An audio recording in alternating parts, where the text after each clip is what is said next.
Nah, gini aja sudahlah ya. Assalamualaikum. Waalaikumsalam warahmatullahi wabarakatuh. Wah, Masya Allah, ke- Alhamdulillah. kehormatan ini ada kandaku datang ini, masya Allah. Kangen tuh dek. Assalamualaikum Ustaz. Salam dari Jalan Toba Ustaz. Ya, waalaikumsalam. Waalaikumsalam warahmatullahi wabarakatuh. Bang Suma di sini bang. Allahu Iya Akbar. Ustaz.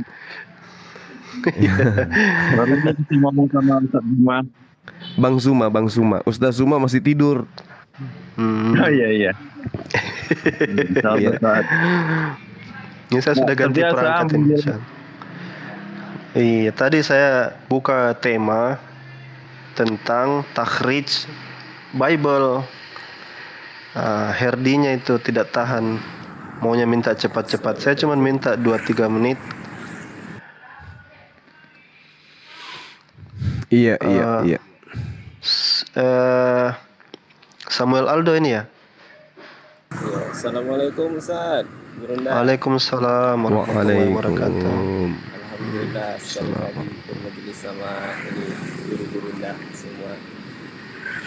Iya, alhamdulillah. Tema apa dek? Manuskrip. Ya, kalau tema Waduh. yang saya angkat, Apa itu? temanya tentang ada kelompok Kristen yang ingin mencari Alkitab yang asli. Nggak ada, Karena- nggak akan ditemukan. Ya, betul. Ada nanti pandangan yang mengatakan itu mission impossible, misi yang mustahil. Ya, tapi mereka terus berusaha gitu. Nah, kelompok inilah yang kemudian menurut saya punya pengaruh yang akan sangat lebar dan akan sampai ke Indonesia. Kalau di Eropa, kelompok ini berhasil membuat versi-versi baru yang benar-benar menghapus ayat-ayat Alkitab. Nah, itu yang saya nantikan adalah kapan dia akan pindah ke Indonesia, di mana ayat-ayat yang dulu ada di LAI itu tiba-tiba menjadi hilang, tidak ada. Nah, gitu. Tapi belum selesai tadi ada Herdi, cuman sekarang sudah tidak ada lagi. Saya siap-siap saja, apa mau pindah topik atau mau bagaimana juga boleh. Ini aja deh Nah, kita bahas. ini Kita aja ya? kupas sampai tuntas, iya. Oke, baik. Kebetulan kita juga pernah belajar tentang manuskrip kitab mereka, Iya. sejarah historinya gitu ya. Mm-mm. Nah, baik. Mungkin bisa langsung kita saja Kanda ya. Nanti saya tambahin, mungkin teman-teman juga Boleh, ada di sini boleh. mau tambahin. Boleh. Tafadhol, silakan. Ya, jadi teman-teman sekalian, Assalamualaikum warahmatullahi wabarakatuh. Waalaikumsalam warahmatullahi Damai wabarakatuh. sejahtera untuk kita semua. Tolong yang muslim ambil pulpen, ambil kertas, dicatat terkait dengan manuskrip, dan nanti kalau misalnya saudara-saudara itu butuh literasi, mungkin bisa mengikuti jejak kiamat. Ya, dia memahami Islam hanya berdasar terhadap coretan-coretan yang ada di link-link. Nah gini, kalau kita berbicara mengenai kitabnya teman sebelah ya, jadi ada yang disebut Gulungan Laut Mati, ada kemudian disebut Septuaginta, ada Peshitta, ada Vulgata, ada teks Masoretik, kemudian ada Taurat Samaria, ada Targum, lalu kemudian ada Bible dalam bahasa Koptik. Itu sangat-sangat mudah untuk kita temukan titik terang. Sebagaimana kemudian kita mencari buku-buku di perpustakaan, seperti itulah kita bisa menemukan asal-usul pada kitab mereka.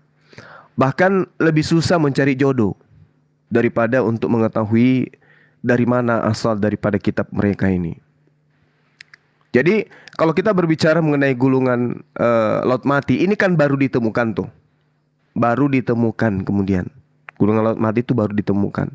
Dan diindikasikan disusun dalam bahasa Aramaik dan juga Septuaginta. Dan itu menurut penelitian itu dituliskan tahun 150 sebelum Masehi. Nah, lalu kemudian salinan tertuanya itu katanya, tapi ini katanya ya, itu kurang lebih tahun 70 Masehi. Tapi apakah itu menjadi sumber daripada Bible hari ini? Bukan. Itu bukan yang menjadi sumber dari kitab saudara-saudara kita pada hari ini. Nah, kalau Peshitta, ya, kalau Peshitta bahasa Suryani ya, itu disusun pada awal abad kelima. Ya. Lalu kemudian kalau Vulgata itu dalam bahasa Latin, dalam Codex Aminatius, ya, itu kemudian diindikasikan salinan tertuanya pada awal abad ke-8.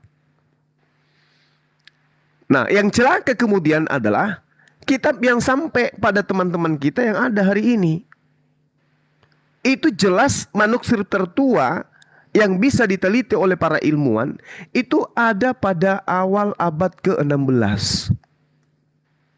Jauh setelah Al-Quran. Nah, itu pun mereka menggunakan aksara Samaria yang kemudian menurut penelitian internal mereka itu dituliskan tahun 200 sebelum Masehi. Katanya. Bagaimana dengan Targum yang kemudian biasa digunakan oleh teman-teman Yahudi, ya kan, dalam bahasa Aram? Itu justru dituliskan 500 sampai 1000 tahun Masehi, abad ke-5 Masehi. Jadi Al-Quran masih tetap kemudian pada pondasi Al-Quran itu lebih tua manuskripnya daripada kitab-kitab mereka. Ya. Umat Islam yang belajar tentang manuskrip pasti akan mengatakan bahwa manuskrip yang dimiliki oleh Al-Quran jauh lebih tua daripada yang mereka punya. Itu pun kita nggak bisa temukan. Nah, kalau kita berbicara mengenai kitab bahasa Koptik, ya, itu abad ketiga atau abad keempat. Nah, ini saya katakan bahwasanya kitab mereka ketika kita berbicara manuskrip, mereka tidak sanggup kemudian. Jadi alasannya kenapa kemudian mereka tidak menyertakan original teksnya, karena mereka tidak punya manuskripnya. Ada puluhan ribu yang mereka katakan, manuskrip kami ada seperti ada puluhan ribu. Mana yang benar? Kan gitu. Tidak ada yang benar. Nanti kalau misalnya umat Islam itu ditanyai, bagaimana dengan manuskrip Al-Quran? Apa sama seperti yang ada di dalam Bible, kan gitu.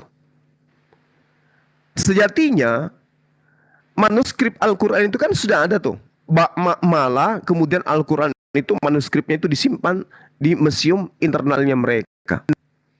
Kalau Al-Quran itu keliru, maka manuskrip inilah yang akan berbicara. Tapi sampai hari ini manuskrip itu adem-adem aja. Bahkan menurut penelitian mereka bahwasanya itu ditulis pada zaman Rasulullah. Nah, bagaimana dengan mereka? Nggak ada. Nabi Musa kapan? Daud kapan? Salomonya kapan?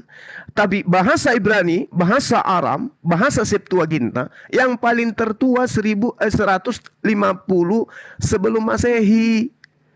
Berarti mereka sudah ribuan tahun telah tidak ada, baru ditemukan, baru disusun kemudian kitab yang mereka maksud sebagai kitab Septuaginta. Nah, itu yang mereka jadikan dasar pijakan. Nah, kalau di Islam tanpa manuskrip pun, ya umat Islam budayanya kan budaya lisan tuh, hafalan. Jadi itu tidak ada kemudian indikasi bahwa Al-Quran itu kemudian keliru karena tidak ada manuskrip. Jadi budaya penyampaian Al-Quran dengan budaya Bible itu beda. Bible wajib hukumnya manuskrip, wajib, gak bisa tidak. Kalau Al-Quran tidak. Hafalan. Al-Quran itu budayanya hafalan. Jadi ada istilah mangkul. Ya, ada istilah mangkul artinya Al-Quran itu bersanad. Sanad Al-Quran itu sudah sangat jelas. Beberapa kali saya menyampaikan bahwasanya di dalam Islam penyampaian Al-Quran itu tidak berdasar terhadap manuskrip. Ada yang dikatakan ijazah setoran atau sema'an. Jadi secara praktik seorang guru membaca Al-Quran, murid mendengarkan dengan seksama.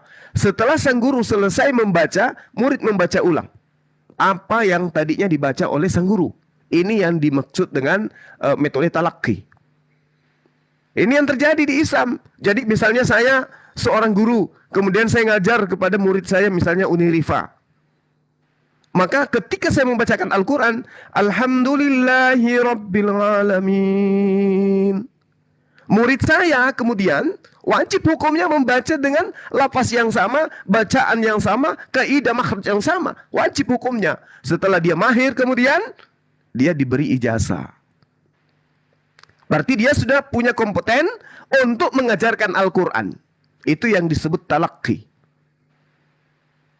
Nah, ini yang diperhatikan oleh baginda Rasul Muhammad SAW dengan malaikat Jibril. Malaikat Jibril membacakan, Rasul Muhammad SAW kemudian mengikuti, menghafalkan. Lalu kemudian mendaras. Rasul Muhammad SAW itu mendaras bacaannya di depan gurunya.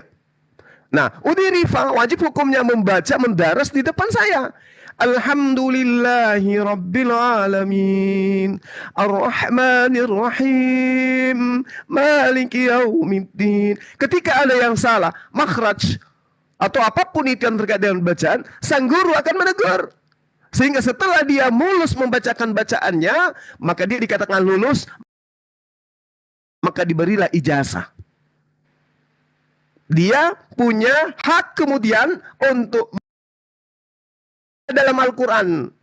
Tidak berbicara serta seketika hanya manuskrip. Tapi kalau kitabnya saudara Kristen, wajib hukumnya berbicara tentang informasi yang terakhir berdasarkan manuskrip yang ada. Nah, disinilah kehancuran mereka. Demikian untuk sementara. Silakan Adinda. Iya, Masya Allah. Tadi benar sekali ya penjabaran dari Gurunda tadi itu. Mau tidak mau mereka bergantung kepada manuskrip. Tidak ada manuskrip, tidak ada kitab suci. Dan ini materi yang sangat amat dihindari oleh teman-teman kita Kristen. Paling dihindari. Sepanjang kita diskusi lintas agama, membahas manuskrip ini jarang-jarang ada yang mau. Nah, tadi yang dijabarkan oleh Gurunda Zuma itu lebih fokus ke perjanjian lama. Di perjanjian baru tidak kalah ribetnya juga. Di perjanjian baru, King James Version yang mereka miliki sekarang itu adalah berdasarkan manuskrip-manuskrip yang ada di abad 9, 10, dan 11. Dengan kata lain, lebih tua Quran, lebih bagus Quran secara kualitas daripada Alkitab yang mereka pegang sekarang. Makanya muncul gerakan sekarang ini yang mencoba membuat takhrij Bible. Ini istilah baru dari saya. Takhrij Bible. Memisahkan mana yang asli dan mana yang palsu daripada Bible itu sendiri. Nah, alhasil pertanyaan muncul di permukaan, bisakah mereka melakukan seperti kita mentakhrij hadis?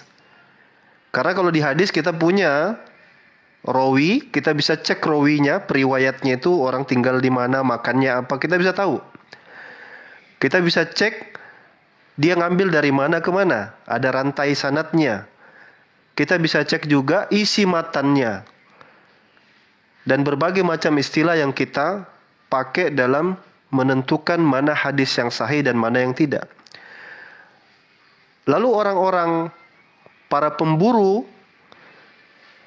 Bible asli dan Bible palsu ini, apa yang mereka lakukan? Mereka punya metode yang dikenal dengan metode kritikal tekstual. Dan mereka berkeyakinan bahwa mereka bisa mengembalikan, merestorasi bahasa mereka kepada Bible yang asli. Tetapi Eldon Abe, dan ini seperti yang disampaikan Bang Zuma di awal tadi, itu mission impossible. Misi impossible, misi yang tidak mungkin terjadi. Eldon Abe ini salah seorang teolog dari Kristen juga yang pakar juga di Perjanjian Baru mengatakan delusion, fictional, mythical, impossible.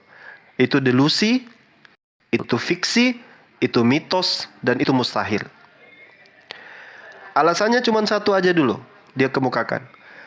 Karena manuskrip yang terbaik yang dimiliki oleh orang Kristen sekarang di bawah abad keempat hanyalah berupa fragmen-fragmen saja. Hanyalah berupa papirus-papirus yang tidak lengkap, pecahan-pecahan kecil.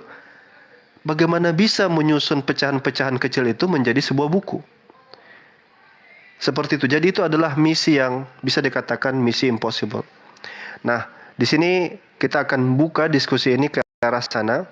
ada Uniriva, ada di sini Hosiotang. Mungkin kita akan, kalau ada Kristen lagi yang mau naik, nanti kita akan mungkin lebih kedepankan ya, Bang Halak Kampung dan Bang Samuel ya, supaya imbang juga ya, izin ya.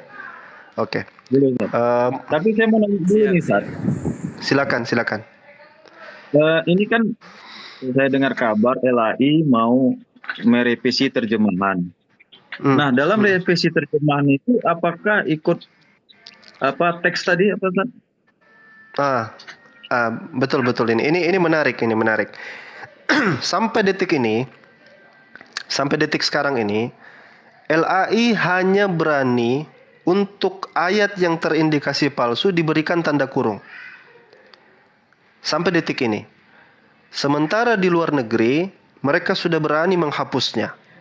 Pertanyaan kita, apakah revisi nanti yang akan muncul nanti ini, katanya sudah dalam waktu dekat, akan ada penghapusan? Kita wallahu alam, kita tidak tahu.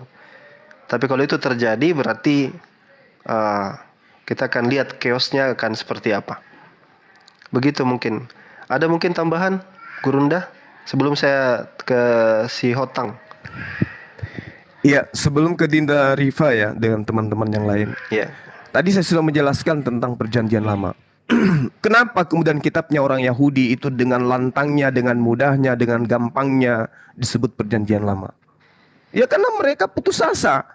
Mereka tidak memiliki kemudian data yang bisa dijadikan sebagai sumber layaknya Quran. Siapa yang menghafal Torah? Lalu kemudian dengan sistem apa Torah ini disampaikan? Siapa murid pertama dari Musa? Siapa pengikut Musa yang pertama menghafal Torah? Lalu kemudian disampaikan kepada siapa? Disampaikan kepada siapa? Disampaikan kepada siapa? Sehingga itu tidak ditemukan. Maka yang terjadi kemudian adalah seperti mengumpulkan remah-remah. Ini saya katakan, karena tidak akan pernah bisa seorang ahli manuskrip dari internal Kristen akan berdiri di hadapan orang Islam untuk menyatakan kebenaran tentang manuskrip kitab mereka. Tidak akan mungkin. Itu perjanjian lama. Bahkan orang Yahudi pun itu tidak akan pernah bisa berani untuk menentukan bahwasanya ketika kitab Esra itu dituliskan, bahkan penulis kitab Esra itu kemudian menghafal Torah, itu hanya sebuah informasi burung, kabar burung. Nah sekarang ketika berbicara mengenai teks Masoretik misalnya, itu dituliskan pada abad ke-10. Hayo. Jadi mereka punya kodeks Aleppo atau the Great Codex, itu dalam bahasa Ibrani, tetapi dituliskan, dinarasikan bahwasanya itu dituliskan oleh para ahli, menurut para ahli, itu tahun 1100 Masehi. Dan nanti disusun pada awal abad ke-10. Oh mungkin kita akan bertanya, jauh kali, itu belum apa-apa tuh, belum apa-apa dibandingkan dengan perjanjian baru.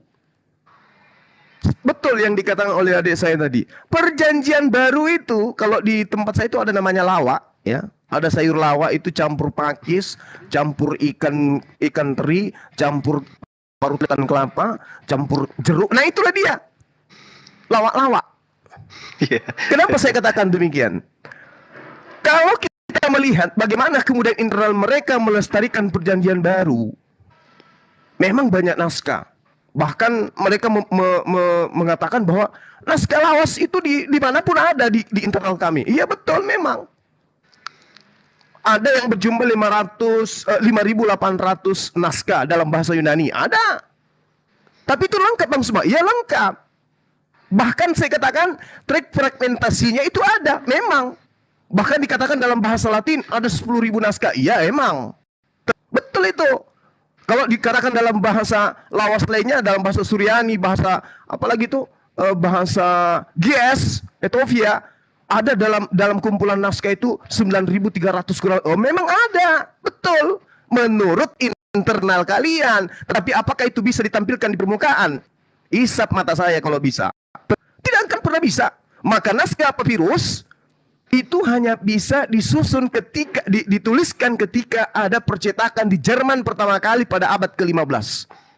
Jadi yang saya sebutkan tadi 10.000, 5.800, 9.300, kemudian dalam bahasa Yunani, dalam bahasa Suryani, dalam bahasa Ethiopia, dan seterusnya, itu nanti mayoritas naskah-naskahnya disusun pada abad ke-10.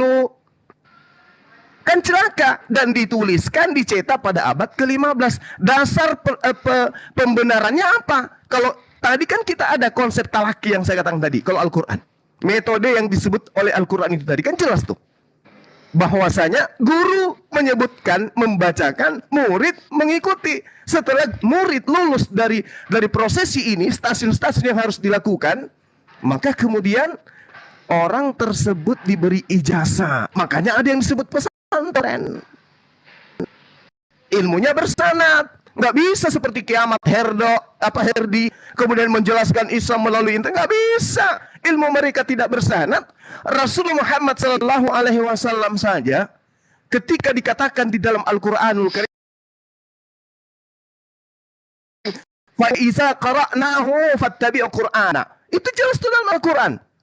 Apabila kami telah selesai membacakannya, maka ikutilah bacaan itu. Apakah konsep ini juga berlaku di kitabnya orang Kristen? Tidak. Boro-boro, jangan mimpi. Nah, sedangkan Rasulullah Muhammad SAW mengatakan, "Usul Qur'ana min arba'ah." Ambil Al-Quran itu dari 4 sahabatku. Siapa mereka? Abdullah bin Mas'ud, Salim, Mu'az bin Jabal, Ubay bin Ka'ab.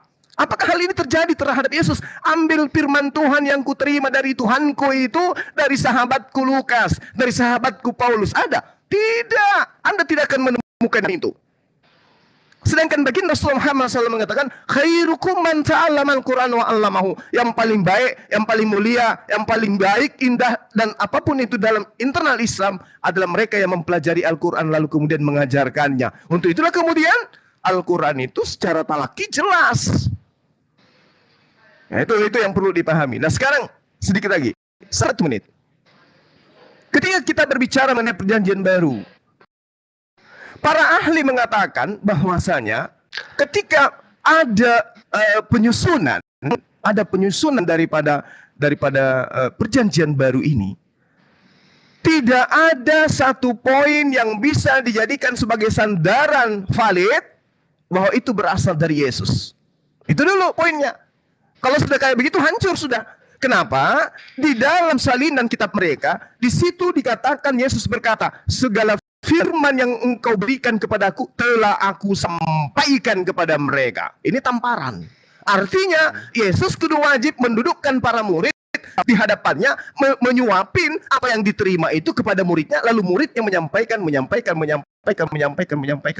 dan menyampaikan kepada percetakan. Tapi apakah itu terjadi? Tidak. Nah, inilah celakanya. Kalau ada kitab yang disusun berdasarkan manuskrip saja, tapi perkamen yang ada itu tidak meliputi apa yang menjadi tolak ukur kebenaran sebagai penyampai wahyu. Nah, jadi sekali lagi saya katakan, teman-teman sekalian, bahwasanya pertama kali kitabnya teman-teman Kristen itu muncul di percetakan Jerman itu pada abad ke-15. Itu pun yang kita terima hanya fragmen tertua yang mengandung salinan Bible Yohanes. Demikian sementara. Silakan adik-adik sekalian. Iya, saya pikir iya. Ini menyambung yang kemarin waktu Pastor Joshua Teu ngomong, mereka itu nggak perlu kritik teks seperti bahasa Ibrani dan yang lain, cukup terjemahan LAI aja sudah cukup katanya. Itu gimana, Ustaz? Itu blunder besar dan perlu di blender itu. Blunder yang perlu di blender. Itu kesalahan. Ini ada nanti mungkin bisa ditanggapi sama Uniriva. Tapi saya sapa dulu si Hotang ya. Nanti yang Kristen, teman-teman Kristen, siapapun Anda, nanti saya akan turunkan mungkin Bang Hala Kampung dan Bang Samuel. Kalau Anda Kristen, saya persilakan naik. Minta permintaan biar diskusi kita lebih hidup dan dari 2 sisi, tidak cuma 1 sisi. Oke, silakan si Hotang dulu, baru nanti ke Uniriva. Saya sapa dulu. Selamat siang mungkin ya.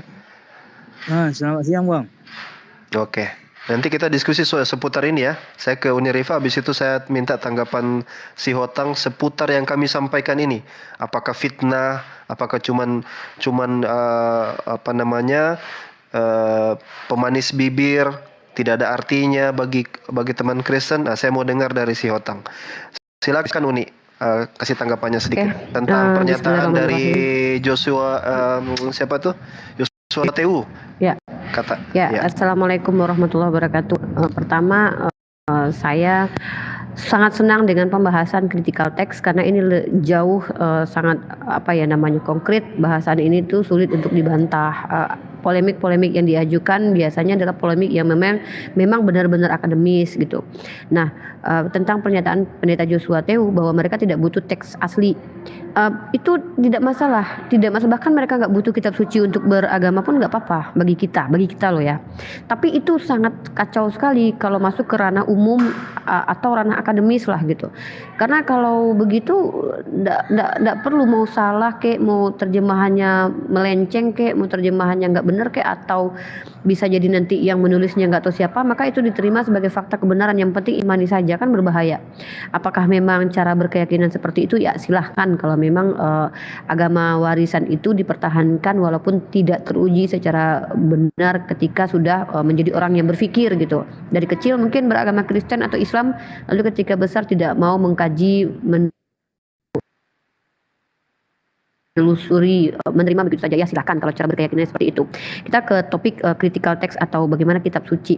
Nah, di sini yang selalu kita umat Islam selalu tuntut dari teman-teman Kristen itu standar atau parameter kebenaran memvalidasi kitab suci kalian itu seperti apa keilmuannya.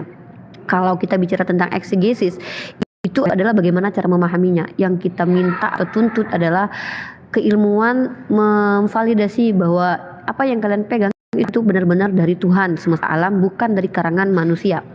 Karena kita tahu proses penulisan Bible ini dari 50 ya, tahun 50 sampai ke 100 ya, dianggap begitu ya, walaupun itu masih bisa dugaan, tidak absolut kebenarannya gitu ya.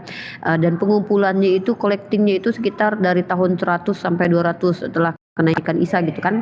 Dan di tahun 200, 300 sampai 400 itu baru melengkapkan. Itu jarak yang sangat jauh sekali gitu. Dan kita tahu pada masa-masa gereja mula-mula itu berseliweran tulisan-tulisan yang dianggap apokrif atau yang disembunyikan. Nah, kemudian kita tahu bahwa bagaimana Bible ini terkanun ya, sebenarnya saya sudah agak jauh ya, karena Bang Zuma lebih dasar membahas tentang apakah Bible ini firman Tuhan atau tidak, atau tervalidasi sebagai fakta kebenaran atau informasi yang bisa diambil dipercayai. Tapi saya lebih ke pemilahan bahwa yang mengumpulkan atau mengkanunkan ini punya kapasitas apa di dalam mengkanun, menyatakan bahwa ini firman Tuhan atau tidak. Karena 4 Injil kanonik ini tuh sudah diikat oleh pernyataan Irenaeus, di mana dia mengatakan adalah tidak mungkin jumlah Injil dapat lebih banyak atau lebih sedikit dari yang ada, sebab ada 4 penjuru bumi di mana kita hidup dan ada 4 mata angin utama. Sementara kita tahu bahwa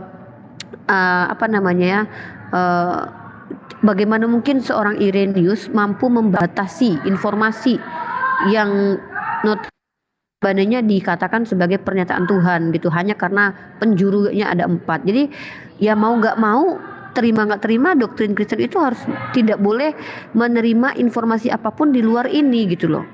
Makanya ada perdebatan tentang bahwa ini tuh kitab dari Tuhan atau tidak, yang disebut dengan ada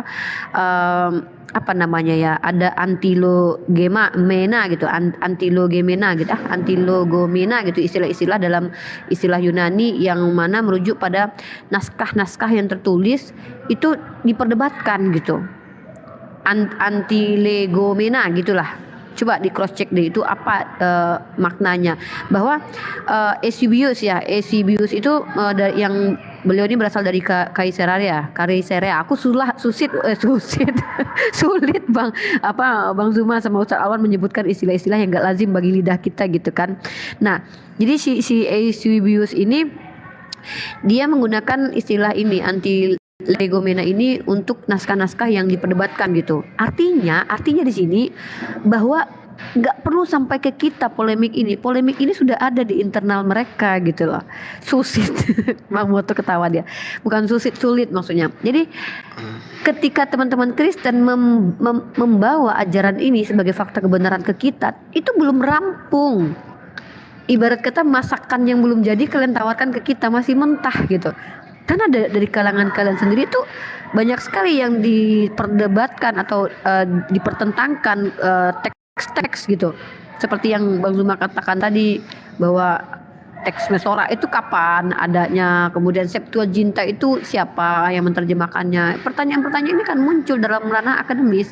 Nah, kalau Islam itu kita bisa mempertanggungjawabkannya keilmuannya itu secara di Islam itu ya Al-Qur'an itu memvalidasi Al-Qur'an itu diikat dengan sebuah ilmu yang disebut dengan ulumul Qur'an, di mana dalam ilmu itu akan dijabarkan detail bagaimana cara pembuktian bahwa Al-Quran ini benar-benar firman Allah. Nah, itu disebut dengan ulumul Quran. Nah, itu materinya tuh bisa tuh sampai berapa SKS itu. Saya kemarin 2 SKS itu ambil itu. Kalau nggak salah ya, seingat saya beberapa bulan yang lalu. Jadi ulumul hadis. Ah, itu bagaimana cara memvalidasi bahwa hadis ini bukan berasal dari pendusta, penipu. Makanya kita penting profil dari orang-orang yang menyampaikan informasi, itu yang disebut dengan sanad. Mungkin agak panjang ya. Intinya kita menuntut mengkritisi ini untuk teman-teman Kristen bisa menjabarkan bagaimana sih secara akademis kita tahu bahwa Bible ini benar-benar firman dari Tuhan seperti yang kalian imani. Tapi kalau kalian bilang imani saja ya sudah selesai diskusi gitu. Mungkin itu dari saya, Ustadz Alwan, Bang Zuma, dan teman-teman yang lain. Terima kasih. Oke. Baik, terima kasih.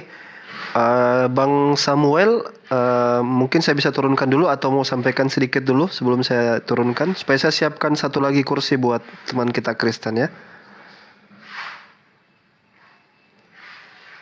Bang Samuel? Ya enggak apa-apa, diturunkan aja enggak apa-apa, Ustaz. Terima kasih banyak, Ustaz. Iya, mohon maaf ya. Siap, jazakumullah khairul jaza.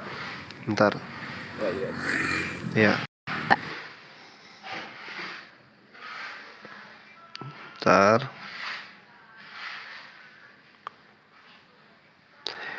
Oke, sekarang saya ke si Hotang ya. Anda kan tadi sudah mendengar ya penjabaran dari para debater Muslim soal posisi Bible yang tersusun dari manuskrip-manuskrip yang bisa kita katakan tidak bisa dipertanggungjawabkan. Selain abadnya sudah ratusan tahun bahkan ribuan tahun daripada zaman Yesus, di sana pula ada banyak kerancuan-kerancuan. Nah, Anda silakan ditanggapi yang tadi semua sudah disampaikan itu tuh sebebas-bebasnya. Saya kasih waktu buat si Hotang. Silakan. Oke, gini ya Bang. Jadi kalau di luar positif negatifnya biasa itu orang berkomentar ya kan. Jadi kami fokusnya satu rumah kami. Ada Katolik, Protestan. Ya apa dasar kami? Alkitab. Ya di rumah kami ada bertanggapan positif atau negatif. Itu hak pribadi seseorang. Jadi di isi Alkitab kami itu dinyatakan oleh firman-firman Tuhan. Dan kami meyakinkannya itu. Seperti kita orang manusia meyakinkan firman-firmannya. Ada isi-isi Alkitab, Al-Quran. Di luar kami dikata-katain Alkitab kami. Itu hak pribadi seseorang itu. Itu orang Bang Zuma sama Ripa itu kan berilmu tinggi. Kayak aku dibilangnya si Zuma. Ada ilmu di Jotang itu. Begitulah ngomong-ngomong manusia yang berilmu. Jadi kalau di luar narasinya panjang-panjang kali lebar tentang Alkitab, kan nggak terlalu respon. Nah, sebelum dia lahir kan udah ada Alkitab itu si Jumaya. Jadi nggak terlalu dibahas lah. Yang penting banyak koin. Lihat, aku ngajak ngomong langsung banyak koin Juma kan. Nah, itulah puji Tuhan lah, punya berkah, tambah rezeki, diamalkan rezekinya kayak apa Turki lagi bencana alam, ya kan. Sehat-sehat Bang Juma ya kan. Kalau nggak perlu lah keimanan orang kan.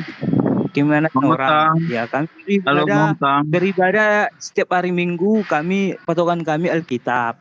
Enggak perlulah panjang-panjang kali lebar. Kalau mau dibantahnya secara internasional yang membantah. Jangan di TikTok. Nah, itu aja Bang. Leotang, salam dari Danau Toba. Leotang, Apa itu? salam dari Danau Toba. Kenapa Porsea. Danau Tobanya? Ya salam, saya tinggal di Porsea. Baguslah. Jadi kalau pernyataan Leotang tadi seperti itu sama saja. Itu menutup diri Gini Bang, dari gini Bang. penjelasan tadi. Gini Bang, nggak gitu Iya, iya. konsepnya. Dia kan berilmu, berpengetahuan. Ya dia berkor-kor di TikTok. Ya nggak tahu kita siapa yang lawannya, siapa yang setara sama dia lah ilmunya. Nanti dia bentar lagi ngomong si Otang itu nggak ada ilmunya, kayak semalam masuk aku kan. Nah, kalau ada ilmunya ya ajukan bertaraf internasional. Maksudnya buat apa? Gugat bawa Alkitab orang kayak gitu. Nah, ini kita bahas-bahas lah agama yang dinubuatkan oleh Tuhan dari Arab. Ya kayak mana kalau kita sebelum ada Alkitab semua? Apa? Coba si Otang, coba didengar. Enggak Dari tadi itu kan gini. dari firman Tuhan. Si Otang. Mau narasinya mau kayak mana pun enggak boleh. Kami patokannya hari Minggu kami beribadah. Si Otang dengar suara saya enggak? Si Otang. Dia dengar suara saya? Kalau si Otang mau menggugat apa orang? Si Otang. Dengar suara saya? Kami ada kok patokan kami. Dengar suara saya enggak si Otang? Dengar. Gini loh, saya kira nggak dengar, habis bicara terus. Iya, aku paham. Aku ngerti pembelaan kamu apa? Aku gitu cara pembelaanku. Kan udah aku bilang, kami kan satu rumah. Ya ada Kristen Protestan. Kesannya kamu rumah kami. Kesannya kamu sedih. Kesannya kamu lagi patah hati gitu. Kau sedih, patah hati. Kan kau yang ngomong, bukan aku. Kan kau yang ngomong. Ya apa pembelaanmu gimana? Kalau memang kamu tidak sanggup, siapa temanmu yang sanggup membantah data dari Gurunda Zuma? Siapa? Pembelaanku di rumahku. Itu di rumah tuanku. Apa urusannya? Kan itulah pembelaanku. Iya, pembelaan macam bagaimana itu pembelaan kamu? Coba Gurunda, gimana Gurunda? Iya, jadi gini, saudara si Hotang. Kamu beragama itu tanpa dilandasi ilmu. Jadi kamu hanya mengimani saja. Kayak gitu konsepmu, bro. Ya, ini kita sedang berbicara sumber agama Kristen. Kitabmu itu sumbernya dari mana, dituliskan kapan, kenapa tidak disertakan original teksnya. Ini yang kita sedang bahas. Ya. Anda, makanya di awal tadi saya katakan ambil pulpen, catat yang kami jabarkan. Kodeks yang ada di dalam penyusunan Bible itu ada yang disebut Aleppo Codex. Tapi itu tidak diambil dan kemudian jadikan acuan dalam penulisan kitab yang kamu pegang hari ini. Itu dituliskan sekitar tahun 900-an Masehi. Leningrad Codex itu tahun 1008 Masehi.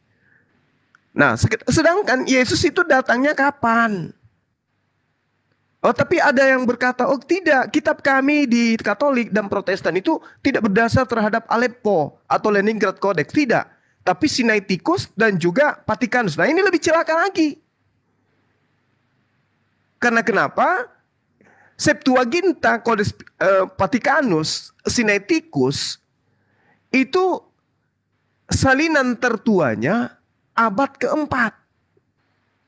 Itu. Ini yang jadikan sebagai dasar pijakan. Salinan tertua itu ada di abad keempat. Lengkapnya di situ. Nah, tetapi ketika kita melihat metode yang digunakan dalam penyusunan, distribusi naskah perjanjian baru dalam bahasa Yunani, kalau kita urut berdasarkan abad, itu disusun dari abad kedua. Tidak ada yang berasal dari abad pertama. Itu pun dari naskah papirus. Nah, itu abad kedua. Artinya 100 tahun lebih setelah Yesus itu tidak ada. Sementara acuan daripada kebenaran di dalam orang beragama terkait dengan agama samawi harus bersumber kepada mulut dari nabi itu. Yesuslah sumber itu. Tapi ternyata kitabmu dalam bentukan papirus itu nanti muncul paling tertua abad kedua. Endingnya ada meskul itu ditemukan di abad ke-16. Jadi ini mengalami transmisi yang sangat luar biasa. Sementara kami Al-Quran disampaikan oleh Rasulullah, dihafalkan pada masa Rasulullah, di hadapan Rasulullah, dituliskan pada masa Rasulullah dan di hadapan Rasulullah. Harusnya Yesus juga begitu. Kalau Kristen itu asalnya dari Yesus, maka Yesus akan mendapatkan sahabat-sahabatnya menerima firman, menghafalkan firman, menghafalkan firman, menuliskan firman yang diterima. Ingat, di dalam informasi yang tertulis di abad ke-10, ya, di abad ke-10 yang kemudian dituliskan dalam Bible Yohanes, di situ dia menuliskan, Yesus berkata, segala firman yang engkau berikan kepadaku telah aku sampaikan kepada mereka. Berarti Yesus sebagai penyampai firman. Siapa yang menerima firman itu? Tidak ada informasinya. Yang muncul kemudian nanti di abad keempat dari Kodeks Sinaiticus itu dengan Vatikanus. Jadi memang materi ini berat, makanya kita tidak pernah melihat ada orang Kristen yang monolog membahas manuskrip kita mereka. Nggak ada. Sebisa mungkin kalau bisa ada umat Islam yang membahas manuskrip Bible, mereka pindah ke Mars. Saking tidak maunya mendengarkan materi itu. Karena dia tahu semakin tinggi keilmuan seseorang terhadap kajian naskah-naskah kuno Bible, mereka akan tahu bahwa kitab kita itu tidak bersumber dari Tuhan. Mereka pasti tahu. Nah ini yang perlu saudara-saudara Sihotang pahami. Bukan kita ini mau merendahkan, tidak. Ini kita berbicara mengenai fakta kebenaran. Sampai kapan kemudian kalian ingin hidup di dalam kebenaran semu? Kitab kalian itu tidak ditahu asal-usulnya. Nah sekarang kemudian ketika ada cerminan yang kemudian dikatakan akan direvisi tahun 2023, dasar pijakannya untuk menentukan revisi itu benar daripada yang akan direvisi itu apa? Ayo, tidak ada. Apa dasarnya? Ini direvisi ke kata ini dirubah menjadi apa yang menjadi dasar pijakannya untuk merubah itu? Ada enggak? Kalau dikatakan ada, kodeks mana yang dijadikan sandaran? Kodeks tertua, tunjukkan kodeks tertua itu mana? Kan tidak ada. Jadi yang ada di Indonesia ini, revisi yang terjadi adalah revisi dari terjemahan ke terjemahan. Semakin jauh meninggalkan kodeks yang ada.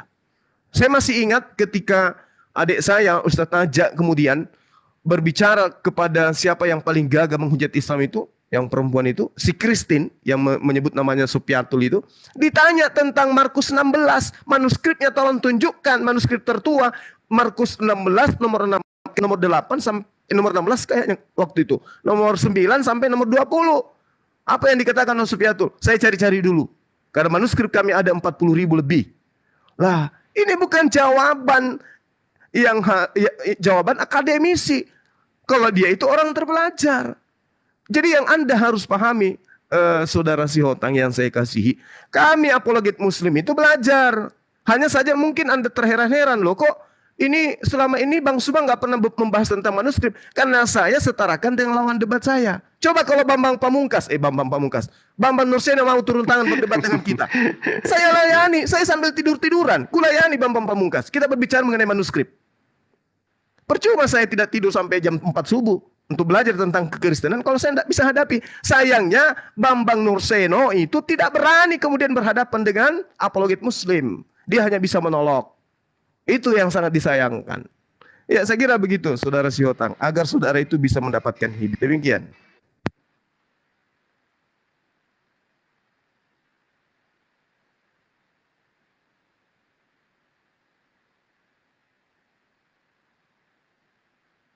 Leotang.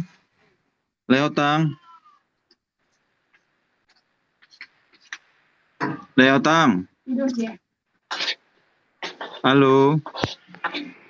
Bang Hala Kampung? Iya, mau ngomong sama Leotang nih, Ustaz. Iya, silakan. Si Hotang. Ini ada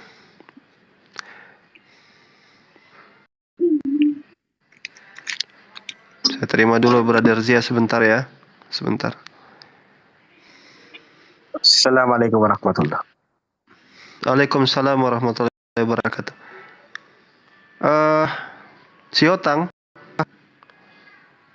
Ya, aman. Iya. Jadi lewat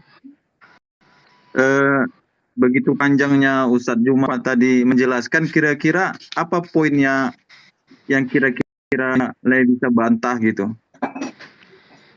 Aku nggak mau membantah-bantah orang. Intinya, apapun kata dia, ya nggak perlu kayak ilmuku lah. Kalau ilmuku nggak mau ku kasih tahu lah. Pokoknya itu pahamannya itu. Karena semakin dikasih tahu, makin nggak cocok. Makin kayak gini dikasih tahu, diterangkan, nggak cocok. Ya kayak gitulah kelemahan kami di Indonesia ini, Kristen. Ya nggak gitu juga lah, Lai. Sekarang kan Lai kalau punya ilmu, Lai jelaskan pendapat Ustadz Juma yang keliru tuh kayak apa dari gitu. TikTok, semakin ada orang yang berilmu, semakin digugat ilmunya, semakin nggak ada gunanya ngomong. Jadi maksud Lai mau ketemu sama Ustadz Juma, ngobrol gitu, menunjukkan dalil. Bang Zuma kenapa tuh ke band lagi ya? Ke band lagi, Ustaz. Biasa lah. Masya Allah. Ya kan? Jadi tidak ada pembelaan sama sekali, dijelaskan juga tidak ada pembelaan. Artinya dengan kata lain, kamu harus menerima. Gini Bang. Kita kan berbicara agama nubuat yang diturunkan Tuhan di tanah Arab. Kalau kayak mana kalau dibahas lagi kekuatan Tuhan yang di Cina. Kayak mana Sun Gokong? Sebelum ada abad. Lebih baik mana Sun Gokong atau Nabi Muhammad? Nah, inilah yang bikin kita bingung ya. Setiap ngomong jangan ngelantur. Itu punya kuasa Tuhan masing-masing. Contohnya kami orang Batak sampai sekarang banyak tuturan marga semua. Itu kuasa Tuhan semua itu. Jadi nggak perlulah apa yang diterakan di Alkitab kami itu suatu firman Tuhan bagi kami umat Kristen. Mau digugat di luar rumah kami terserah, itu al positif dan negatif. Oke, itulah pandangan saya. Ya kalau gitu inilah memang ya. Ngelantur. Iya, memang kita mungkin putus asa ya nyari teman diskusi, teman berdialog yang paling tidak ketika bahas ini tuh nyambung begitu. Mahal nyambung. Ilmu kami mahal. Jadi memang ini tema yang cukup berat. Memang saya sadari ini tema yang cukup berat. Sadari kan? Dan saya menghimbau yang nonton ini ada tidak secuil. Saya nggak mau bilang satu, secuil yang bisa diskusi dengan kami soal ini gitu. Minimal kalian berdiri di depan kami, bantah segala pernyataan yang baru kami sampaikan gitu. Bahwa Alkitab Bible yang kalian buat itu ya Gak gitu jiwa kami, itu, bro. Jiwa kami gak itu tidak membantah. Jiwa kami kasih, jalankan jalan agamamu, jalankan jalan agamaku. Ini lain konteks. Ini konteksnya secara internasional karena kami banyak loh. Apa hubungannya dengan secara internasional? Iya kan kami kan agama terbesar di Indonesia. Di dunia. Ya dibilang Alkitab kami palsu secara teks, ya itu udah ngomong. Nggak boleh gitu. Coba lah kampung coba. Spanyol. Dikasih tahu dulu ini coba di. Kalau pernyataan Lek tadi tentang Sunggokong, tentang suku Batak dengan marganya, itu bukan masalah kuasa Tuhan. Contohnya Lek bilang, Lek apa? Lek marga Siotang. Lo kok ngaruh? Lek marga Siotang, orang Batak beragama Kristen. Yang lain ada orang Batak Kau anggap beragama itu- Islam. Jadi Tuhan yang mana? Tuhan yang mana? Tuhan orang Kristen atau Tuhan orang Islam? Udah lain. Pola pikirmu kayak gitu. Loh, kok pola Beda. pikir? Masa kau bilang nggak ada kuasanya? Iya, maksudnya Tuhan yang mana? Tuhannya orang Kristen atau Tuhannya orang Islam? Masalah margani tadi. Itu kan secara faktor kau buat. Secara faktornya gini, ada agama ini, ada agama itu. Enggak kayak gitu. Tuhan itu enggak tahu kita aku tanya kau, berapa sifat Tuhan? Enggak tahu kau kan? Aku pun enggak tahu. Tuhan yang siapa? Kau Tuhan pun orang Kristen. ada di dunia ini 7 rupamu. Itulah kuasa Tuhan. Mukamu ada 7. Tapi enggak sama Mantur. tempatnya. Gini. Tengok, gini ya, aku kasih paham kok ya. Ada orang nikah sampai 20 tahun, nggak ada punya anak. Karena apa? Si Otang. Diam dulu kau, bro, biar aku kasih pandang hidup kau. Bronya Tuhan itu susah diturunkan. Karena apa? Kepribadian dia tidak diperbaikinya. Hotang. Beradab dulu Hotang. Jangan gitu Hotang. Nggak boleh gitu. Ya kalau kita secara agama. Kamu bahas apa ini Otang? Aku bahasanya untuk ke depan. Nggak mau aku turun-turun. Tidak bisa kamu bela agama kamu. Coba dengar baik-baik. Gitu. Bible, Alkitab yang kamu punya terjemahan aku pandangannya ke depan, enggak mau aku bicara Alkitab samamu. Yang dikatakan terjemahanmu itu, terjemahan itu Alkitab itu, yang ngomong itu terjadi kesalahan, yang ngomong itu palsu, bukan kami orang Islam. Kajian-kajian yang dilakukan itu dari orang Kristen sendiri. Dan fakta itu yang harus kamu bantah. Karena kalau kamu tidak bantah, berarti itu kebenaran yang harus kamu terima. Jangan jatuhnya datang ke sini itu cuman bisa berkeluh kesah, sedih hati, pilu hati. Jangan seperti itu. Atau ada ndak di sini ya, secuil saja dari teman-teman Kristen yang naik bisa bantah. Ini kami terus terang agak desperate ya, putus asa menurut saya. Kita sudah sering dialog, benar kata Gurunda Zuma tadi. Kita itu selalu downgrade, menurunkan tingkat kami untuk ngebahas dengan orang-orang yang membahasnya seputar-seputar itu saja. Nggak bisa naik-naik tingkat, karena mereka nggak pernah upgrade ilmunya. Jadi bahasan seputar itu lagi, yang dihadapi itu lagi. Ada ndak? Secuil saja. Karena apa? Secuil saja dari orang-orang Kristen ini yang bisa ngerti sejarah. Bisa ngerti sejarah Alkitabnya. Coba kau kasihlah pembelaan sedikit gitu loh. Bukan curhat. Kasih pembelaan sedikit. Bro, bukan sedikit aja kasih pembelaan. Siapa di sini Kristen yang ngerti agamanya, siapa? Kau bukan curhat. Kau suka ngomong. Nggak ada curhat kau bilang.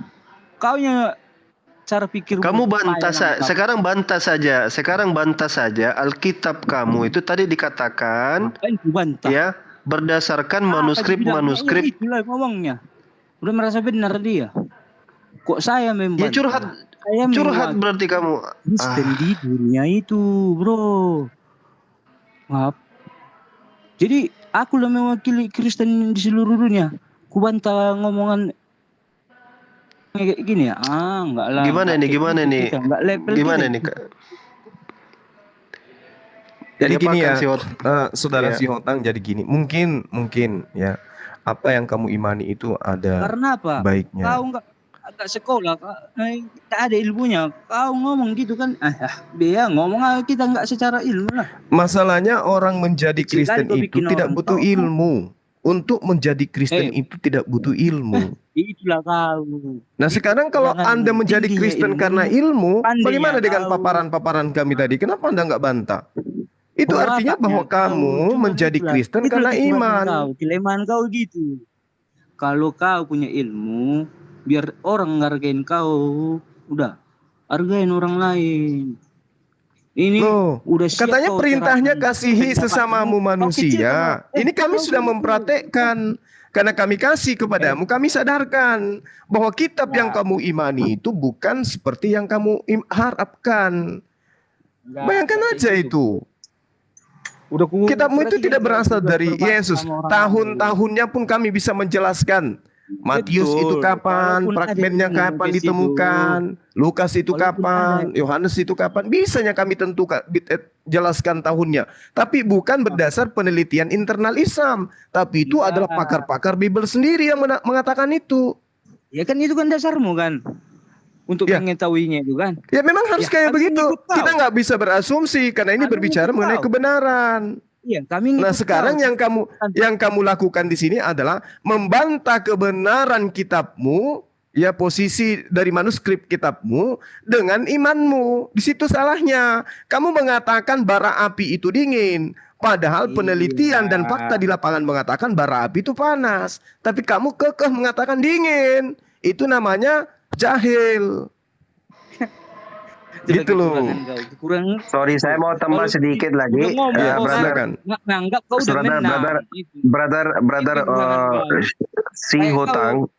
Brother si Hotang, dengar saya. Sekarang kamu, brother si Hotang, dengar saya. Sekarang kamu ada koin 1,1K. Itu dari Jesus atau dari siapa itu kamu dapat sekarang? Nggak tahu aku lihat itu, nggak mau tahu. Bang Zia yang kasih tuh. Bang Zia yang ngomong sama kamu yang kasih itu. Bukan. Ini dari Jesus atau dari saya? Atau orang lain? Nggak tahu aku, entah dari mana itu. Kak Rizky, siapa yang kasih Rizky si Hoton? Si Hotong. Si Hotong itu apa? Si Hotong. 10 kerbong buat ganti nama dah. Oke, Eco. Siapa kasih rezeki kamu setiap hari? Kamu makan atau tidak? Wah, nggak tahu aku, Bang. Aku nggak tahu dari mana itu. Nggak tahu dari mana ambil rezeki. Siapa kasih rezeki kamu? Nggak tahu aku. Setiap hari kamu makan atau tidak? Wah, siapa kasih makan? Tiap hari makan, aku yang cari. Iya, kamu cari sendiri dan kamu dapat rezeki dan kamu beli makan ya. Siapa yang kasih? Siapa yang ngasih? Orang. Orang kasih, bukan dari Tuhan. Menurutmu gimana? Bro, itu masalah dengan kamu. Kamu persepsi asbab itu Tuhan. Itu kamu persepsi, itu kamu masalah asbab. The means, the medium. Mengerti medium? Misal kamu percaya dengan saya, siapa yang kasih rezeki? Muhammad Zia. Saya langsung kembali jawab itu dari Allah Subhanahu wa taala. Baguslah. Yang masalah dengan kamu, Jesus Tuhan, tapi Tuhan tidak kasih rezeki kamu, bagaimana itu? Bagaimana? Ya nggak apa-apa. Cari lagi. Nggak apa-apa. Iya. Tuhan tidak kasih rezeki kamu. Iya, kenapa rupanya? Urusanmu. Cari rezeki. Kamu atheist atau apa, bro? Dia beragama itu tanpa ilmu. Jadi memang rata-rata ini kan sebenarnya si Hotang ini. Ilmu kita mahal. Si Hotang ini cerminan ya. Jadi benar kata. Jadi iman ini cerminan orang-orang Kristen memang. Mereka tuh beragama tidak butuh ilmu. Makanya butuhnya iman aja. Jadi imani aja. Binatang. Jadi kalau sudah kita tanyakan Alkitab, kalau kita sudah tanyakan hal-hal yang bersifat ilmu, blank mereka. Hilang, tiba-tiba hilang mereka. Tiba-tiba cuman ngeluh-ngeluh saja. Hah? Ilmu kita mahal. Kalau kita kasih tahu mahal ilmu kita, Bro. Iya. Kita turunkan saja dia Bang Zuma. Gimana? Brother si Hotong. Brother si Hotong, kamu atheist atau kamu agama apa itu? Atheist, agnostic atau apa? Dia Kristen juga, bro. Ini bukan Kristen juga. Nanti saya kasih info bagaimana. Memang susah dapat Kristen berkualitas zaman sekarang ini susah. Ya. Beliau ini teman-teman, beliau ini calon mempelai wanita. Jadi tolong mempelai wanita. Iya. Mempelai wanita. Untuk Yesus di surga kan. Yesus yang cuma. Kelebihannya Kan- nampak. Kan waktu kekurangannya itu kamu nampak. katakan kami ini adalah mempelai. Kan gitu. Siapa yang bilang? Waktu itu kita dialog dengan teman kamu yang satu. Kan teman Kalian- dia yang ngomong. Ya tapi kan kamu iyakan. Kan aku kan diam. Ah, itu Berarti lagi kamu- kekurangan kau. berarti bro. kamu bukan Berilmu mempelainya kau, tapi Yesus nanti. Kau kurang. Berarti bukan mempelainya Yesus. Berilmu kau, tapi watak kau kurang. Itu kekuranganmu. Loh. Mantap. Wahyu 21 Dengarnya itu kau kalian akan ngomong, bro. menjadi mempelai perempuan Akan kok. penutup. Wakui, hebat kali si Juma ini, Bang. Tata Ya, makanya bahasanya kita itu. lawakan bahaskan kayak bahas Ujung-ujungnya kayak kan. mempelai wanita. Magic. Karena memang taraf ilmunya cuma segitu. Kita mau bagaimana ceritanya? Iya, Susah. betul. Tahu kau sifat Jadi kami kita orang diajak kayak turun orang ke bawah. Batak ya. Sifat kami orang Batak. Iya. Kalau udah Betul, tahu betul, dasar orang betul. salah, nggak perlu Nah, nunjukkan. Sekarang kayak kalau saya muncung- dialog muncung ke Batak pun depan. kau marah. Susah rupanya kau ini, Bang. Nggak bisa gitu, bro. Biar gua jadi Nah, itu dia. Serba salah kita kan. Dua orang. Sudah ku bilang, kau jangan ikut perang. Tapi kau nekat betul, perang, kau matilah kau. Matilah kau. Udah, Hujan. saudaraku si Ketawa Hotang, kau ini. udah tenangkan Mulai ketawa. dirimu. Keberadaan mulai kami ketawa di sini kau. hanya untuk mengajarkan Kau boleh lah datang kebenaran. setan sama kau. Saudaraku mau terima, Udah urusan. alhamdulillah, tidak terima, astagfirullah, kan gitu. Kita tidak ada paksaan. Iya. Nggak ada paksaan. Betul, Makanya aku betul, stiker betul, nengok. betul. Wah.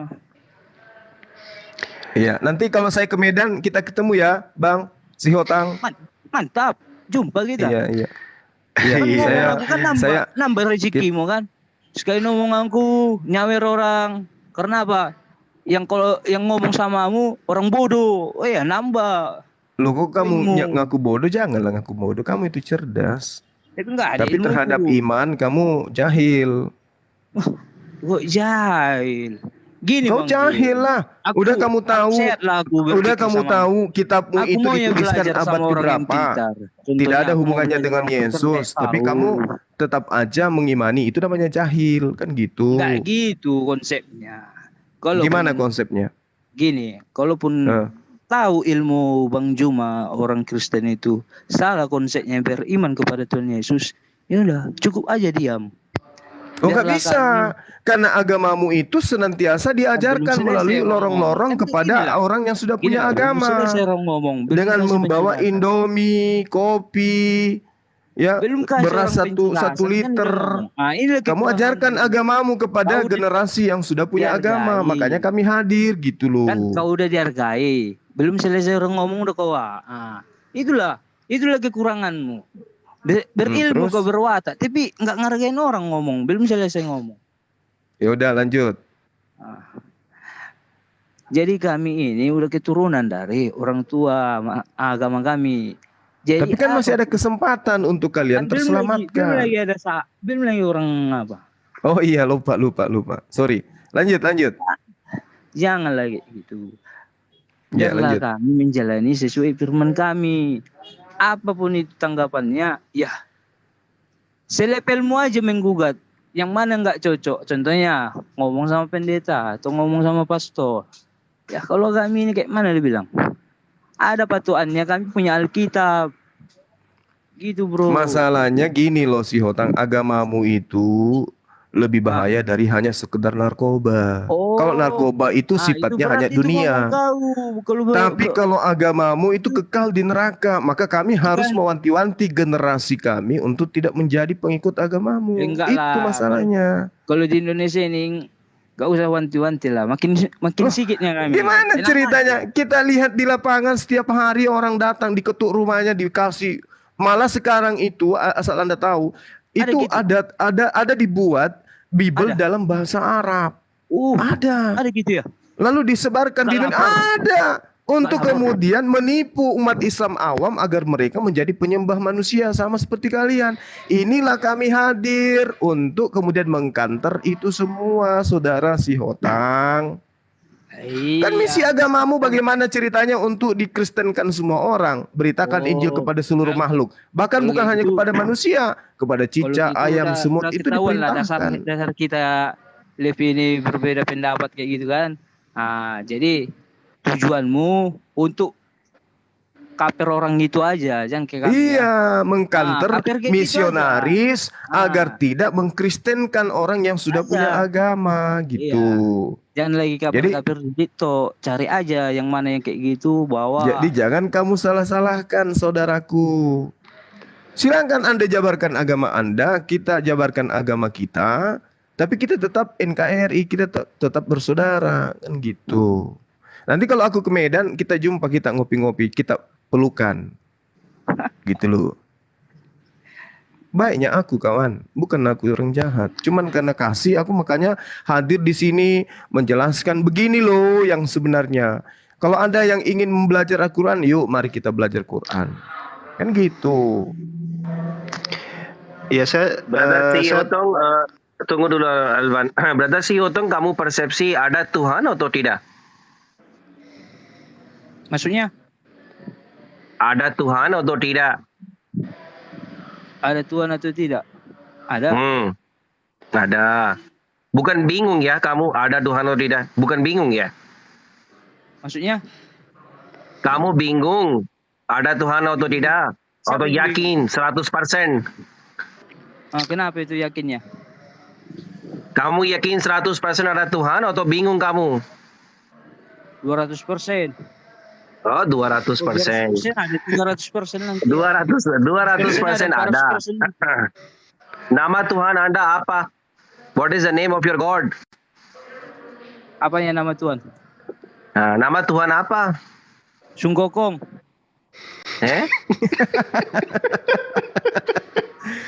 Kok gak jadi kayak gitu sih? Kok jadi Sunggokong gimana sih saudara saya ini?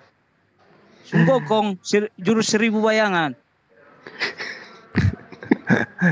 Apaan sih? Ampun. Ini yang mau naik Dharma ini ada non Muslim enggak dulu? Saya utamakan Kristen. Soalnya kita butuh ya Kristen-Kristen yang berkualitas itu ya.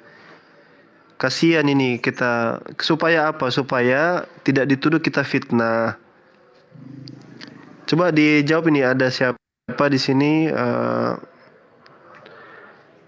Alfian, Dharma, coba dibikin komentar dulu di bawah. Kalau kalian Kristen, kasih komentar di bawah dulu supaya saya naikkan. Oh, Dharma Oten. Oke, saya mungkin pahala kampung saya turunkan dulu ya Pak ya.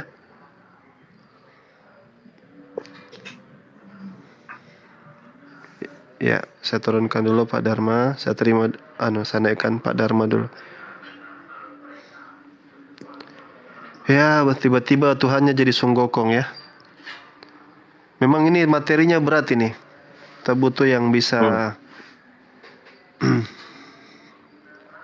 Selamat siang. Salam toleransi. Selamat siang. Iya. Pak Dharma Kristen ya? Iya betul. Oke, Pak Dharma, tema kita ini tentang manuskrip dan segala macam. Pak Dharma bisa paham ya? Ada ilmu tentang itu ya? Karena si Hotang ini kayaknya nggak ngerti dia. Saya kebetulan pas di sini ada Ustadz Juma sama Ustadz Alwan. Boleh nggak saya tanya tentang keislaman? Boleh. Oke lah, sambil kita nunggu juga ya, mungkin.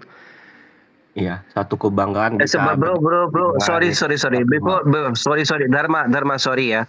Sebelum kamu mulai pertanyaan, saya tidak ada masalah, lanjut, itu hak kamu juga ada ya, untuk pertanyaan untuk Islam. Tapi saya mau pertanyaan satu, kamu ada masalah dengan ideologi Islam ya, atau tidak? Masalah dengan ideologi Islam, masalah dalam hal apa dulu? Oke, lanjut. Oke. Sebelum kita ke Islam dulu, saya mau tanya, bagaimana dengan fakta Bible ya, yang sekarang oleh generasi baru lah saya katakan, ketika mereka mulai mempelajari yang namanya kritik teks, mereka mulai mengimani bahwa ada ayat-ayat palsu Alkitab yang memang sudah sewajarnya untuk dibuang. Sudah sewajarnya untuk ditiadakan. Nah, itu saya mau dengar pendapat Pak Dharma dulu, silakan. Menurut sudut pandang orang Kristen tidak ada ayat-ayat palsu di dalam Alkitab. Tetapi pada dasarnya Alkitab itu sumbernya berdasarkan lisan juga. Dari Yesus, dari muridnya, lalu dari muridnya dari rasul, diteliti oleh dari rasul, lalu ditulis, lalu dikitabkan. Oh begitu ya, berarti ada sanadnya juga ya kayak di Islam ya? Enggak, jangan disamakan kitab abad pertama sama kitab abad ke-6 itu jangan berbeda. Iya. Baik, berarti tidak tahu tentang ayat-ayat palsu yang sekarang dihapus di versi-versi terjemahan Inggris yang sekarang, tidak tahu berarti? Pak Dharma tidak tahu? Saya tidak tahu. Mungkin kalau tahu bisa ditunjukkan datanya kata palsu dari mana. Kalau cuma jadi tidak bagaimana klaim, Bro? Kalau cuma sekedar narasi itu palsu ya. Oke, baik. Nanti kita akan tunjukkan ya biar Pak Dharma bisa paham. Tapi berarti Pak Dharma tidak tahu tentang versi yang di terjemahan English modern itu ditiadakan. Ya. Tidak tahu berarti ya? Iya. Oke, baik. Oke, saya kasih kesempatan dulu Kanda Zuma. Tony Rifa dulu mungkin sedikit tanggapi Pak Dharmanya. Nanti saya sambil carikan buktinya. Silakan Ibu lagi. Uni. Silakan Uni. Ya, tadi saya agak ninggalin handphone Ustadz Awan. Saya baru dekat lagi. Beliau tadi polemiknya apa? Mungkin bisa diulangi sedikit aja gitu. Tadi saya tinggalkan handphone.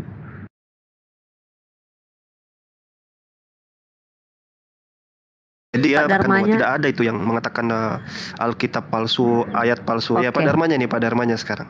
Oke, Pak Dharma, beliau non Muslim ya, Kristen ya. Brother Dharma gak ada di sini. Kristen. Sudah back out. Beliau live di Jeddah. Oke, maksud Pak Dharma kalau boleh saya ulangi biar saya nggak gagal paham. Beliau menyatakan bahwa kita itu di dalam Al-Quran tidak ada pernyataan bahwa Bible palsu gitu kali ya? Bukan. Dia katakan tidak ada ayat-ayat palsu di dalam Alkitab mereka gitu. Ini ya silakan ada Pak Dharma, ada Pak Dharma itu nih saya tunjukin datanya aja ya. Bentar ya, saya tunjukin data aja. Bentar ya. Bisa diizin datanya Ustadz Awan ya? Bisa. Sebentar. Saya perbesar ya. Jadi mungkin ini saya perbesar.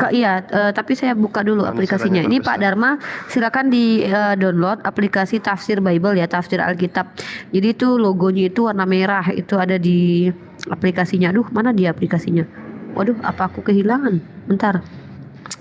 Tafsir Yerusalem di Tafsir Alkitab itu di Sabda ada kayaknya Ustadz Awan ya.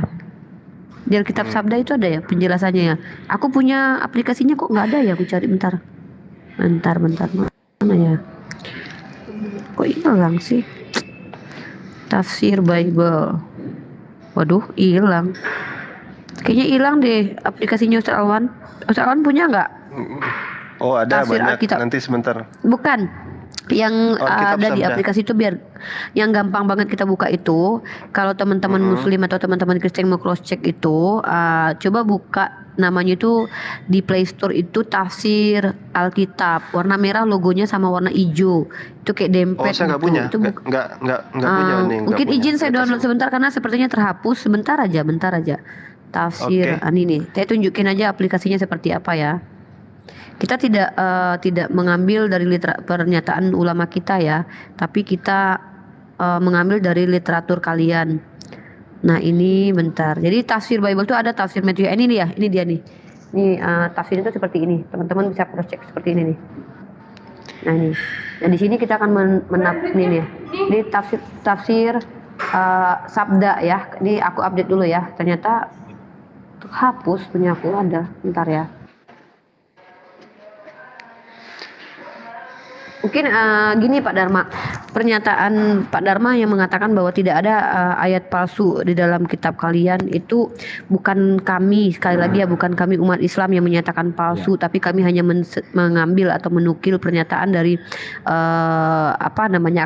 sekolah-sekolah dari siapa netizen nanti bentar ini aku buka nih. Dari pernyataan seseorang kan harus dipertanggungjawabkan dulu, harus dipertanggungjawabkan dulu perkataannya. Ya memang itu yang kami lakukan sebagai orang Islam di kitab-kitab hadis kami itu, kami nggak menerima begitu saja, makanya ada hadis doif, hadis palsu. Dan kalau Anda bisa membantah ini ya nggak apa-apa nih. Ini 1 Yohanes pasal 5 ayat 7 ya, sebab ada 3 yang memberi kesaksian di dalam surga, Bapa, Firman, dan Roh Kudus. Ini tafsir ini dia warna merah tadi udah aku tunjukin ya, kalau mau download silahkan.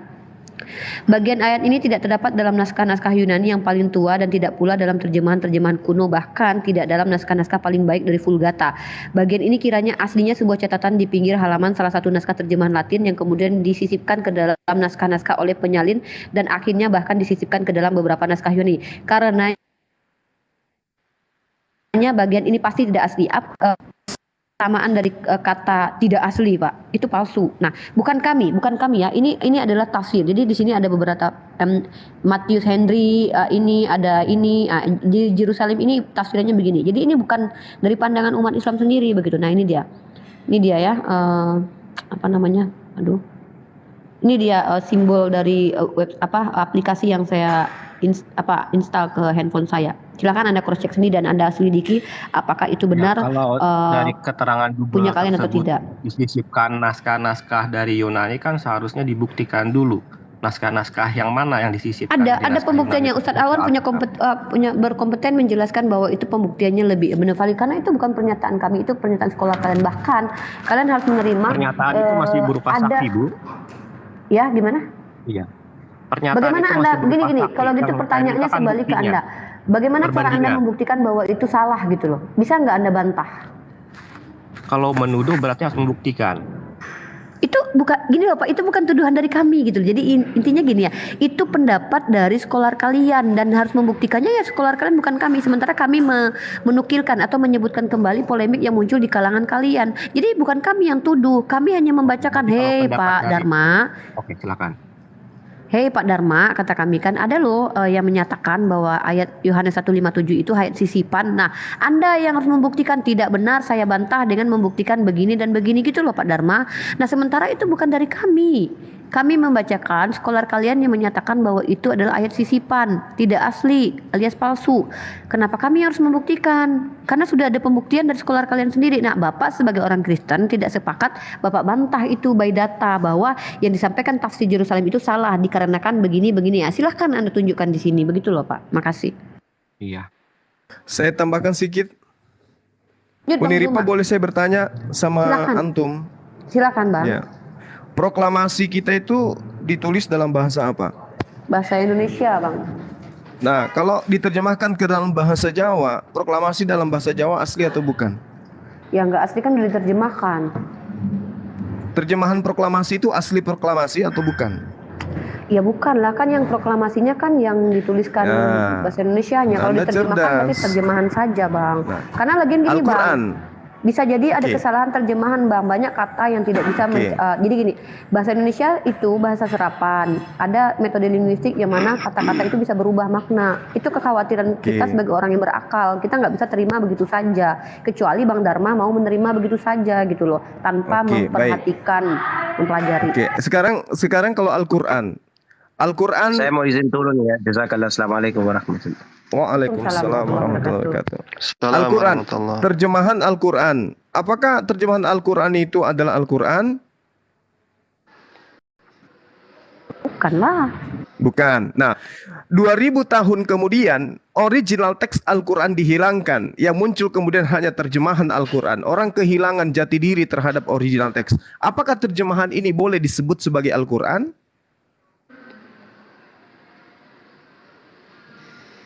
Gak bisa disebut Al-Quran karena itu bukan kalam Allah, itu bukan firman Allah, itu adalah perkataan manusia, upaya manusia untuk memahami isi daripada kalam Allah itu. Nah, mari kita buktikan. Coba kita lihat di dalam Al-Quranul Karim, surah Al-Anbiya ayat 105. Bismillahirrahmanirrahim. Walaqad katabna fi Zubur min ba'di zikr annal arda yarithuha ibadiyas salihun. Dan sungguh telah kami tulis di dalam Mazmur, ya, setelah tertulis di dalam zikr Lauh Mahfuz, bahwa bumi ini akan diwarisi oleh hamba-hambaku yang saleh. Mari kita telaah, apakah betul data ini tertulis di Mazmur bahwa bumi ini akan diwarisi oleh hamba-hambaku yang saleh? Setelah kita mencari di Mazmur, ternyata tertulis di Mazmur 37 nomor 29. Orang-orang benar akan mewarisi negeri dan tinggal di sana senantiasa. Loh, tapi kok negeri?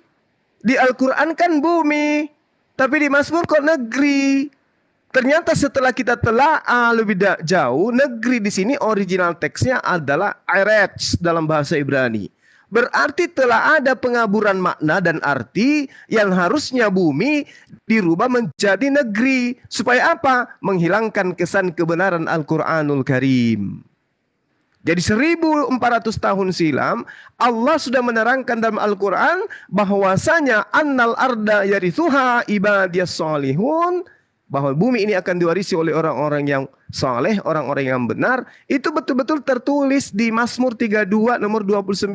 Tapi disesat-sesatkan makna bumi, diganti menjadi negeri. Padahal di situ tertulisnya Eretz. Eretz itu artinya bumi dalam bahasa Ibrani. Nah inilah kalau ditanya mana bukti bahwa dipalsukan. Nah, ini buktinya sederhana kan. Makanya saya tanya, terjemahan Al-Quran itu bukan Al-Quran. Terjemahan proklamasi itu bukan proklamasi. Tetapi upaya manusia untuk memaknai apa arti, apa makna, apa bahasa kandungan yang terkait dalam kata-kata proklamasi itu. Nah ini celakanya kalau hanya menggunakan terjemahan. Karena akan semakin jauh tergerus kebenaran sumbernya menjadi kebenaran semu karena hanya memaknainya sesuai dengan pemahaman kelompok orang di tempat tertentu. Makanya Bible itu di setiap daerah berubah-berubah terjemahannya. Saya kira itu. Terus kemudian apa lagi? Terkait dengan bukti. Jadi Al-Quran itu tidak pernah mengatakan bahwa Bible itu palsu. Nggak pernah. Nggak pernah.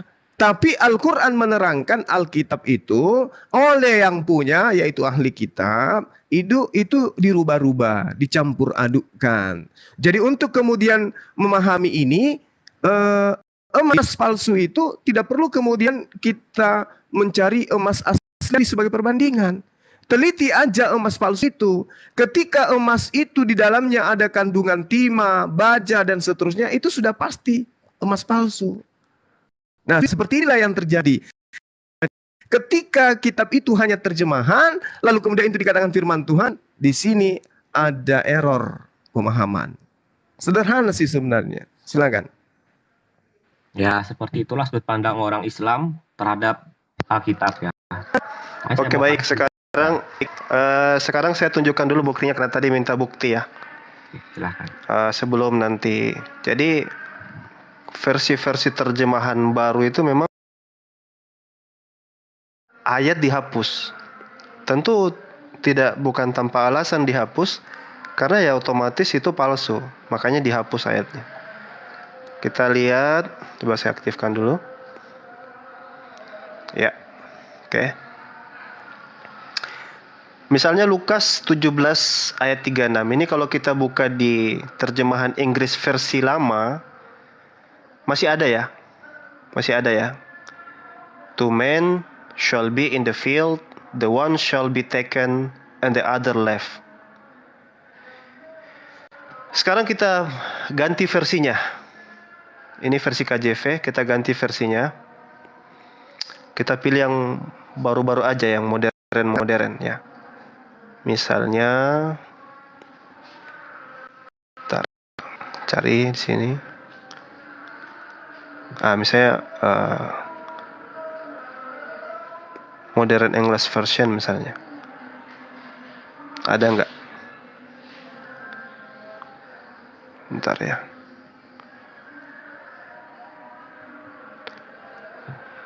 Ini New English Translation misalnya ini.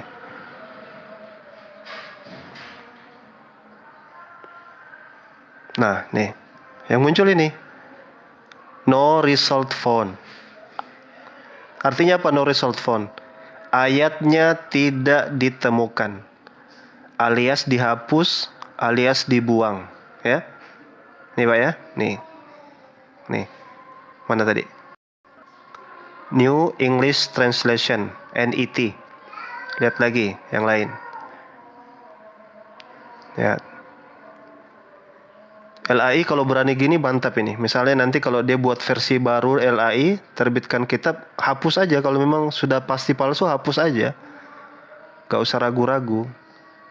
Nah, misalnya di bawahnya lah, ini New International Version. Search. Nah, ini hapus, kosong ini. Kosong. Kosong. Ya, gak ada dia, kosong. Jadi Bapak tinggal ketik saja ini. Kalau Bapak nanti dipikirnya saya rubah ini aplikasi dari Bible Gateway ini, ketik saja nih Pak, Lukas 17:36. Ini cuma salah satu dari sekian banyak. Salah satu dari sekian banyak ayat yang versi di barat sana itu sudah dihapus. Nah ini. Terus Bapak cari versi-versi yang saya munculkan di sini. Ya. Mudah-mudahan ini mencerahkan ya, memberikan pencerahan kepada Bapak supaya jelas ya. Oke. Jadi kita tidak asal nuduh seperti itu. Oke, saya kecilkan, silakan dilanjutkan. Saya sapa dulu Brother Meledak. Halo, selamat siang.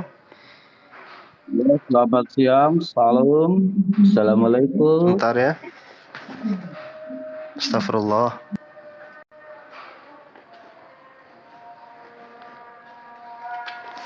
Ini kok jadi terbalik begini jatuhnya.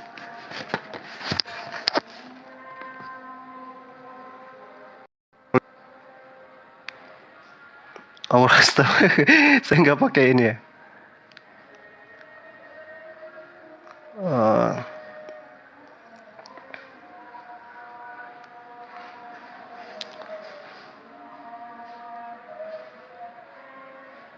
Ustaz Awan, emangnya itu tadi Bang Dharma tidak membantah yang itu ya? Belum ada bantahan ya? Iya, kameranya nih yang agak anu. Ini gimana cara membalikkan kamera? Saya tidak berani membantah karena saya bukan ahlinya di bidang. Dulu Ustaz, ditutup dulu, baru nanti pilihannya pas mau buka lagi baru bisa dibalikin. Ditutup dulu. Di close Iya, dulu. dia lari tadi kameranya nih.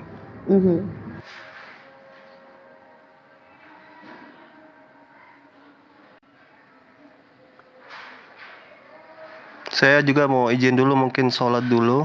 Bentar, saya balikkan dulu kameranya. Ya soalnya suruh lihat-lihat data ya.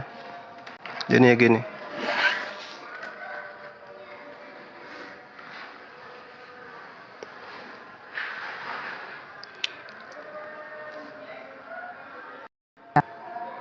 Oke. Sudah Ya, mulai silakan dilanjut. pertanyaannya? Iya ya, silakan. Oke, terima kasih atas kesempatannya. Saya tanya tentang keislamannya. Saya lihat ya orang-orang Muslim di Indonesia itu melakukan peribadatannya di kuburan. Seperti dia sering berziarah ke para wali. Di sana mereka saya lihat melakukan ibadah, zikir, mengucapkan ayat-ayat ayat-ayat Quran. Saya menemukan di dalam hadis bahwa Nabi Muhammad pernah mengatakan melarang ibadah di kuburan. Saya tanya kepada Ustadz Juma, apakah orang-orang yang beribadah di kuburan itu termasuk orang yang sesat atau tidak? Terima kasih, Pak. Ya, silahkan.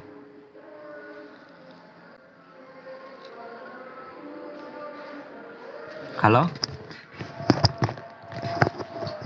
Ya, halo. Sorry. Ya, gimana? Saya ulang pertanyaannya ya. Ya. Saya lihat orang-orang Muslim melakukan ibadah itu sering-sering melakukan ziarah, tapi dia melakukan ibadah di tempat kuburan.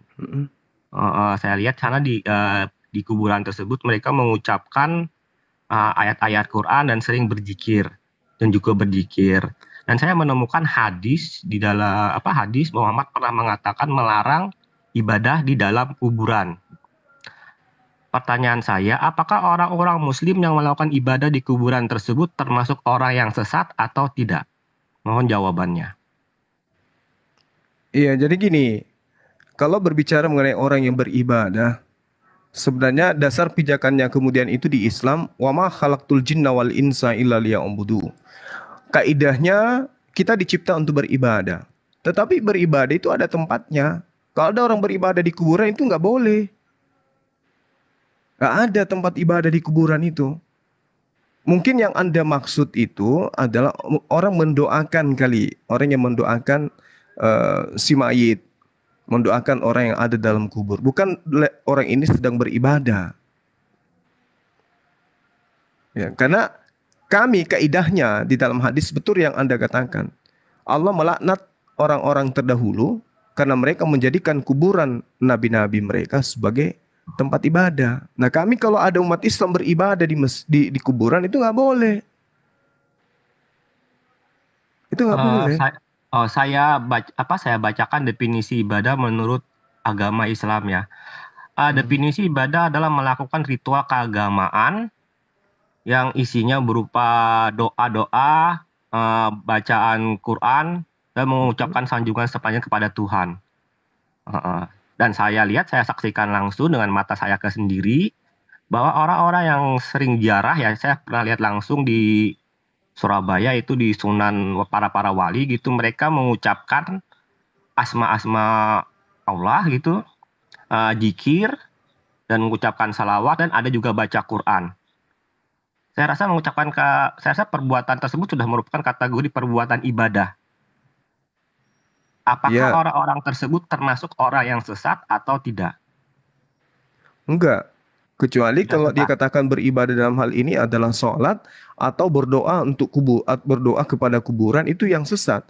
Tapi kalau kemudian mereka mendoakan si mayat, bisa, meskipun di rumah itu bisa. Misalnya kami bersiarah, kami boleh mendoakan orang-orang yang ada yang kami cintai dalam alam kubur itu, boleh. Yang salah kalau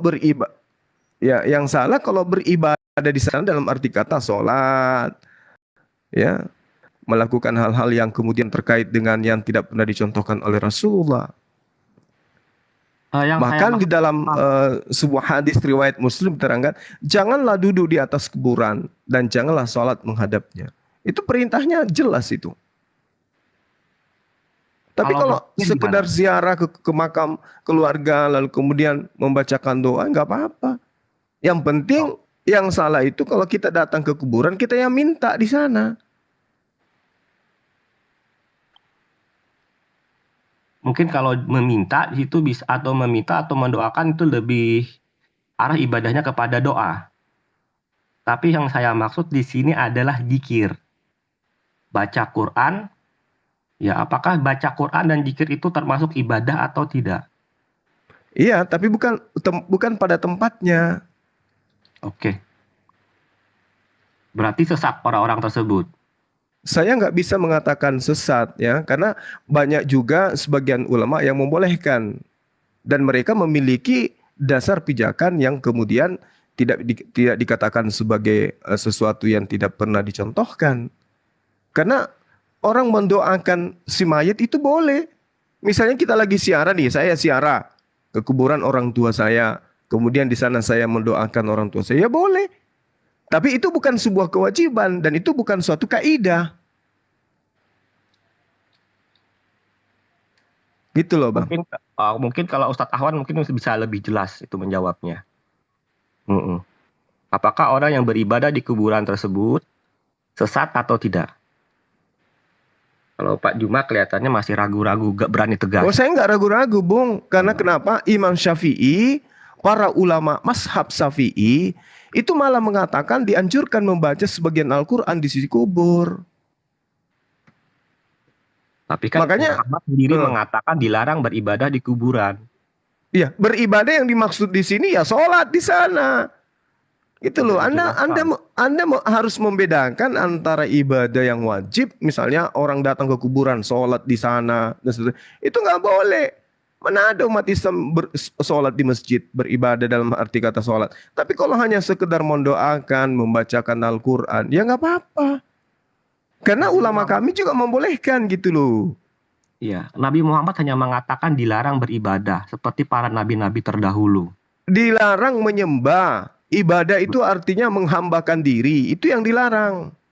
Menjadikan kuburan itu sebagai tempat minta-minta, sebagai kuburan yang dikultuskan, itu yang dilarang. dilarang beribadah, Pak. Kalau beribadah itu bisa kalau menurut Islam ya baca Quran juga beribadah. Lah, Berzikir juga beribadah. iya, Untuk masa ibadah iya maupun orang dilarang berzikir dimanapun berada, giliran masuk di pemakaman berhenti berzikir? Nggak begitu. Jadi Anda jangan kaku menelaah ajaran agama Islam itu. Oke. Berarti orang yang beribadah di kuburan berarti itu boleh, Pak ya? Beribadah dalam arti kata apa ini? Baca Beribadah doa, misalnya boleh. baca zikir. Bukan Boleh. baca doa. Boleh. Berzikir. Baca Quran. Boleh. Oke. Kalau boleh ya baguslah. Nah, terus yang dilarang itu sholat, yang dilarang itu datang meminta di kuburan. Itu yang dilarang. Bertentangan dengan hadis ya, hadis Muhammad ya. Hadis mana yang Anda maksud? Muhammad mengatakan dilarang beribadah. Kan ibadah di sini atau ya semua perbuatan. Ibadah yang dimaksud itu ibadah seperti apa? Semua ibadah menurut pandangan orang Islam. Termasuk baca Quran maupun zikir. Beribadah tersebut dilarang di tempat di kuburan. Ya, ibadah yang dimaksud itu apa? Mana ada hadisnya? Semuanya. Oh, Anda persamakan antara Islam dengan agama Anda. Baca di hadis tersebut ibadah sebagian aja. Di situ dijelaskan di hadis itu cuma ibadah itu aja. Berarti kalau semua ibadah. Iya, makanya perlu pendalaman fikih. Makanya perlu pendalaman fikih supaya Anda paham yang dimaksud ibadah itu seperti apa. Ibadah yang dimaksud yang dilarang di kuburan itu seperti apa. Kami Rasul mencontohkan berdoa, ya, baca Quran. Tapi itu sifatnya bukan wajib. Seperti misalnya nih, saya ke makam orang tua saya, kemudian saya mendoakan beliau. Jangan saya minta ke kuburan, itu yang dilarang. Tapi kalau saya mendoakan beliau mengharap kepada Allah agar dilapangkan kuburannya, dimudahkan urusannya dan seterusnya, itu nggak apa-apa. Membacakan doa Al-Fatihah, membacakan Al-Ikhlas, membacakan Quran, nggak masalah. Yang penting jangan dihukum wajib. Oh, hari Jumat wajib ke kuburan baca Quran, itu nggak boleh. Tapi kalau ziarah kemudian kita bacakan Quran, ya nggak apa-apa, nggak masalah itu. Oke, jadi intinya orang yang berzikir di kuburan dan orang yang baca Quran di kuburan itu boleh, ya? Boleh, yang penting jangan dijadikan sebagai suatu kewajiban. Saya mau ke kuburan berzikir, itu nggak boleh. Tapi kalau misalnya saya nih, tiba-tiba ke makam orang tua saya, lalu kemudian saya mengingat akan kematian, boleh saya istighfar, boleh saya berzikir, nggak apa-apa. Setahu saya ibadah wajib orang Islam itu adalah salat, puasa, dan zakat, itu aja. Sisanya tidak wajib. Sunnah. Kecuali naik haji bagi orang yang mampu, sesuai rukun Islam. Terus? Jadi kalau berzikir itu tidak wajib, Pak. Zikir, tidak wajib. Tidak wajib. Tapi mengingat Allah itu wajib hukumnya. Ya, mengingat Allah ya wajib hukumnya ya kalau nah, itu dia makanya. Berarti zikir itu saya sesuai rukun Islam aja. Zakat, puasa. Ya, dilarang sholat di kuburan. Oke, itu nggak boleh. Yang saya maksud di sini zikir dan baca Quran di kuburan. Iya, nggak apa-apa. Sekali saya katakan nggak apa-apa. Iya, nggak apa-apa. Boleh. Berarti boleh ya? Iya. Saya mau tanya dengan Ustadz Alwan ini. Boleh nggak? Apakah sama atau tidak jawabannya? Iya, tergantung dia menggunakan mazhab apa. Kalau saya Syafi'i boleh. Yang penting tidak menjadikan apa? Kenapa jadi berbeda? Kan semua jadi berbeda? Jadi pernah mengatakan, Pak, bahwa umat Muslim itu ada. Kok jadi berbeda? Kok jadi berbeda? Satu golongan aja yang sama. Ada yang berbeda. Ada yang mau melaksanakan, silakan, kan sifatnya sunnah. Kan sifatnya sunnah. Mana dalilnya larangan membaca Quran di kuburan? Mana? Ada nggak dalilnya? Dalilnya larangan beribadah di kuburan. Iya, beribadah itu yang saya sudah terangkan kepada saudara. Beribadah yang dimaksud di sini sholat. Nggak boleh sholat di kuburan. Oke. Ya seperti itu jawaban Gitu. Cuma ya. Saya mau tanya kepada Ustadz Alwan ini. Saya yakin dia mazhabnya berbeda. Ya silakan aja. Sama seperti ketika Anda tanya tentang hal-hal yang seperti ini kepada 1000 orang, mungkin Anda akan menemukan 1000 jawaban. Tetapi apakah itu merubah kaidah iman kami? Tidak. Ini hanya sifat sunnah. Ini hanya pembahasan khilafiyah. Yang masalah itu Yesus itu Tuhan atau bukan Tuhan. Ada yang mengatakan Tuhan, ada yang mengatakan bukan Tuhan. Bro Dharma, kita tunggu aja nanti si Alwan. Saya mau tanya tapi yang pasti Nabi dulu. Muhammad mengatakan umatnya itu terbagi 73 golongan dan cuma satu golongan aja yang selamat. Semuanya mengaku Ahlus Sunnah wal Jamaah. Oke. Yang selamat itu yang mana? Yang berjamaah. Siapa yang berjamaah itu? Semuanya mengaku Ahlus Sunnah wal Jamaah. Cuma satu aja yang selamat, kata Nabi Muhammad. Ya, hadisnya dulu. Bawa hadis yang sini. Kita telaah hadisnya. Kan gitu. Ya, kalau saya cari hadisnya kan butuh waktu lagi, Pak. Saya tanya Google Nah, itu dulu. dia. Berarti kapasitas Anda itu bukan untuk mengkritisin. Kapasitas Anda itu ikra. Membaca. Belajar. Ya, saya belajar, mengkritisi. Oke, berarti bukan mengkritisi ya. Perbedaan, Anda harus sadar kelas berarti. Di Indonesia. Gak ada, semuanya menyembah kepada Allah, menjadikan Rasulullah sebagai nabi. Al-Qur'annya adalah kitabnya adalah Al-Qur'an. Ibadah wajibnya adalah hari siang berjamaah itu hari Jumat. Gak ada yang Minggu, gak ada yang Sabtu, gak ada. Oke, di Islam gak ada itu perbedaan-perbedaan gitu, gak ada. Ada Pak perbedaan. Cuman yang khilafiyah ada yang menjalankan sunat, ada yang tidak menjalankan sunat. Sunnah dalam arti kata hal yang dibolehkan. Itu bukan sunat kulub ya. Supaya Anda paham. Oke, saya tanyakan balik lagi ke Ustadz Alwan. Jadi sebelum saya tanya kepada Ustadz Alwan, saya mau tanya lagi kepada Ustadz Juma yang sering mengkritisi Saya Alkitab. bukan Ustadz. Udah berapa kali saya bilang, saya ini Bang Suma. Saya apologet. Saya ahli Bible, bukan ahli Al-Quran. Anda harus tahu itu. Ini saya mau bertanya tentang Bible dan Al-Quran gitu. Tadi kan saya tanya tentang keislaman yang perbandingan agama. Yang saya tanyakan di sini, Bang Juma sering mengatakan bahwa Bible itu, Alkitab itu mencuri kata-kata di dalam Al-Quran gitu. Lalu saya tanya balik. Itu nggak diragukan itu. Ya. Lalu bagaimana dengan Al-Quran terjemahannya mencuri kata-kata dalam agama Hindu? Saya kasih contoh, kata agama itu sendiri, kata Tuhan, kata surga, neraka, kata bidadari. Itu kata-kata yang berasal dari agama Hindu. Apakah buatan tersebut sama aja menuduh orang mencuri pada diri sendiri juga mencuri? Oke, di kitab mana dituliskan di Hindu ada kata agama? Oh, Hindu itu berdasarkan dari bahasa Sangsekerta, Pak. Contohnya aja di sini sembahyang ya. Mungkin dari umat Muslim sudah mulai mengurangi kata-kata sembahyang karena definisi kata sembahyang di situ adalah menyembah Sang Yang Widi.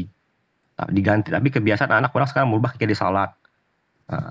Semua kata-kata tersebut sumbernya dari bahasa Sangsekerta, dan bahasa Sangsekerta diciptakan untuk satu kata aja dulu, satu kata aja dulu. Kata yang mana yang Anda ingin bahas? Oh iya, kata yang diinginkannya contohnya seperti agama. Nah, agama dalam bahasa Indonesia apa? Kata agama dalam bahasa Indonesia, agama itu apa? Sesuai dengan kamus bahasa Indonesia, tapi kata agama itu diambil dari bahasa Sangsekerta, Pak. Ya, bahasa Indonesianya agama apa? Agama. Ya. Saya lupa, saya butuh waktu lagi Pak, saya cari Google, saya lupa artinya. Tapi yang pasti sumbernya dari bahasa Sangsekerta. Iya, yang saya tanya ini kan bahasa Indonesianya ini. Itu kan agama itu kan sudah masuk dalam deretan kata bahasa Indonesia itu sendiri. Al-Quran diterjemahkan ke dalam bahasa Indonesia. Kata agama berasal dari Sangsekerta. Nah, tapi itu sudah menjadi bahasa Indonesia, kan gitu. Nah, kata agama ini digunakan oleh KBBI, ya kan, sebagai bahasa kita. Nah, ketika Al-Quran diterjemahkan di nol menjadi kata agama, yang salahnya di mana? Tidak ada yang salah, Pak. Nah, nggak ada yang salah. Saya mengatakan bahwa Tapi kalau misalnya kitab Anda, kita compare dulu terhadap kitab Anda. Kalau kitab Anda disebut Alkitab, salah nggak? Kita mengambil bahasa dari bahasa yang dikenal oleh orang-orang Indonesia, Pak. Iya, dulu kita ambil tadi kan agama tuh. Anda menuding terjemahan Al-Qur'an, ngambil kata agama, ternyata agama itu adalah bahasa Indonesia. Nah, Alkitab ini gimana? Ya bahasa Indonesia. Siapa bilang Alkitab itu bahasa Indonesia? Ya bahasa Indonesia yang diambil dari bahasa Quran. Nah, itu dia. Kalau Anda mengatakan Alkitab itu bahasa Indonesia, Anda salah. Ya, mungkin yang Anda maksud itu adalah kitab. Kitab mungkin. Kalau kitab itu buku. Kalau Alkitab itu adalah bahasa yang kemudian memang sumbernya dari Al-Quran. Tidak ada itu bahasa Indonesia Alkitab, gak ada. Ya, yang pasti berdasarkan dari kita orang-orang Kristen, Alkitab adalah Bible. Adalah? Ya, itulah salahnya karena mengambil bahasa agama lain. Itu baru dikatakan mengambil bahasa agama lain masuk ke dalam kitab saudara. Itu baru keciduk. Sama aja, Pak, dengan Al-Quran terjemahannya. Apa tuh? Yang mana tuh? Anda juga merubah definisi dari akar yang sebenarnya. Contohnya contohnya kata sembahyang, contohnya yang lebih mudah ya. Loh. Sebenarnya kata sembahyang definisinya dari menurut agama Hindu yang menyembah Sang Yang Widi. Anda rubah sembahyang itu kan sudah bahasa Tuhan. Indonesia itu. Iya, dirubah ke bahasa Indonesia dengan definisi yang berbeda. Apa tuh? Ibadah kan? Sembahyang melakukan perbuatan ibadah kepada Tuhan Allah di situ berdasarkan agama Islam. Tapi sebenarnya sembahyang itu kan ibadah. Iya, ibadah. Ya kan? Nah, terus apa masalahnya? Dan itu kan sudah bahasa Indonesia itu. Ya, berubah di mana? Kan berubah definisinya. Siapa yang merubah? Berdasarkan yang merubah ya orang-orang yang membuat kata tersebut, Pak, ke bahasa Indonesia. Padahal bahasa pengertiannya bukan seperti itu berdasarkan dari agama Hindu. Terus masalahnya di mana? Masalahnya ya tadi Bapak menuduh orang mencuri kata-kata di Bible, padahal di Al-Quran sendiri terjemahannya juga sama. Mencuri kata-kata agama Hindu. Oh enggak, Anda keliru. Nggak ada di dalam kitabnya orang Hindu itu sembahyang, nggak ada. Itu bahasa Indonesia itu. Iya bahasa Indonesia, tapi sumbernya dari mana, Pak? Iya, coba tunjukkan di kitab Hindu ada tulisan sembahyang. Beda, Pak. Kalau kitab beda dengan Quran. Karena beda itu juga baru diciptakan juga. Anda boleh menuding Al-Quran mengambil kata sembahyang dari Hindu kalau ada di dalam original teks kitabnya orang Hindu tertulis sembahyang dan tidak ada di dalam KBBI kata sembahyang. Boleh. Oke, yang pasti sembahyang itu kata yang berasal dari Sangsekerta. Dan bahasa Sangsekerta itu adalah bahasa agama Hindu dan Buddha. Yang tujuannya dibuat adalah untuk menuliskan cerita-cerita suci tentang ajaran-ajaran Hindu dan Buddha. Jadi apapun kalau saya mengatakan Sangsekerta adalah agama. Kalau saya mengatakan kitab Anda mencomot kata dari Al-Quran, saya bisa buktikan kata itu memang betul ada di dalam Al-Quran. Tapi kalau Anda menuding Al-Quran mengambil kata sembahyang, tunjukkan mana kitab yang mengatakan sembahyang itu ada dalam kitab mereka, dalam original teksnya. Ya original teksnya ya kan bahasa Sangsekerta itu, Pak. Mana kitabnya coba? Kita lihat dulu. Mungkin saya bukan ahlinya dalam kitab Weda, Pak. Tapi yang pasti berarti apapun, Anda cuma ngomong-ngomong aja ini berarti. Ya, berarti apapun kata-kata yang berasal dari bahasa Sangsekerta itu pasti berdasarkan ajaran agama Hindu dan Buddha. Belum tentu. Nah, itu memang belum sudah tentu. Dari hanya Pak Sangsekerta diciptakan, Pak. Belum tentu. Nah sekarang Anda bisa buktikan nggak bahwasanya kata sembahyang itu ada di dalam kitabnya agama Yahudi?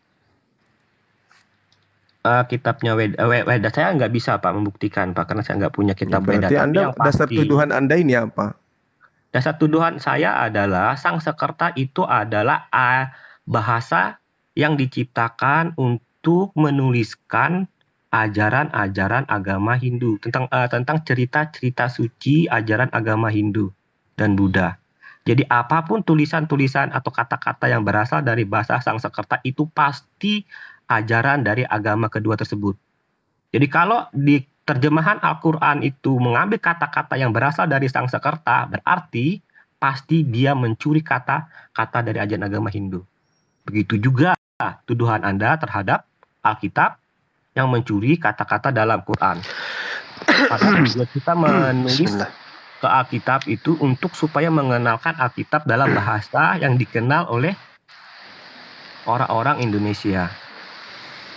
Itu tujuannya, gitu Pak. Ya. Saya salah dulu Kandaya. Saya sediakan lagi. Saya sholat dulu deh. Oh siap Kandaya. Saya sediakan lagi satu kursi untuk teman-teman Kristen ya. Saya senang bahkan kalau Kandaku ini dikeroyok misalnya 3 lawan 1. Saya biar nampak jelas. Pada Ustaz Ahwan. Oke sabar dulu, saya sapa dulu Bang Meledak. Tadi belum saya sapa. Halo bro, Bang Meledak. Halo bro, selamat siang. Saya penasaran sama Anda. Tadi di komal di chat di bawah Anda bilang host ini berani ndak naikkan saya. Maksudnya kenapa? Apakah ada kekhawatiran gitu kepada Anda atau gimana? Coba dijelasin dulu biar. Oke, saya jelasin ya. Karena mayoritas komal Islam tidak pernah berani menaikkan saya. Itu aja simpel. Oh, mayoritas ya. Iya. Cuma tahu lah itu, Ripa pun tahu lah itu. Oh, oke. Ditahan dulu ya. Saya hormati dulu Pak Dharma. Teman-teman yang Kristen lagi siapa ya? Saudara-saudaraku yang Muslim, saya mohon maaf sekali belum bisa naikkan dulu. Yang Kristen silahkan kasih signal namanya siapa untuk saya kasih duduk. Ini ada kursi satu lagi. Bagaimana Pak Dharma? Silakan. Saya tahu, saya pernah dengar pernyataan dari Ustadz Alwan. Ustadz Alwan ini orang Muhammadiyah ya, berarti bermazhab salaf. Saya pernah dengar itu. Makanya saya tanya kepada Ustadz Alwan, apakah sama jawabannya dengan Ustadz Juma, bahwa saya pernah melihat langsung kepada orang-orang Muslim yang melakukan ritual atau ibadah keagamaan di kuburan. Dan saya melihat, membaca ada hadis Muhammad melarang ibadah di kuburan. Mau tanggapan Ustadz Alwan gimana itu? Apakah jadi begini. Orang-orang tersebut sesat atau tidak? Jadi di dalam Islam itu ya, kalau kita bicara di dalam Islam itu ada hal-hal yang kita bisa saling mentolerir. Ya, sekalipun kita berbeda pandang di situ. Misalnya dalam hal tawassul, tabarruk. Saudara-saudara saya di NU mungkin masih melakukan itu dan mereka itu ada dasarnya. Ada dalil yang mereka pakai. Kami di Muhammadiyah tidak. Kami juga ada dasarnya. Ya, untuk sampai menyalahkan apalagi sampai mengkafirkan, mensesatkan itu bukan budaya dan kultur di dalam Islam, apalagi itu dalam masalah khilafiyah. NU misalnya mengatakan merokok makruh. Kami Muhammadiyah mengatakan haram. Tidak gontot-gontokan kami. Atau misalnya di dalam NU itu dikenal dengan di dalam Muhammadiyah dikenal ada zakat profesi. NU tidak zakat profesi, katanya tidak ada. Tidak gontok-gontokan kami. Karena kita saling tahu itu masalah furu', bukan masalah usul. Kalau misalnya NU itu menyembah Tuhan yang lain, berbuat syirik kepada Allah yang sangat jelas kesyirikannya, maka di saat itu pasti saya bicara itu salah. Begitu juga kalau Muhammadiyah melakukan menyembah Tuhan yang lain, melakukan kesyirikan yang sangat jelas, asyirkun mubina, pasti akan dibantah. Tapi kenyataannya Anda lihat kan, bagaimana Nahdlatul Ulama, Muhammadiyah saling bahu-membahu, mereka bisa saling bekerja sama membangun negeri ini. Ya, begitu ya Pak Dharma ya. Jadi itu masalah furu', masalah cabang itu tidak meruncing di situ. Lagi pertanyaan saya ya. Orang-orang yang melakukan ritual keagamaan yang tidak diajarkan oleh Muhammad itu disebut bid'ah. Bid'ah di sini adalah bisa dikatakan adalah orang yang sesat. Otomatis pandangan orang Muhammadiyah, orang-orang yang melakukan ritual keagamaan di kuburan apakah orang yang sesat atau tidak, Pak? Menurut pandangan. Nah, saya jelasin. Jadi di dalam pandangan saudara kita harus melihat juga pandangan orang. Jadi kalau kita dalam diskusi itu kita lihat kacamata atau pandangan orang. Orang saudara-saudara saya di Nahdlatul Ulama, mereka mengatakan ada kategorinya bid'ah hasanah. Nah, ini mungkin baru dengar ini Pak Dharma ini. Bid'ah hasanah itu dia bid'ah tetapi bisa ditolerir bid'ahnya. Namanya bid'ah hasanah. Contoh, misal mereka berdalil dulu tidak ada perintah membukukan Quran, tetapi itu dilakukan oleh para sahabat. Maka ya otomatis itu menjadi contoh dari bid'ah hasanah. Nyatanya kan Quran dibukukan dan itu bermanfaat. Paham ya? Jadi bagaimana bisa misalnya Pak Dharma suruh saya, kan kamu Muhammadiyah, kamu tidak setuju dengan ritual NU, kamu sesatkan dong. Tidak gitu cara mainnya dalam Islam. Jadi kita itu saling memahami, ya. Misal di dalam, makanya saya katakan itu namanya furu'iyah. Furu itu cabang. Kalau kayak Katolik Protestan itu beda itu. Kalau Katolik Protestan kitabnya beda, 166, 173. Udah nggak furu itu, udah fundamental itu. Itu pasti gontok-gontokan itu. Tapi kalau NU Muhammadiyah itu Qur'annya sama, yang dibaca sama, hanya dalam liturgi keagamaan itu berbeda dan itu sah-sah saja. Bahkan internal Katolik juga begitu, internal Protestan juga gitu. Karismatik itu kan nyanyinya pakai bahasa roh, bara. Ada yang setuju enggak dari pihak Kristen yang lain? Enggak ada yang setuju.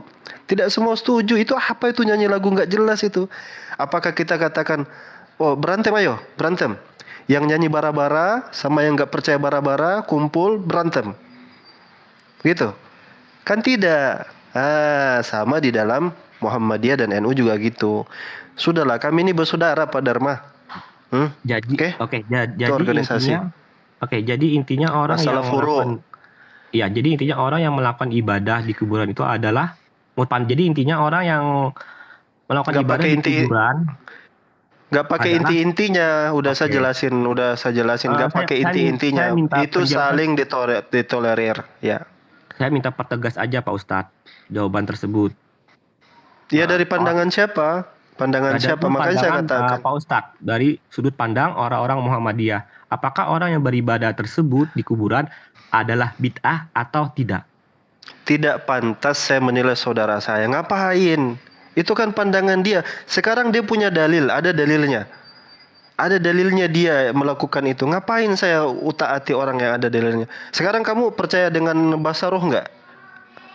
Tidak tahu Pak, saya ingin jawaban itu aja. Enggak, saya kasih perbandingan komparasi biar Bapak ngerti maksud saya.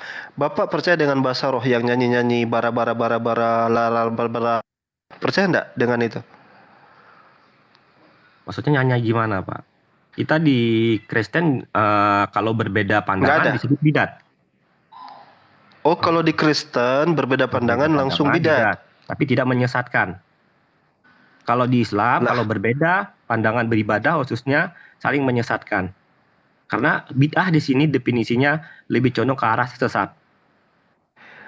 Gini, kalau Bapak mau memaksakan narasi tertentu dan melupakan fakta di lapangan itu terserah Bapak. Saya tanya, ada enggak orang Muhammadiyah marah-marah dengan NU? Ada enggak? Ada enggak di lapangan? Pakai biji matanya Bapak aja lihat di lapangan gitu. Ada enggak? Oke, saya kasih ini contoh kasus. Saya kasih contoh kasus. Mungkin ini kasusnya bukan kepada Muhammadiyah tetapi juga bermazhab salaf juga yang disebut juga salaf Wahabi. Saya baca di berita ada terjadi di Madura. Seseorang ustadz yang bermazhab salaf itu mau ditangkap dan masjidnya mau ditutup hanya karena dia mengatakan tentang Maulid Nabi. Nah, itu kan itu begitu tangkapan itu. Itu contoh kasus. Itu kan media yang Anda mungkin tidak ada di situ, tidak hadir di situ dan tidak tahu kasusnya secara detail kayak mana. Sudah tidak usah terlalu yang tidak substantif itu nggak usah terlalu dipaksakan, Pak. Namanya berita cacing jadi ular naga itu di lapangan, Pak. Dalam di dalam Kristen juga seperti itu. Orang rebut-rebutan gereja, orang tidak setuju. Itu bukan hal yang fundamental untuk kita bahas di sini. Ya, tapi kan di sini kita tidak pernah kita mau menangkap pendeta atau mau tutup gereja. Wah, itu Bapak itu kurang baca, kurang Tidak ada tutup gereja, tidak ada nangkap pendeta, gimana? Bapak itu kurang baca atau gimana? Kasusnya, Pak. Iya, sekarang kita kembali ke pokok persoalan aja ya sambil nunggu Bang Zuma. Tadi sudah saya tunjukkan bukti Alkitab itu. Saya pikir sudah terserah mau diterima apa tidak terserah. Oke, berarti sekarang kesimpulan dulu Pak ya mengenai jawaban Bapak tadi. Meskipun Bapak tidak tegas, saya kasih tegas. Ya. Okay. Yang penting hatimu senang lah ya. Silakan bikin kesimpulan. Berarti orang Muhammadiyah yang bermazhab salaf termasuk juga orang Salafi Wahabi mengatakan orang beribadah di kuburan itu adalah sesat. Dan di Islam Muhammad mengatakan bahwa ada 73 golongan dan hanya satu golongan saja yang diterima dan yang selamat. Saya tidak tahu golongan yang mana, apakah golongan Salafi Wahabi atau golongan Sufi yang seperti bermazhab seperti Bang Juma, Sufi ya kalau Bang Juma. Itu aja. Ya sudahlah, saya karet mulai. Yang penting saya jelasin. Oke, sekarang saya tanya Anda, Alkitab itu sudah dibuang, sudah dihapus, ayat-ayatnya sudah dihapus. Udah saya tunjukkan contohnya. Nah sekarang apa tanggapan kamu? Bapak kan nuduh, berarti harus membuktikan. Kalau hanya sekedar sudah tadi, mau gimana lagi? Mau saya lompat dari gunung lagi nih? Tadi apa tadi yang saya tunjukkan ini tadi? Itu kan Alkitab bahasa Inggris dengan Alkitab bahasa Indonesia yang Bapak bandingkan ya. Tadi perbandingan apa jadi? Jadi Bapak kitab bahasa Inggris sama Alkitab bahasa Indonesia. Perbandingannya tidak ada ayatnya. Tadi Bapak nyimak tidak tadi yang saya kasih lihat? Ya saya nyimak Pak.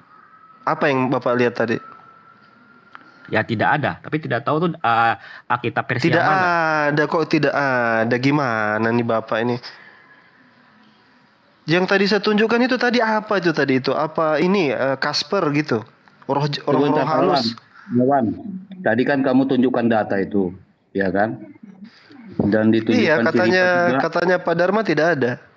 Sebentar dulu, dan Ripa tunjukkan aplikasi. Pertanyaan saya begini loh, kalian tuh udah paham nggak hak paten itu apa? Apa itu hak paten? Hak cipta itu apa? Ya, apa itu hak cipta? Jadi kalau dia punya hak paten itu sudah memenuhi unsur hak cipta, dia harus punya payung hukum.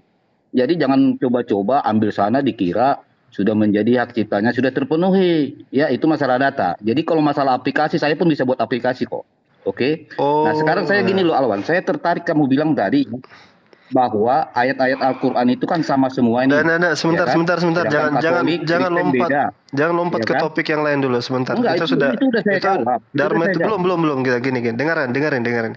Jadi maksud kamu aplikasi itu dirubah-rubah sama Uni Rifa dan saya juga tidak punya hak patennya gitu.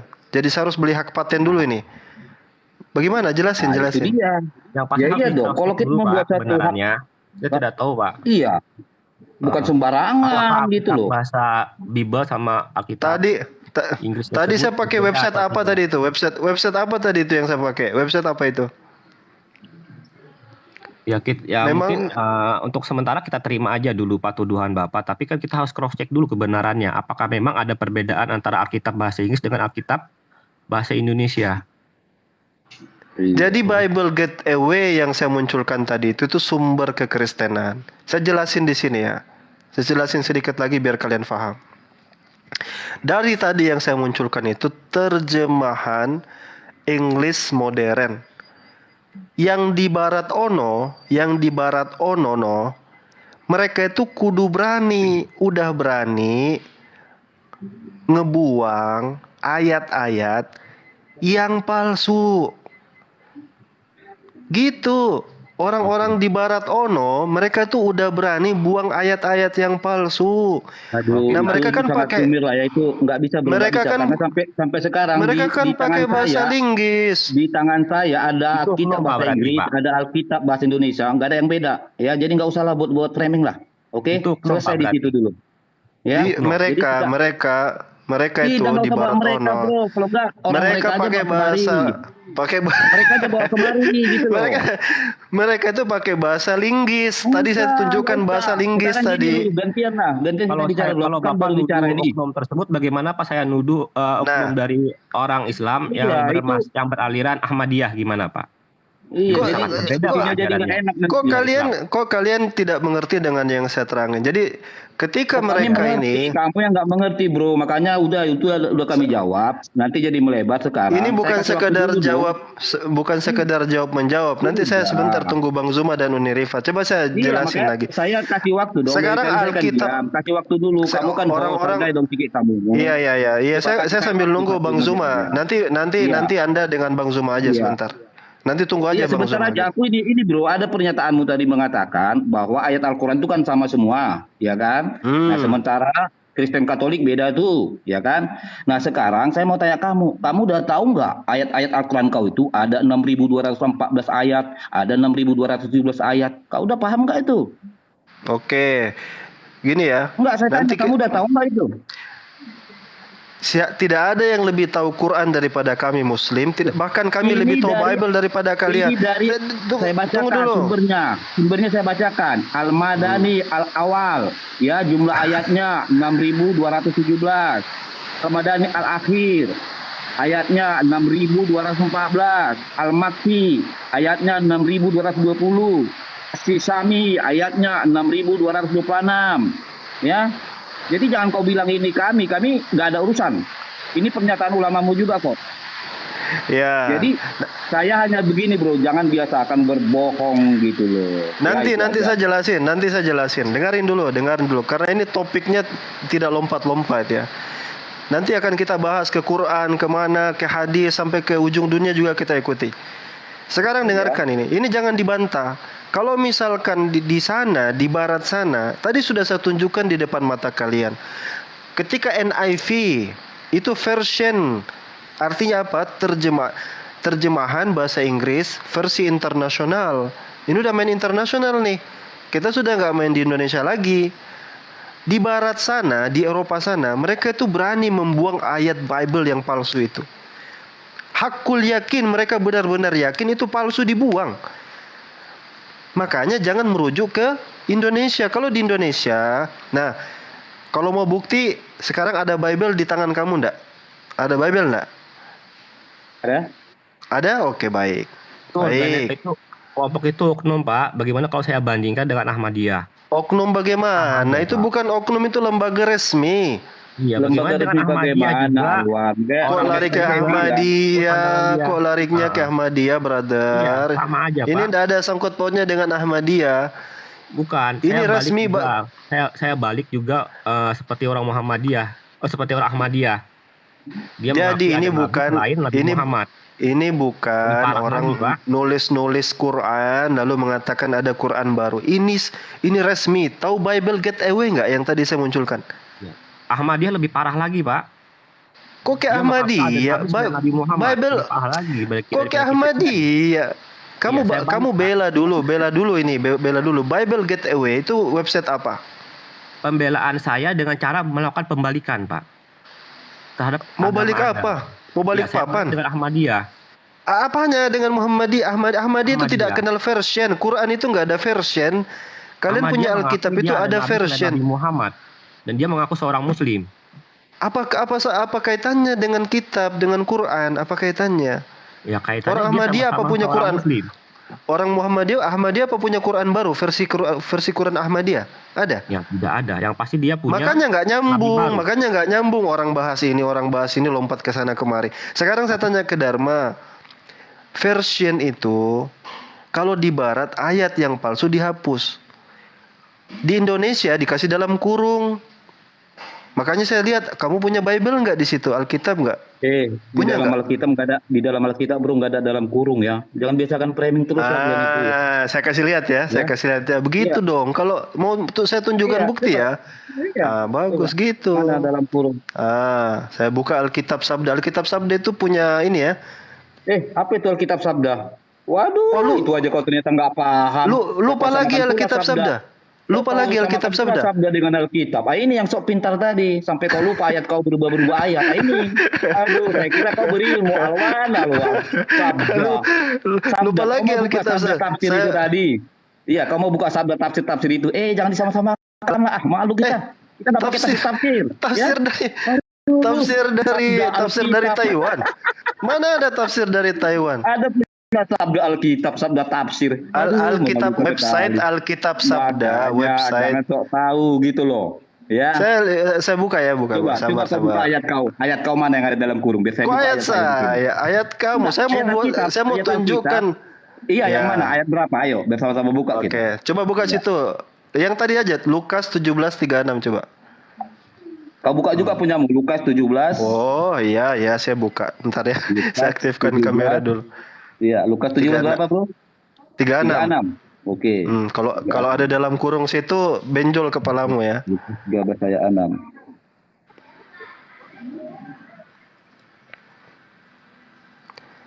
Mana itu dalam kurung? Ya, ada enggak situ dalam kurung? Enggak ada, itu bukan dalam kurung. Berarti kau enggak paham, makanya bertanya sama ahli kita. Apa dan itu? Apa dan? Mana coba? Nih. Mana? Nih. Mana? Nih dalam kurung ini. Ini. Mana? Ini nih Alkitab Sabda. Alkitab. Iya, ini punya siapa ini? Hak patennya siapa punya nih? Hak patennya ini siapa ini? Yang punya dalam kurungnya, Bro. Lagian itu kan satu ayat. Kau ngerti nggak dalam kurung itu apa? Iya ini ya. Kau jelasin kepadaku. Iya. Ya, kau belajar dulu. Apa ini dalam kurung ini? Apa ini? Apa dalam kurung? Ini. Itu apa bunyi ayat, bukan dalam kurung. Ini apa maksudnya diberikan tanda ini? Coba jelasin ayat saya. Itu ayat 36 benar. Itu ayat 36 apa bukan? Iya 36. Ya sudah, kau tahu arti. Coba lihat ya. Kita lihat 37. Kita lihat 37 ada dalam kurungnya enggak? Kamu tahu yang dalam kurung itu apa? Ya, kamu jelasin ya.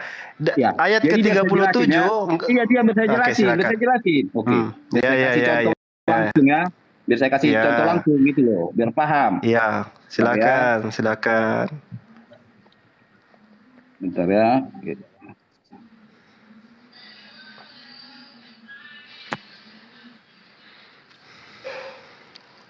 Ini saya kasih contoh. Mana dia? Ini contoh ayat dalam kurung begini. Ini satu ayat. Ya kan di dalam ayat itu ada kata yang perlu dijelaskan, makanya dia akan dalam kurung. Saya bacakan. Sesungguhnya orang-orang mukmin itu bersaudara. Karena itu damaikanlah antara kedua saudaramu dalam kurung yang berselisih. Itu kurung. Dan bertakwalah kepada Allah agar kamu mendapat rahmat. Itu makna dari dalam kurung. Jadi kalau itu kan ayat mutlak. Satu ayat itu, ayat 36. Paham ya? Kalau nggak paham, jalik lah. Sudah ya. Oke.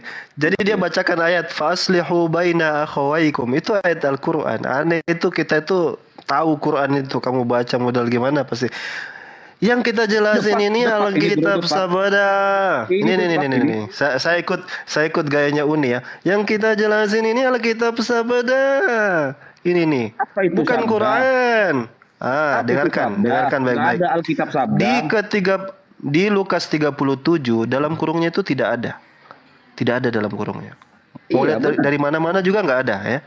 Ayat 19 kita buka 17 Lukas 17:19 ada dalam kurungnya. 17, 19 nggak ada dalam kurungnya. Ya nggak ada karena itu kan satu ayat.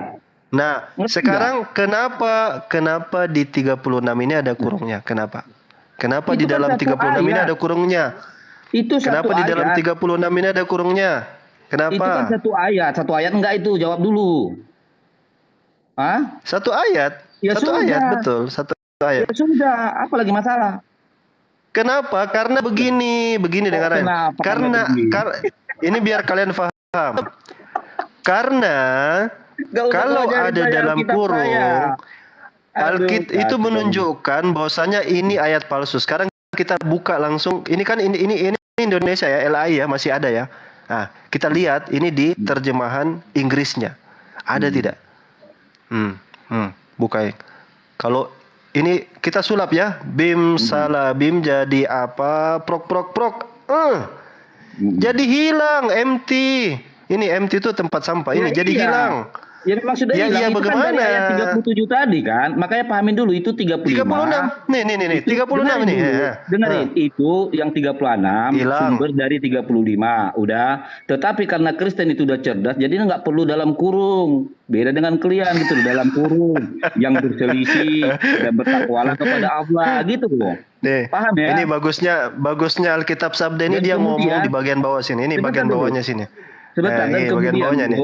Sebentar, dan kemudian bahasa Inggris, bahasa Indonesia, mau bahasa Jerman, itu adalah terjemahan dari kitab original orang Kristen. Original. Jadi ini terjemahan, ya kan? Ya, Nah, nih. Ya. nah, jadi apa masalahnya di terjemahan itu? Sama seperti Muslim kan, ada terjemahan dirubah loh. Contoh, Al-Maidah 51, pemimpin, ya kan? Teman, diubah jadi pemimpin. Gak ada masalah, orang terjemahan toh. Jadi pintar dikit lah kalau mau debat sama saya gitu. Sekarang dia katakan original. Ini ada kata original ini, original ya. Ini ada kata original. Jadi Alkitab Sabda ini punya Gak ada orang Kristen pakai Alkitab sabda-sabda Ini- gitu. Bibel. Oh, Gitu nggak ada orang, nggak ada orang Kristen pakai ini ya, nggak ada ya. Nggak ada itu. Orang Kristen tidak punya patennya ya, nggak ada patennya Sama ya. tadi seperti si Harus tadi beli kan, hak patennya menunjukkan- dulu ya. Sebentar dulu, seperti ini- si Rifa tadi kan menunjukkan apa? Sabda tafsir. Lah sejak kapan Alkitab punya tafsir? Ya, oke, sudah. Nah, ketika jangan merujuk dipaksa sama ke lah. Ya, jangan ketika dipaksain merujuk sama ke lah. ketika Wah, merujuk ke ngomong-ngomong. Lukas 36 yang kosong ini, Alkitab Sabda kemudian berikan penjelasan di bagian bawah. Jangan diulang-ulang, udah saya jawab ini. itu. Masa nggak paham? It is Iya, not udah saya jawab. well enough attested to be original. Dengerin dulu. Apa artinya? Dengerin Ini dulu. Jangan terguncang lah. Ini lah makanya saya bukan takut sekali sama asli. saya. Langsung terguncang Tidak kalian. cukup Bicara bukti kok tak mau untuk gantian, gitu, dijadikan asli. Coba lah, santai, Tidak relax, cukup bukti gitu untuk kan. dijadikan asli. Maksudnya itu apa? Dengerin, saya Palsu. jawab. Saya jawab dulu, udah. Dengerin, silakan. biar gak berulang-ulang. Kan saya sudah katakan, bahasa Inggris, mau bahasa Indonesia, mau bahasa Inggris, mau Jerman, Belanda, itu terjemahan. Udah. Itu disesuaikan dengan bahasa setiap negara. Nah, sekarang yang kau persoalkan adalah terjemahan. Apa bedanya dengan Al-Qur'anmu? Terjemahannya kan ada yang diubah juga, toh? Ada enggak? Makanya ini bukan masalah terjemahan.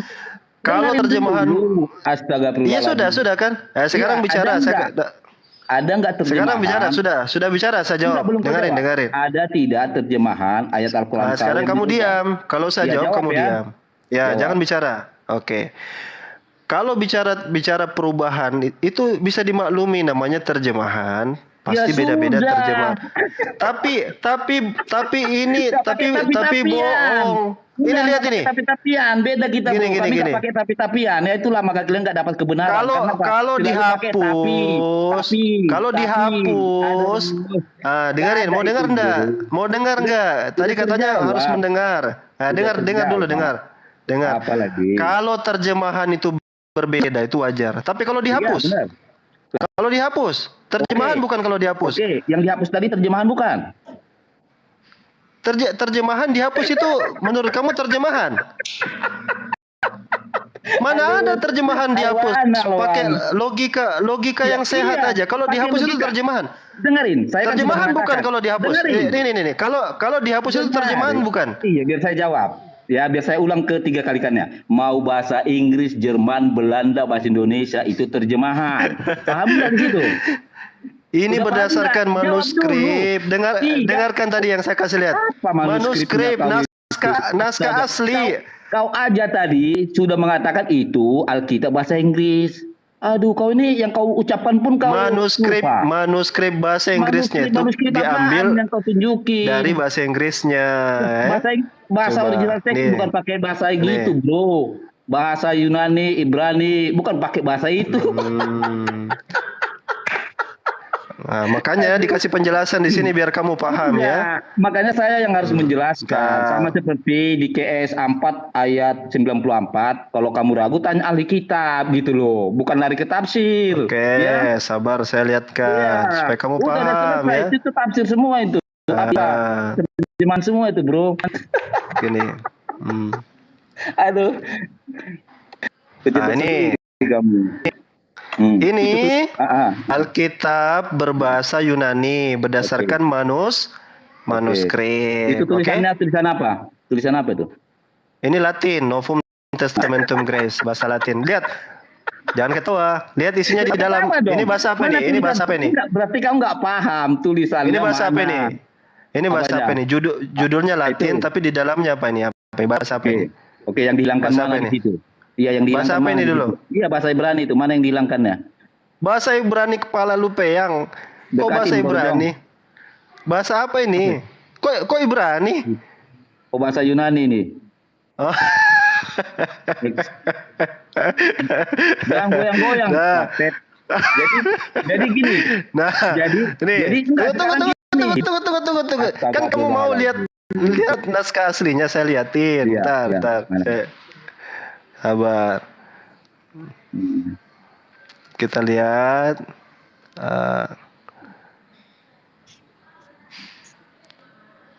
Ini makanya itu jangan macam-macam kalau sama Muslim, bahaya. Nanti meledak. Nanti akan meledak. Dari tadi aja kau udah meledak, saya buka. Yang kau siapin salatin buka. Mana? Nih, baca ini. Baca. Nah. Ya, lanjut aja. Mana yang dihilangkan menurutmu di sini? Baca dulu kan kamu mau yang manuskrip, baca dulu. Kita bicara fitnahanmu, nggak usah banyak kali gondal-gandul. Nanti kau suruh baca Quran. Kalau kamu nggak bisa baca, sia-sia waktuku. Ya sama juga. Kalau kamu bisa baca waktu saya. Coba dibaca atau saya bacakan. Bisa saya bacakan ya. Enggak bisa enggak kau baca Quran itu dulu. Bisa dong. Ya, saya tes ya. Jangan pindah-pindah, kamu itu kayak kodok aja lompat-lompat. Masa Islam takut? Jangan kayak kodok lompat-lompat. Astagfirullahaladzim. Masa Islam kamu takut saya sudah Al-Quran? Ini sudah saya buktikan ayatnya dihapus. Bukan membaca di sini, bukan mau belajar membaca. Buktikan mana fitnahanmu, gitu loh. Ya, oke. Jadi ini di dalam kitab Yunani. Sekarang kita nanti cari Lukas 17:3 ya. Sekarang kita lihat dulu sini. Ini enggak langsung aja mana ayat yang dibuang, enggak usah sosokan kau, enggak tahu bahasa aja. Jangan ketawa. Kau Islam kutes bahasa baca Quran aja kau enggak berani. Jangan bikin malu lah. Ya. Hati-hati kalau sama Bang meledak gitu loh. Harus yang tinggi ilmunya. Mana yang dihilangkan? Ini biar saya ngibulin kamu juga, pasti kamu nggak bisa bantai. Tidak, yang kau ucapkan ini semua. Kamu nggak bisa baca. Gitu. Misalnya, kamu nggak bisa baca soalnya. Misalnya saya tunjuk sembarang aja misalnya. Ini nggak ada ini. Ini nggak ada. Nah, kamu mau bilang apa? Ini buktinya di bawah sini. Mana? Nggak ada ini. Yang kau tunjuk 24. Tadi kau tunjukkan 36. Ayo. Tidak, saya kasih contoh aja. Misalnya saya tunjuk begini aja. Kamu bisa ngerti enggak? Kalau saya tunjuk sembarang gini. Siapa yang tunjukkan 24? Tadi si Alwan ini tunjuk ayat 36. Sekarang sok-sok tahu. Kamu nggak bisa baca. Sabar ya, kita cari Lukas ya. Makanya saya tuh kasihan dengan pintar gitu loh. Lebih bagus kalian tuh belajar ngaji seperti kata Komalnya si A itu kan. Orang itu sok-sokan tuh Bang mau ngelawan kamu debat, ngaji aja mereka nggak tahu katanya. Astagfirullahaladzim. Nauzubillah ini 17. Bentar ya. Mana? Nah. Ini Lukas 17 36. Ntar ini masih 16. Ah, ini Lukas 17 ini. Ini Lukas 17 ya. Kita masuk ke ayat 36. Sabar. Mana? Nah, ini nih, lihat. Mana? Ini moncongmu pakai baik-baik ya. Ya. Mana? Moncongmu. Mana 36? Ayat. Sabar. Ayat 34 dari sini ya. Ya, ini Lukas 17. Ayo hitung berapa ini? 34. Tiko 34. Ah, 33, terus 34, 35. Ah, 36-nya mana?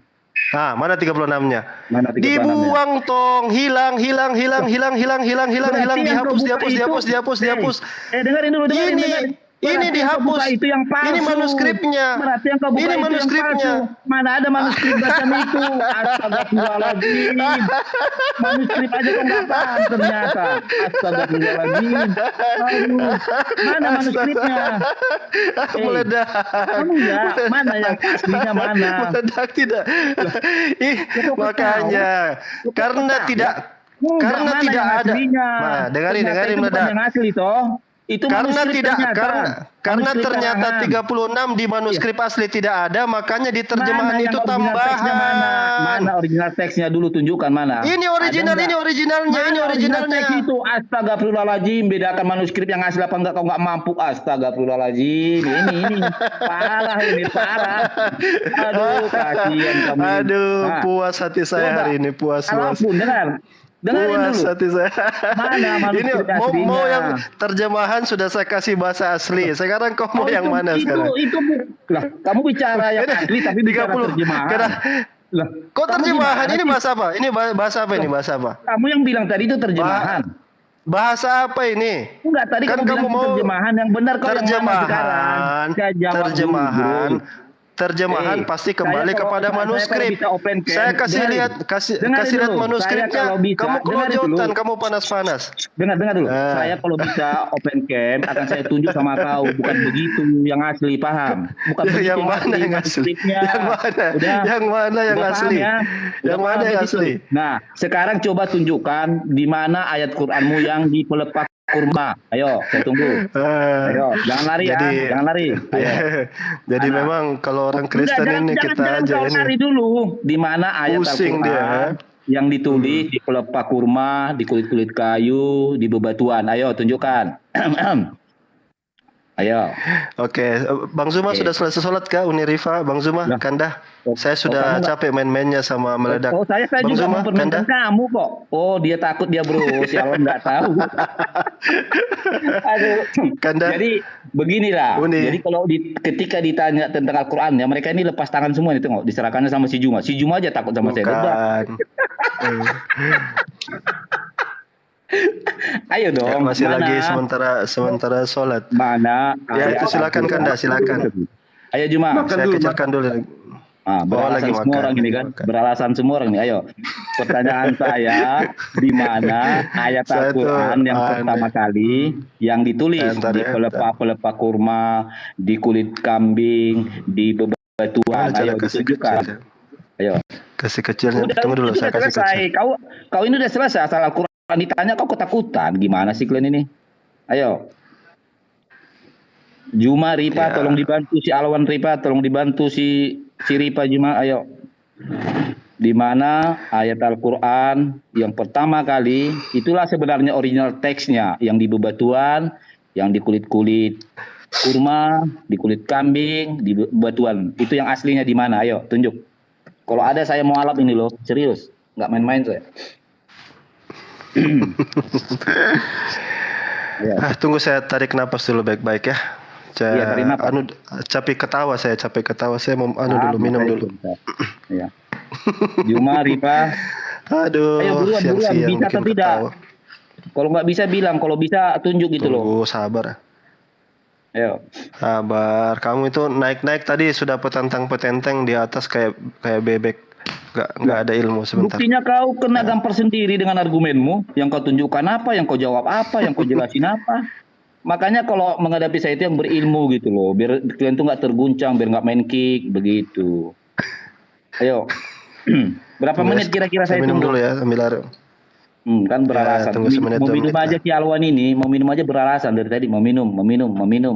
Padahal untuk menghindar itu. Supaya si meledak lupa pertanyaannya gitu.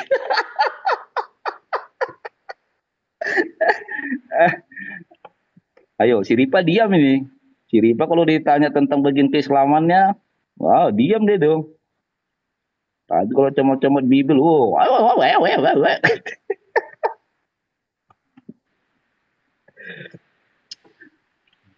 Ya, saudara-saudara, kita saksikan di sini titik penentuan iman saya. Saya akan mualaf kalau saudara kita ini bisa menunjukkan bukti original teks ayat yang diturunkan oleh Allah di pelepah kurma, di kulit-kulit kayu, di bebatuan, ya, ada enggak gitu loh. Semoga bisa dibuktikan ya kan, biar saya sunat, bisa poligami.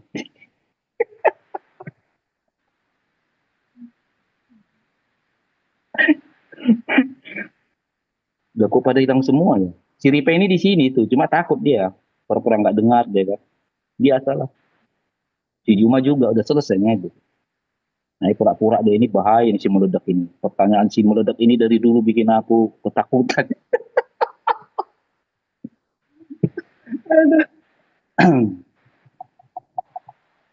Gimana? Ada nggak bro? Kalau nggak ada, aku ada tugas lagi nih.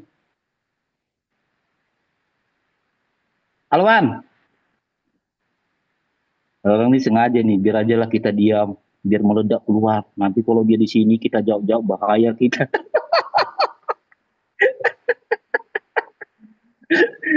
Ya udahlah, aku pamit dulu ya. Kalau nanti kalian bisa jawab saya, nanti malam lah, Alwan ya. Bikin malu kalian ini.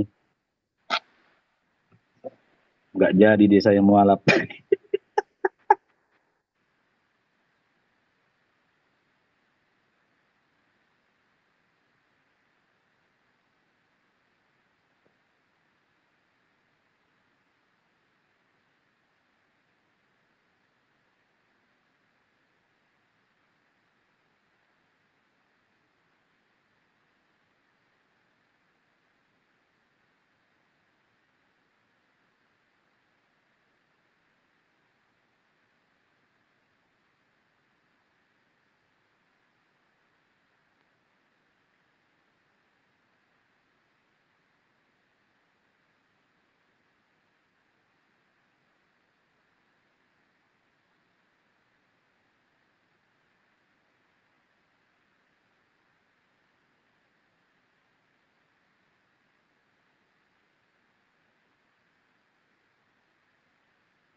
Halo, assalamualaikum. Tes, tes. Waalaikumsalam warahmatullahi wabarakatuh. Ya, Dek, saya masih makan ini. Si ini mana meledak? Aduh, saya Dikit kena ya? peringatan pelanggaran. Kena report saya kayaknya. Cek. Siap.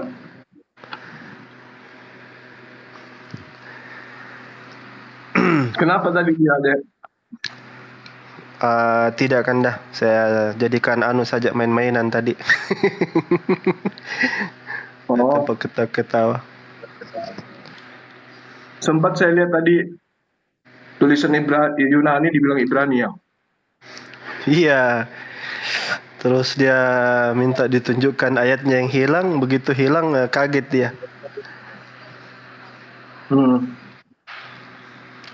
Saya naikkan yang lain kan Daya? Boleh. Ada masih makan saya, Dek. Oh, ini ada Valdi Nyong, Masya Allah. Valdi Nyong ini idola saya nih nyanyi.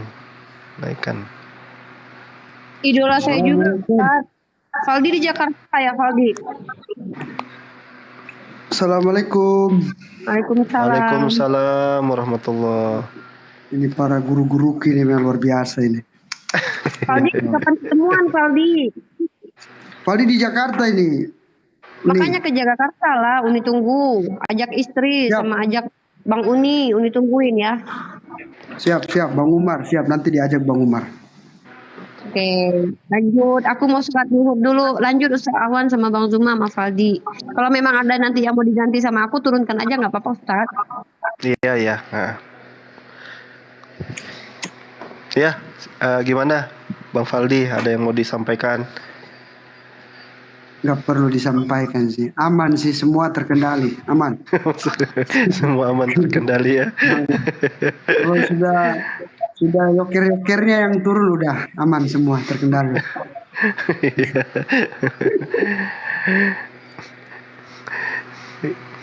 Ini sudah makin langka konten ini ya. iya, kita cari yang berkualitas itu agak sulit sekarang. Iya, soalnya udah pada masuk Islam semua, jadi agak susah. Ya kemarin 2 yang mualaf. Terus anu lagi. Saya tanya Kanda Zuma dulu, Bang Zuma, Kanda. Ya deh, ya. Saya naikkan Oten lagi kah? Carikan lagi Kristen.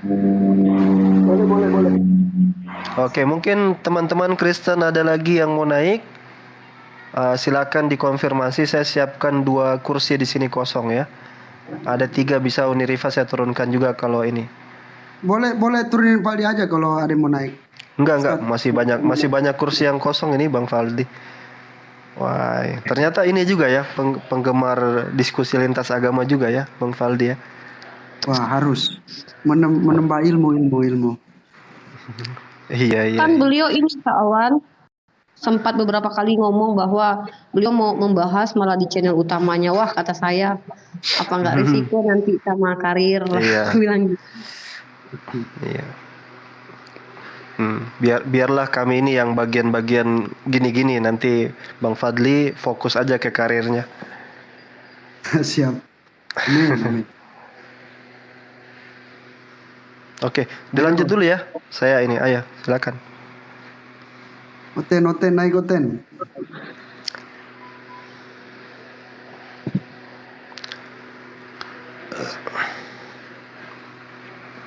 Banyakan yang minta sholawat ini. Apa nyanyi dulu kayaknya, hibur dulu mungkin. Iya, selawatan dulu. Valdi, selawatan dulu. Sambil kita tunggu Oten. Ikona dong, Valdi. Iya. Iya. Hasbunallah, hasbunallah, wa ni'mal wakil, ni'mal maulah, ni'mal maulah, wa ni'mal nasir. Hasbunallah, hasbunallah, wa ni'mal wakil, ni'mal maulah, ni'mal maulah, wa ni'mal nasir. Ya cukup.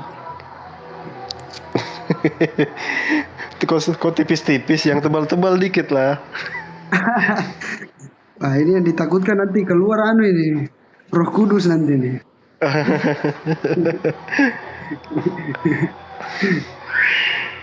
Ini katanya ada yang mau ngobrol sama Bang Zuma ini, Denia. Silakan Denia. Ini sholawat sambil tutup mata, pas buka mata langsung 2 kali nih. Waduh, masya Allah. Assalamualaikum warahmatullahi wabarakatuh. Ustaz. Waalaikumsalam warahmatullahi wabarakatuh. Warahmatullahi wabarakatuh. Ada paus lewat. Pak Ustaz Juma, apa kabar? Baik, alhamdulillah. Alhamdulillah, masya Allah.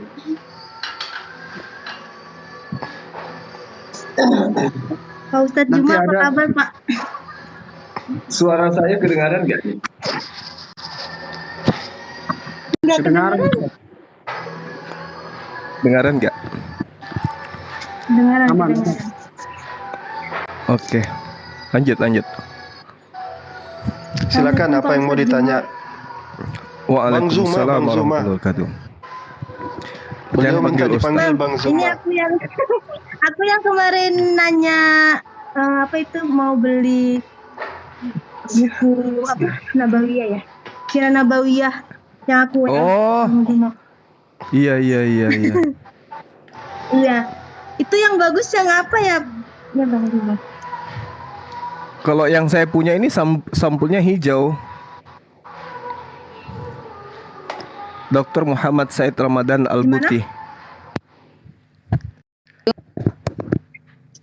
Dr. Muhammad. Said Ramadan. Itu yang saya punya. Dr. Muhammad siapa ya, Pak? Said Ramadan Al-Buti. Putus suaranya soalnya. Jaringan sih jelek. Al-Buti. Dr. Muhammad Al-Buti. Said Ramadan. Sinyalnya jelek. Oh, Syahid Ramadan. Syahid Ramadan. Mana sih? Syahid Ramadan.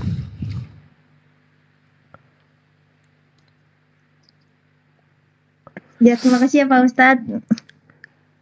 Semoga sehat selalu Pak Ustadz. Iya, makasih Pak Ustadz. Masya Allah.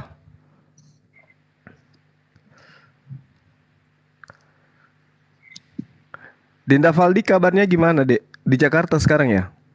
Di Jakarta, Bang. Alhamdulillah sehat-sehat.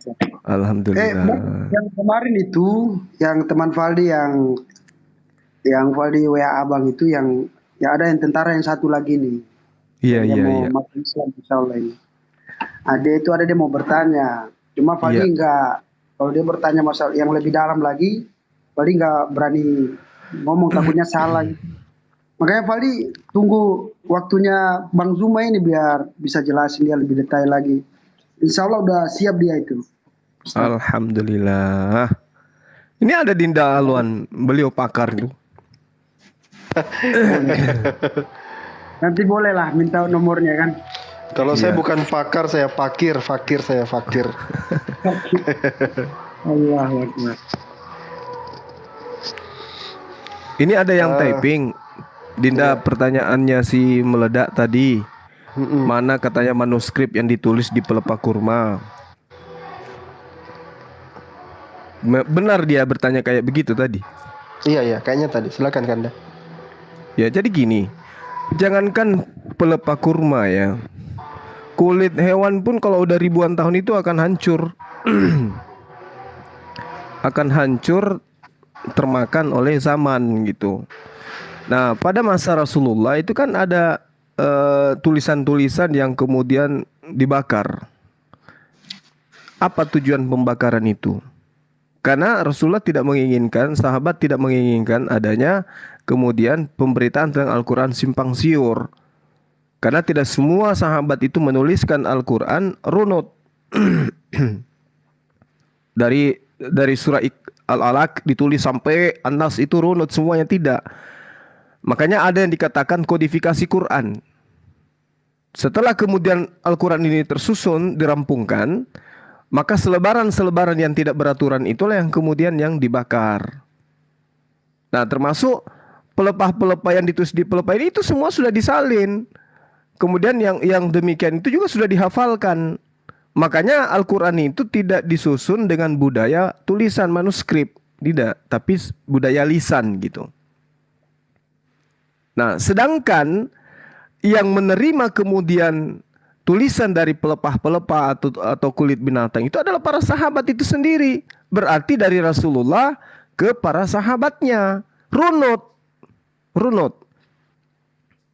Nah, kalau ditanyakan, ya mana mungkinlah kemudian pelepah kurma yang sudah 2000 tahun, 1400 tahun silam masih ada.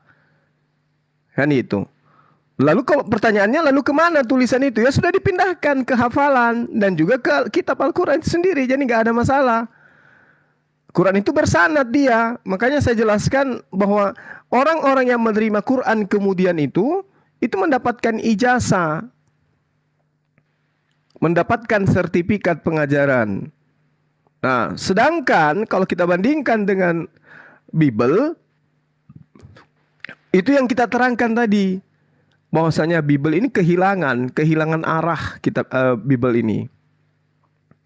Misalnya sumber-sumber naskah Perjanjian Baru itu diambil dari mana? Diambil dari papirus misalnya. Sumbernya dari Unkial atau Minuscule. Artinya bahwasanya ketika diceritakan tentang papirus, ada yang ditemukan di abad kedua. Itu yang paling tua. Yang paling tua itu abad kedua. Papirus ini. Tapi itu tidak mencakup semua isi Bible. tidak mencakup keseluruhan daripada isi Bible itu sendiri. Misalnya Matius. Matius itu kondisinya fragment di tahun 200-an. Kan gitu. Kemudian Markus itu kurang lebih tahun 250 dari segi manuskrip tertuanya. Naskah tertua yang ada ya, yang ada saat sekarang. Kemudian Kisah Para Rasul itu di awal abad ketiga. Kemudian Roma itu awal abad ketiga juga. Naskah tertuanya. Nah, lalu kemudian dari mana penulis-penulis naskah tertua ini mengambil sumber itu tidak jelas. Sedangkan Al-Quran disampaikan oleh baginda Rasulullah SAW, ya, itu pada masanya diterima oleh orang yang ada pada masanya, dihafalkan dan dituliskan. Komplit itu. Jadi kalau ditanya mana pelepahnya, ya pasti sudah tidak ada lagi pelepah kurma itu. Karena pelepah kurma tidak mungkin bertahan sampai 1000 tahun. Dan budaya ini kemudian, budaya lisan Al-Quran ini itu sampai hari ini. Makanya Al-Quran itu ketika disampaikan, ya pasti ada sumbernya, bersanad kita. Belum lagi ada yang dikatakan ardan fakat. Ardan fakat itu artinya membacakan setoran kepada guru. Seorang murid membaca kepada seorang guru sampai khatam. Nah, ini yang perlu dipahami. Misalnya saya adalah guru hafiz Quran. Dinda Faldi adalah murid saya. Maka murid saya ini menghafalkan Quran di hadapan saya. Saya sebagai penghafal. Murid saya berhadapan langsung dengan saya, Dinda Faldi, wajib hukumnya membaca hafalan Qurannya di hadapan saya. Ada masa di mana Dinda Faldi ini khatam di hadapan saya. Mulai dari Al-Fatihah sampai Nas dia harus baca, ya hanya diselingi dengan ibadah, sholat, makan, dan seterusnya. Dia harus baca sampai 30 juz. Kalau saya sebagai guru merasa bahwa bacaan beliau itu sudah benar, hafalannya sudah benar, maka aku lepaskan dia menjadi guru pengganti saya. Begitu juga Dinda Faldi. Dinda Faldi nanti memiliki murid. Muridnya juga harus kemudian mendaras ke dia, melakukan setoran bacaan. Sampai 30 juz, muridnya Dinda Faldi ini sudah selesai, maka Dinda Faldi memberikan ijazah kepada murid tersebut. Begitu seterusnya, turun-temurun sampai hari ini. Jadi tidak terputus. Dari malaikat Jibril ke baginda Rasulullah SAW. Setiap bulan Ramadan, malaikat Jibril kemudian datang mendengarkan bacaan 30 juz dari Rasulullah. Lalu kemudian dari Rasulullah sampai kepada para sahabat. Sahabat juga melakukan hal yang sama. Nah, sahabat tabi'in juga menerima murid. Muridnya juga melakukan hal yang sama. Sampai kepada kita umat Islam yang ada pada hari ini. Jadi tidak ada yang diragukan di Islam itu tentang Al-Quranul Karim. Ya, berbeda dengan kitab saudara kita yang saya jelaskan tadi. Jadi ada lagi yang dikatakan sima'an fakat. Sima'an ini adalah seorang guru membaca Al-Quran dan murid mendengarkan tanpa harus mengulangi bacaan guru. Ini kalau dalam ilmu transmisi sanad, metode semacam ini memang jarang dijumpai. Meskipun menurut sebagian ulama kita, ya, itu dianggap sah. Itu dianggap sah. Nah, ini yang kemudian teman-teman Kristen harus tahu bahwa data-data seperti ini, metode seperti ini itu diajarkan di dalam pengajaran Islam.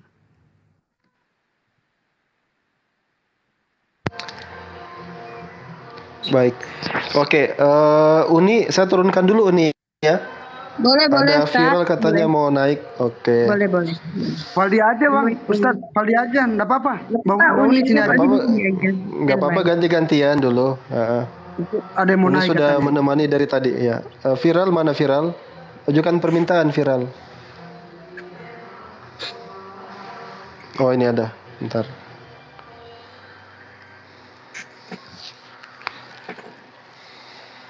Oke, silakan. Warahmatullahi wabarakatuh. Oh, Muslim ini. Saya Iya, pikir non Muslim.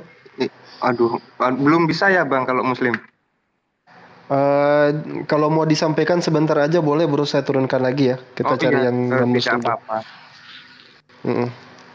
Apa yang mau disampaikan, silakan. Sewaktu. Saya ingin bertanya sedikit sih tentang begini. Ke siapa? Kan ada rekan saya kan bertanya kepada saya, tapi saya kurang paham gitu. Mau jelasin takut salah.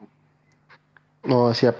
Yang kan ada tuh Islam Syiah itu kayak macam itu, apakah sama apa beda gitu sama NU Muhammadiyah gitu? Nanti aja mungkin ya jawab ya, soalan oke. itu ya. Kita fokus ke kristologi dulu ya. Boleh. Siap. Oke, Terima makasih. Ya. Jazakallah khair. Ya, assalamualaikum. Waalaikumsalam. Iya, kita siapkan satu kursi lagi untuk saudara kita Oten yang mau naik. Masih ada kursi satu ya. Silakan Dharma. Lanjut lagi dengan Bang Zuma. Saya hanya menyampaikan kepada Ustadz Alwan gitu mengenai hadis dari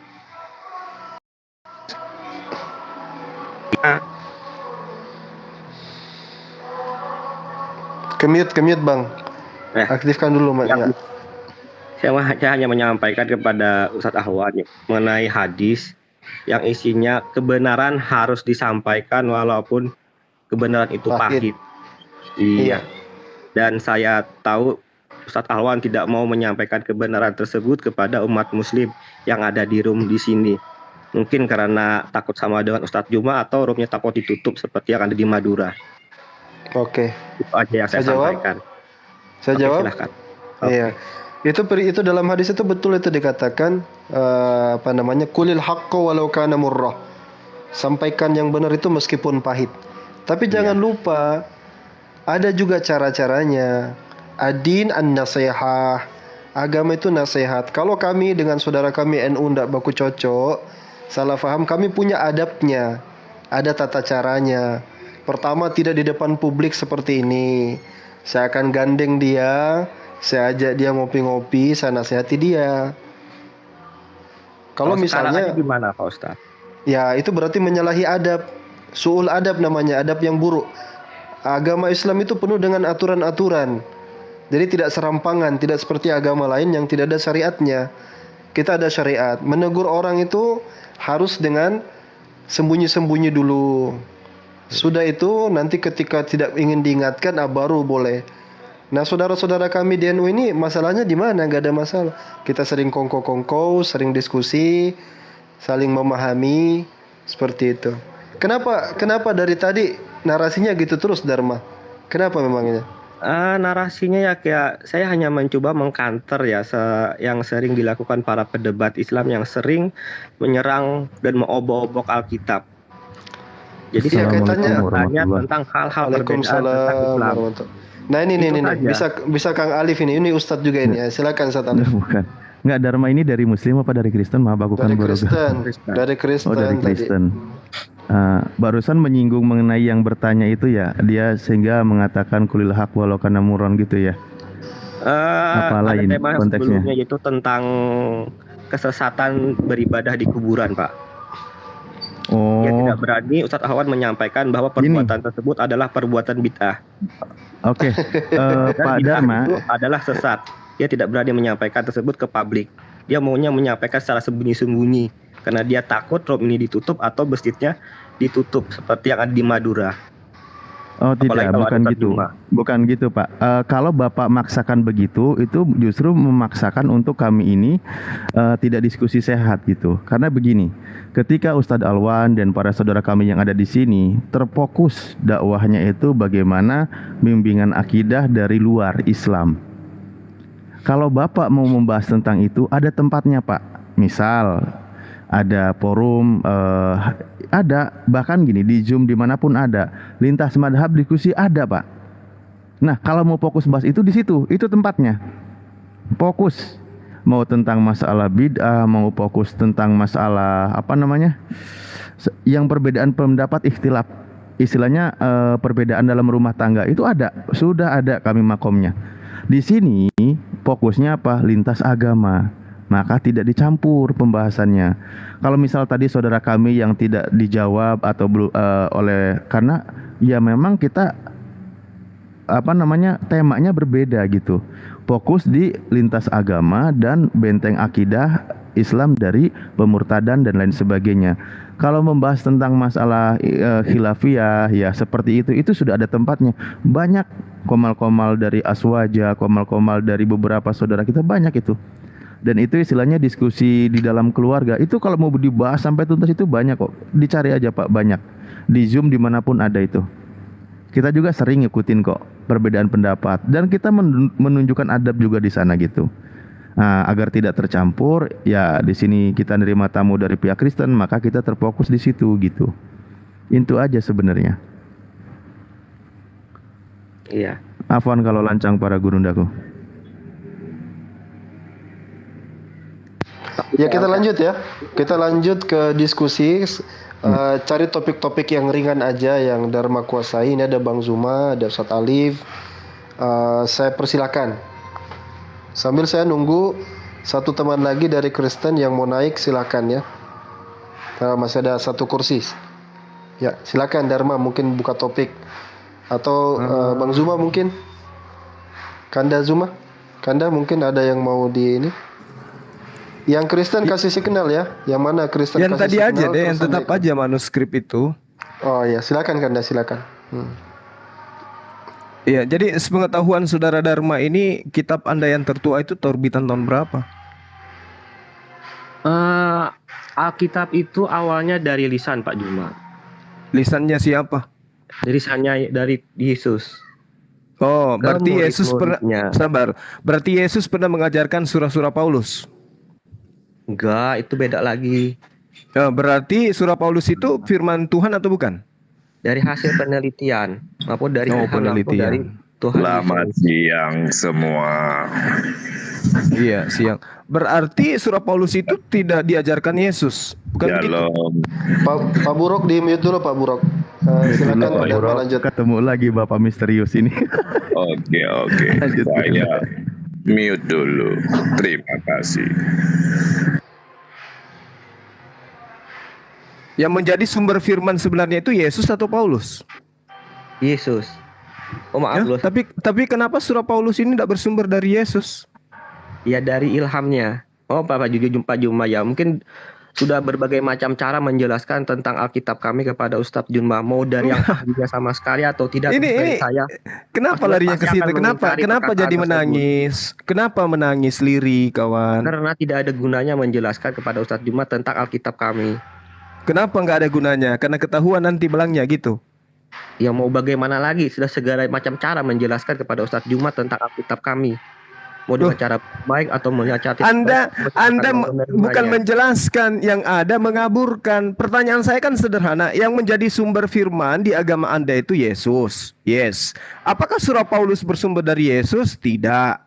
Tapi itu ilham. Dari mana Anda tahu kalau itu ilham?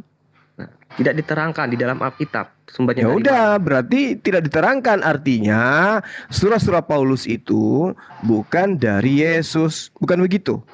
Dari mana Pak Juma tahu bahwa surat-surat Yesus itu bukan dari Paulus, bukan dari Yesus? Dari Anda sendiri yang mengatakan bahwasanya surah Paulus itu bukan dari Yesus. Saya kan mengatakan tidak diketahui dari Alkitab. Nah, sekarang begini. Kalau tidak ada bukan berarti harus seperti itu. Berarti Anda tidak tahu, berarti Anda mengimani sebuah buku yang sumbernya tidak jelas, kan begitu? Saya ulang pertanyaannya. Apakah Yesus mengenal surat-surat Paulus? Tidak. Ya tidak. Ilham gimana? Yang menjadi sumber firman itu siapa? Yesus atau Paulus? Oke, saya di sini bukan untuk diinterogasi Pak Juma. Saya ingin belajar tentang keislaman. Tapi kalau Anda menginterogasi kami bisa. Anda giliran diinterogasi nggak bisa. Kan di sini kan diri Muslim. Kalau Ya, Pak Juma mau bertanya ini room dialog lintas agama, Bung. Oke. Kalau Bung Bima pengen tahu tentang kekristenan, silakan masuk ke room Kristen. Kalau di room Islam kan harusnya membahas tentang keislaman. Loh, bukan begitu. Ini room bukan untuk room tanya jawab Islam. Ini room dialog lintas agama. Tadi Anda sudah bertanya tentang Islam, giliran kita yang bertanya tentang agama. Jangan takut. Kalau Anda sudah mengakui bahwa surah Paulus itu tidak dikenal oleh Yesus, sudah selesai di situ. Jadi kita harus simpulkan ajaran yang membantah semua ajaran Yesus itu bukan bersumber dari Yesus. Dengan kata lain, Kristen ini agama yang bukan berasal dari Yesus, tapi dari Paulus. Kan gitu kesimpulannya. Ya terserah Pak Juma saja lah kalau bernarasi Itu bersumber dari Yesus semua. Karena nah ini bagus ini. Oke. Nah sekarang kalau saudara mengatakan ajaran Kristen ini bersumber dari Yesus, coba Anda tunjukkan kepada saya ajaran Yesus yang membahas tentang pembatalan hukum Taurat. tidak ada pembatalan hukum Taurat. Nah, bagus. Menurut Yesus tidak ada pembatalan hukum Taurat. Tapi Kristen ini adalah agama yang berdiri di atas pembatalan hukum Taurat. Nah, itu artinya kesimpulan kita agama Kristen bukan berasal dari Yesus. Kan gitu, Pak? Anda salah paham dengan ayat itu, Bang Suma. Tunjukkan kepada saya, Robi, kalau agama Anda berasal dari Yesus. Silakan Anda baca dalilnya itu, Kang Suma. Dalil yang mana, Akang? Yang Anda narasikan tadi gitu. Gini. Di dalam kitab saudara, Kristen ini berdiri jelas sekali adalah hasil manifestasi pembatalan hukum Taurat. Dan itu sumbernya dari Paulus. Sedangkan ketika ditanya sumber utama tentang ajaran Paulus ini sumbernya dari mana? Ternyata tidak bersumber dari Yesus. Nah, kita lihat di dalam pernyataan Yesus sendiri menurut penulis kitab saudara, Lukas 16 nomor 17. Lebih mudah langit dan bumi lenyap daripada setitik hukum Taurat itu batal. Itu dibungkus dulu tuh, dibungkus. Nah, kemudian kita buka bungkusan baru. Ajaran Paulus. Dengan matinya Yesus di atas tiang salib, Yesus telah membatalkan hukum Taurat bersama segala ketetapan yang ada di dalamnya. Nah sekarang, ini ada dua pernyataan yang tabrak-tabrakan. Yesus mengatakan lebih mudah langit dan bumi lenyap daripada satu titik dari hukum Taurat itu batal. Paulus mengatakan dengan matinya Yesus di atas tiang salib oleh tentara Romawi, maka hukum Taurat itu batal dan semua aspek yang ada dalamnya juga dibatalkan. Sekarang Kristen berada di mana posisinya? Di pengajaran Yesus atau di pengajaran Paulus? Bukan seperti itu, Kang Suma.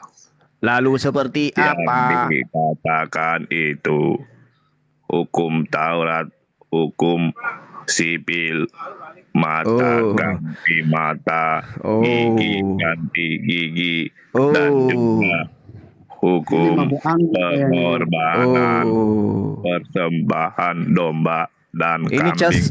Ini casnya Anda melemah. Ya mau dicas dulu. Anda mau dicas, baterai Anda lobet. Kan dalam salib. Baterai Anda lobet. Baterai Anda lobet. Tidak dihilangkan sampai sekarang. Itu teori tuh. Itu sama seperti pernyataan Yesus di dalam Lukas 23 itu. Jadi orang Kristen ini selalu berbicara Torah itu tidak batalkan sampai sekarang. Torah itu masih ada sampai sekarang. Tapi mereka tidak pernah mempraktekkan Taurat itu sendiri. Seperti yang diterangkan oleh Yesus dalam Matius 23. Coba kita lihat apa yang diterangkan oleh Yesus di Matius 23 itu. Kita lihat ya. Di data nomor satunya jelas sekali dikatakan oleh Yesus. Berkatalah Yesus kepada banyak orang dan kepada murid-muridnya. Katanya, ahli-ahli Taurat dan orang Farisi telah menduduki kursi Musa. Ini juga Kristen. Kristen kalau berhadapan dengan umat Islam, Kristen itu akan mengaku sebagai pengikut Musa. Pasti tuh. Makanya umat Islam itu selalu ditertawakan. Islam ini siapa sih? Islam ini siapa sih? Tidak ada keselamatan di luar daripada daripada Yahudi. Kami ini adalah orang yang sedang duduk di atas kursi Musa. Itu kata Kristen. Makanya dikatakan di dalam pernyataan Yesus dalam Matius 23, ahli-ahli Taurat dan orang-orang Farisi telah menduduki kursi Musa. Sebab itu turutilah dan lakukanlah segala sesuatu yang mereka ajarkan kepadamu. Tetapi, nah ini tolong digarisbawahi. Tetapi janganlah kamu ikuti perbuatan-perbuatan mereka. Loh, kok bisa gitu? Iya, karena mereka mengajarkan tetapi tidak melakukannya. Jadi kalau saudara tadi mengatakan, oh kami melakukan Taurat sampai hari ini, itu teori. Mereka tidak melakukan Taurat. Mereka hanya mengajarkan Taurat itu adalah ajaran ini, Taurat itu ajaran ini, keselamatan itu dari Taurat dan sebagainya. Tapi mereka sama seperti ahli Taurat dan juga orang Farisi. Nah, kebetulan saja Paulus itu adalah orang Farisi. Dan kebetulan Paulus itu konon adalah ahli Taurat. Maka perintahnya kemudian jangan kau ikuti ajaran Paulus. Jangan kau ikuti ajaran ahli Taurat dan orang Farisi. Mereka itu menteorikan tapi tidak mempraktekkan. Nah ini yang terjadi. Saya tanya kepada saudara Bura, apakah saudara Bura ini sunat? Iya. Berarti Anda melanggar ajaran Paulus. Kalau Anda bersunat, Galatia 5 nomor 2, apabila engkau menyunatkan dirimu, maka Yesus Kristus tidak berguna bagimu. Gimana tuh? Kami sunat dalam hati dan pikiran ya, kami. Sunat dalam hati. Inilah yang dimaksud ahli Taurat dan orang Farisi. Mereka mengajarkan sunat, tetapi mereka tidak mempraktekkan. Kata Yesus, jauhilah mereka. Inilah Anda. Saya kasih dalilnya. Boleh saya kasih dalilnya, Bang Suma? Silakan. Supaya kita tahu kalau kita pun disunat. Silakan. Anda boleh baca di dalam Kejadian 22. Oh, itu sunat hati yang Anda maksud. Dan juga Galatia 16. Paulus itu Paulus. Itu jangan bawa ajaran Paulus karena tadi sudah terbukti ajaran Paulus itu adalah ajaran yang antikristus, ajaran yang menentang ajaran Yesus. Sekarang di dalam kitab Kejadian yang Anda maksud itu apa bunyinya? Silakan Anda baca Galatia 16. Kejadian. Galatia itu ajaran antikristus. Yang saya minta di dalam kitab Kejadian yang Anda maksud tentang sunat itu yang mana? Tidak ada di dalam Alkitab mengajarkan antikristus. Itu jelas. Loh, antikristus itu berasal dari tengah-tengah kita. 1 Yohanes 2 nomor 18 nomor 19, antikristus itu berasal dari tengah-tengah kita. Itu kata siapa? Penulis kitab saudara. Di 3 ayat 29 juga. Silakan catat bagi umat Kristen supaya kita tidak dituduh-tuduh lagi, kan begitu. Juga Anda itu antikristus. Anda tahu gak apa itu antikristus? Antikristus itu adalah orang yang anti terhadap ajaran Yesus. Ajaran Yesus itu Taurat. Ajaran Yesus itu perjanjian lama, bukan perjanjian baru. Waduh, Anda salah benar. Anda salah. Di mana salahnya? Salahnya di mana? Sedangkan Yesus adalah perjanjian baru menghadapi hukum Taurat. Begitu bangsa. Itu ajaran Paulus. Aku datang bukan untuk meniadakan hukum Taurat, tetapi menggenapi. Apa menggenapi itu, Pak? Mengharamkan yang halal, yang haram menjadi halal gitu. Itu yang dimaksud menggenapi. Nah sekarang ketika dikatakan di dalam Imamat 11 nomor 7, jangan engkau makan babi karena itu haram bagimu. Ketika Yesus menggenapinya, yang haram itu menjadi apa? Tidak boleh dimakan. Seperti nggak boleh dimakan. Paham berarti? Yesaya 66 ayat 17. Kalian mati, mampus semua orang pemakan babi itu dihancurkan oleh Tuhan. Betul, Yesaya 66. Betul. Dilarang. Dilarang. Jadi bagaimana menurut saudara teman-teman Kristen yang makan babi kayak Pak Dharma ini? Kuduskan hari Sabat. Ya, menurut saudara bagaimana hukumnya teman-teman Kristen yang makan babi seperti Pak Dharma ini? Bagaimana hukumnya menurut saudara? Sesuai yang tertulis di dalam Alkitab saja Bang Suma. Ya, apa yang diceritakan di Yesaya 66 tentang pemakan babi? Coba. Semuanya mereka akan musnah. Oh, Demikian. Mama. Dharma. Oh, Dharma. Pemakan babi menurut Saudara Bora itu semuanya akan musnah. Menurut Yesaya 66. Masihkah Anda betul. Masihkah Anda makan babi, Saudara Dharma? Ya, terserah Pak Juma sajalah. Loh, kok jadi saya yang terserah? Oke. Saya mau bertanya ke Ustaz Awan ya di sini. Itu kata firman Tuhan. Itu kata firman Tuhan, Dharma. Jadi Anda harus hati-hati gitu. Ditolak. Jangan ditolak, betul. Tetapi masalah sunat itu pun jangan ditolak, yaitu Galati 3 ayat 29. Iya. Dan juga Kolose 2 ayat 11 sampai 12. Itu analoginya sunat Kristus dan logikanya di situ. Iya. Silakan saudara-saudara membacanya. Iya. Kalau salah, Anda salahkan Tuhan. Galatia Itulah 3 nomor 29. Galatia 3:29 wajib sunat. Iya, wajib sunat. Iya. Anda baca Kolose 2 ayat 11 dan 12 dan Kolose 3 ayat 16. Waduh, saya dikerjain ini kayaknya ini. Waduh, gimana sih?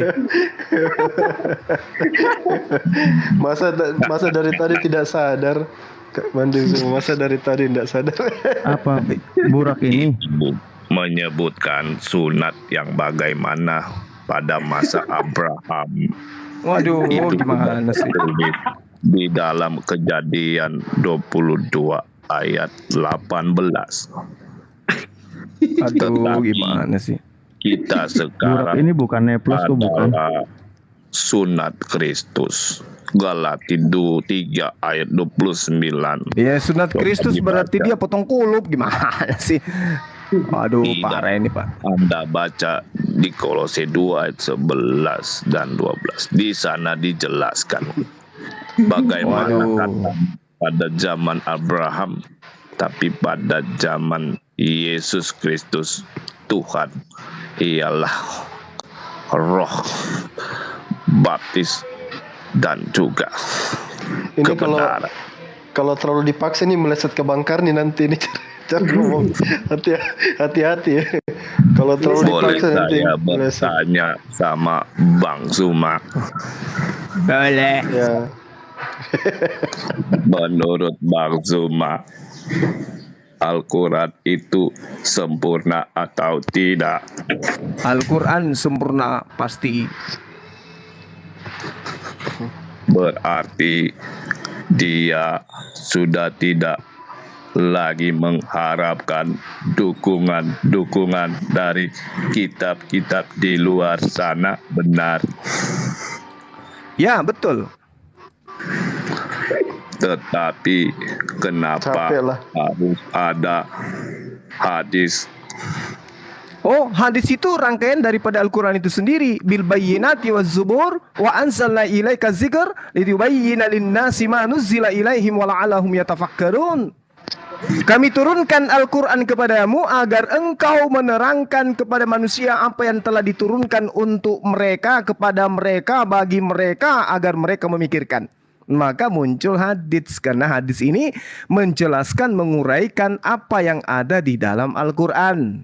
Contoh, nah tak kasih contoh nih, tak kasih contoh. Anda dicipta dalam bentuk sempurna.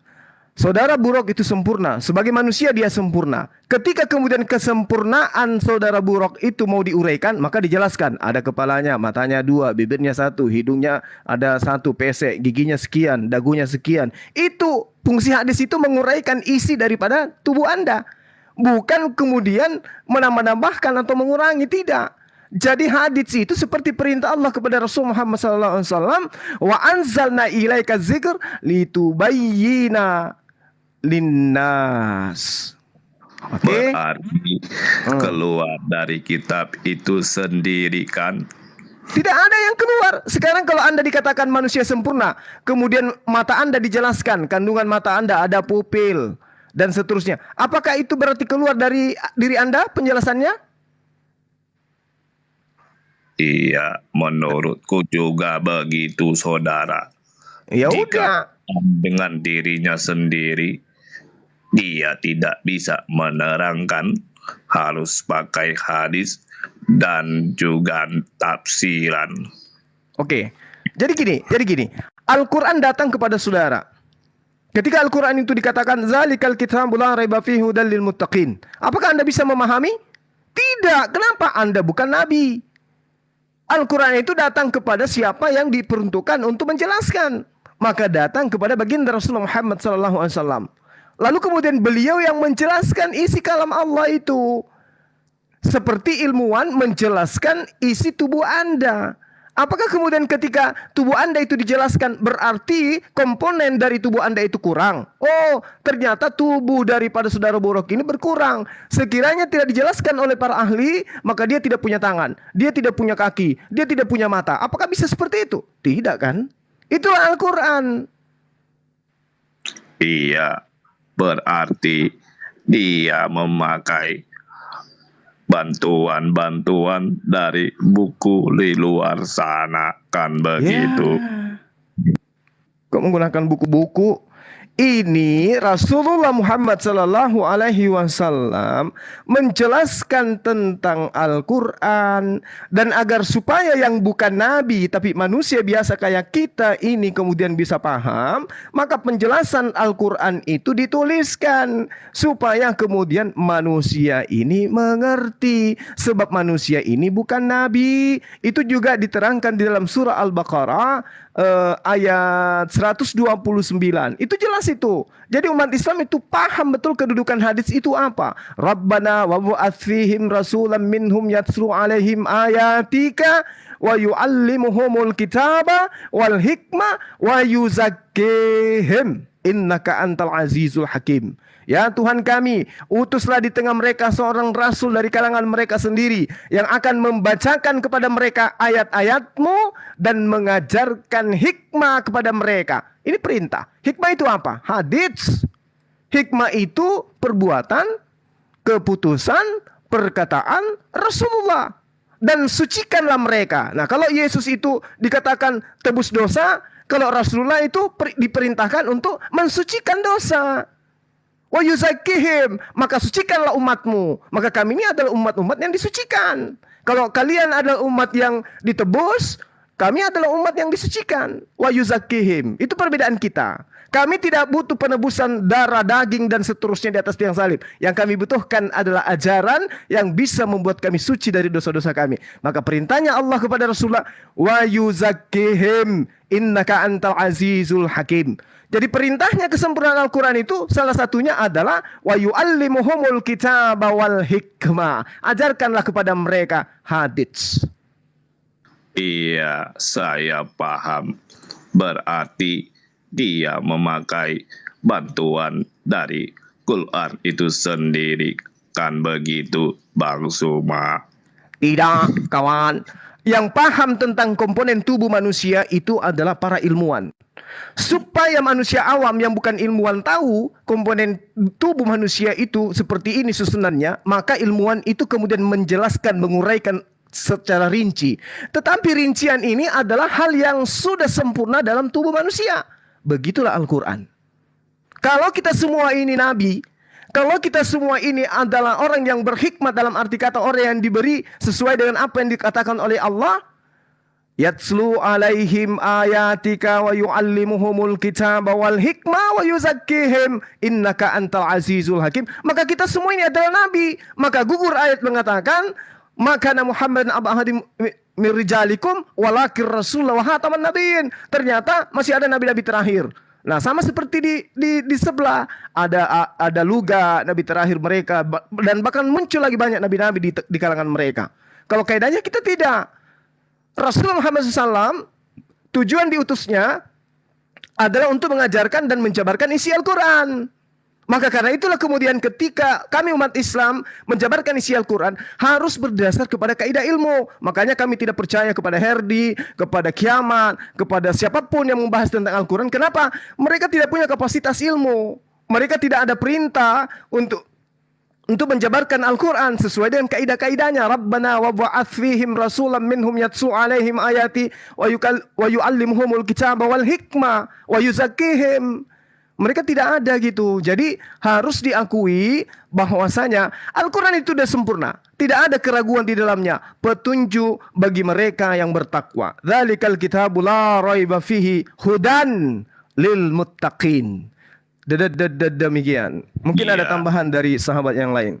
Saya hargai karena itu keyakinan Anda. Silakan. Tetapi di dalam Al-Quran dalam Alkitab tidak lagi memakai di buku di luar Alkitab itu sendiri karena sudah disempurnakan.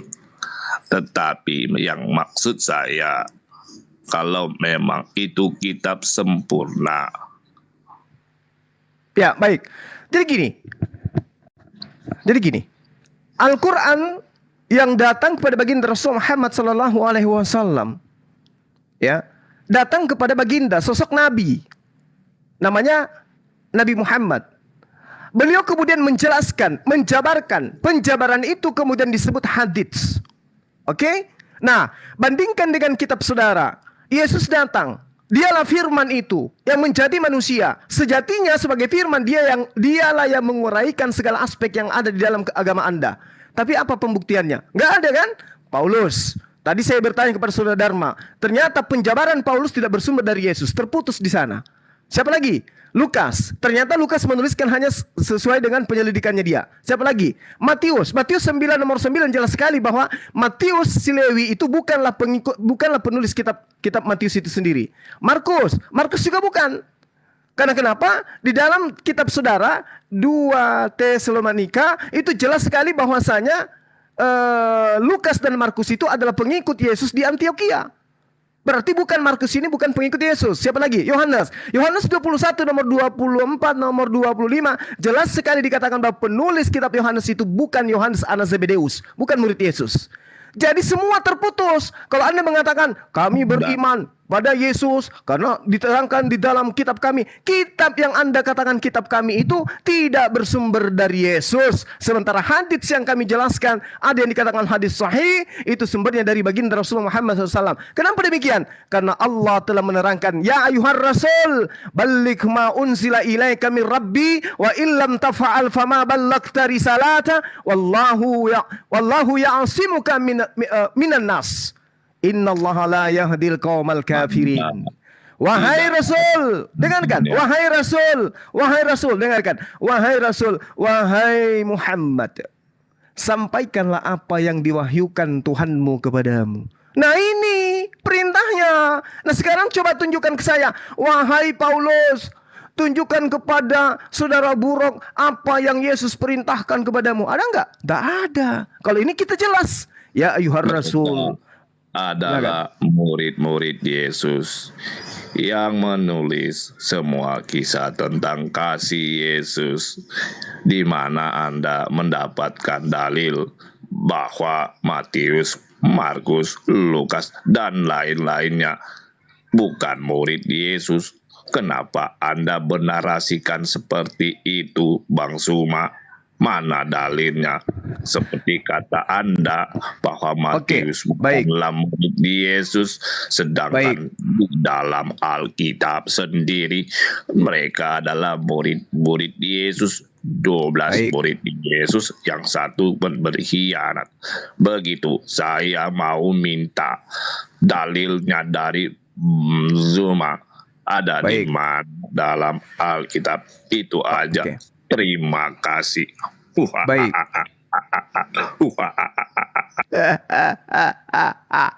Dengarkan. Ya, dengarkan. Jadi gini, ketika kemudian kitab Anda menerangkan dirinya sendiri, apa yang diterangkan? Yang celaka orang Farisi, yang celaka orang munafik, yang celaka ahli Taurat. Penulis-penulis kitab Anda katakan adalah pelanjut tongkat estafet pengajaran para nabi yang ada di dalam kitab saudara. Mari kita lihat di dalam Matius 23. Penjahat-penjahat, ular beludak, keturunan ular beludak, orang Farisi, orang munafik, ahli Taurat penyesat, yang kemudian mereka dianggap oleh Yesus itu sebagai penghuni neraka, dikatakan oleh Yesus di dalam kitab saudara Matius 23 nomor 36, semua kejahatan itu sesungguhnya akan ditanggung angkatan ini. Itu satu poin. Artinya bahwasanya ketika dikatakan dalam 1 Yohanes 2 nomor 18 nomor 19 antikristus itu berasal dari tengah-tengah kita, angkatan itulah yang menanggung semua itu. Apa maksudnya?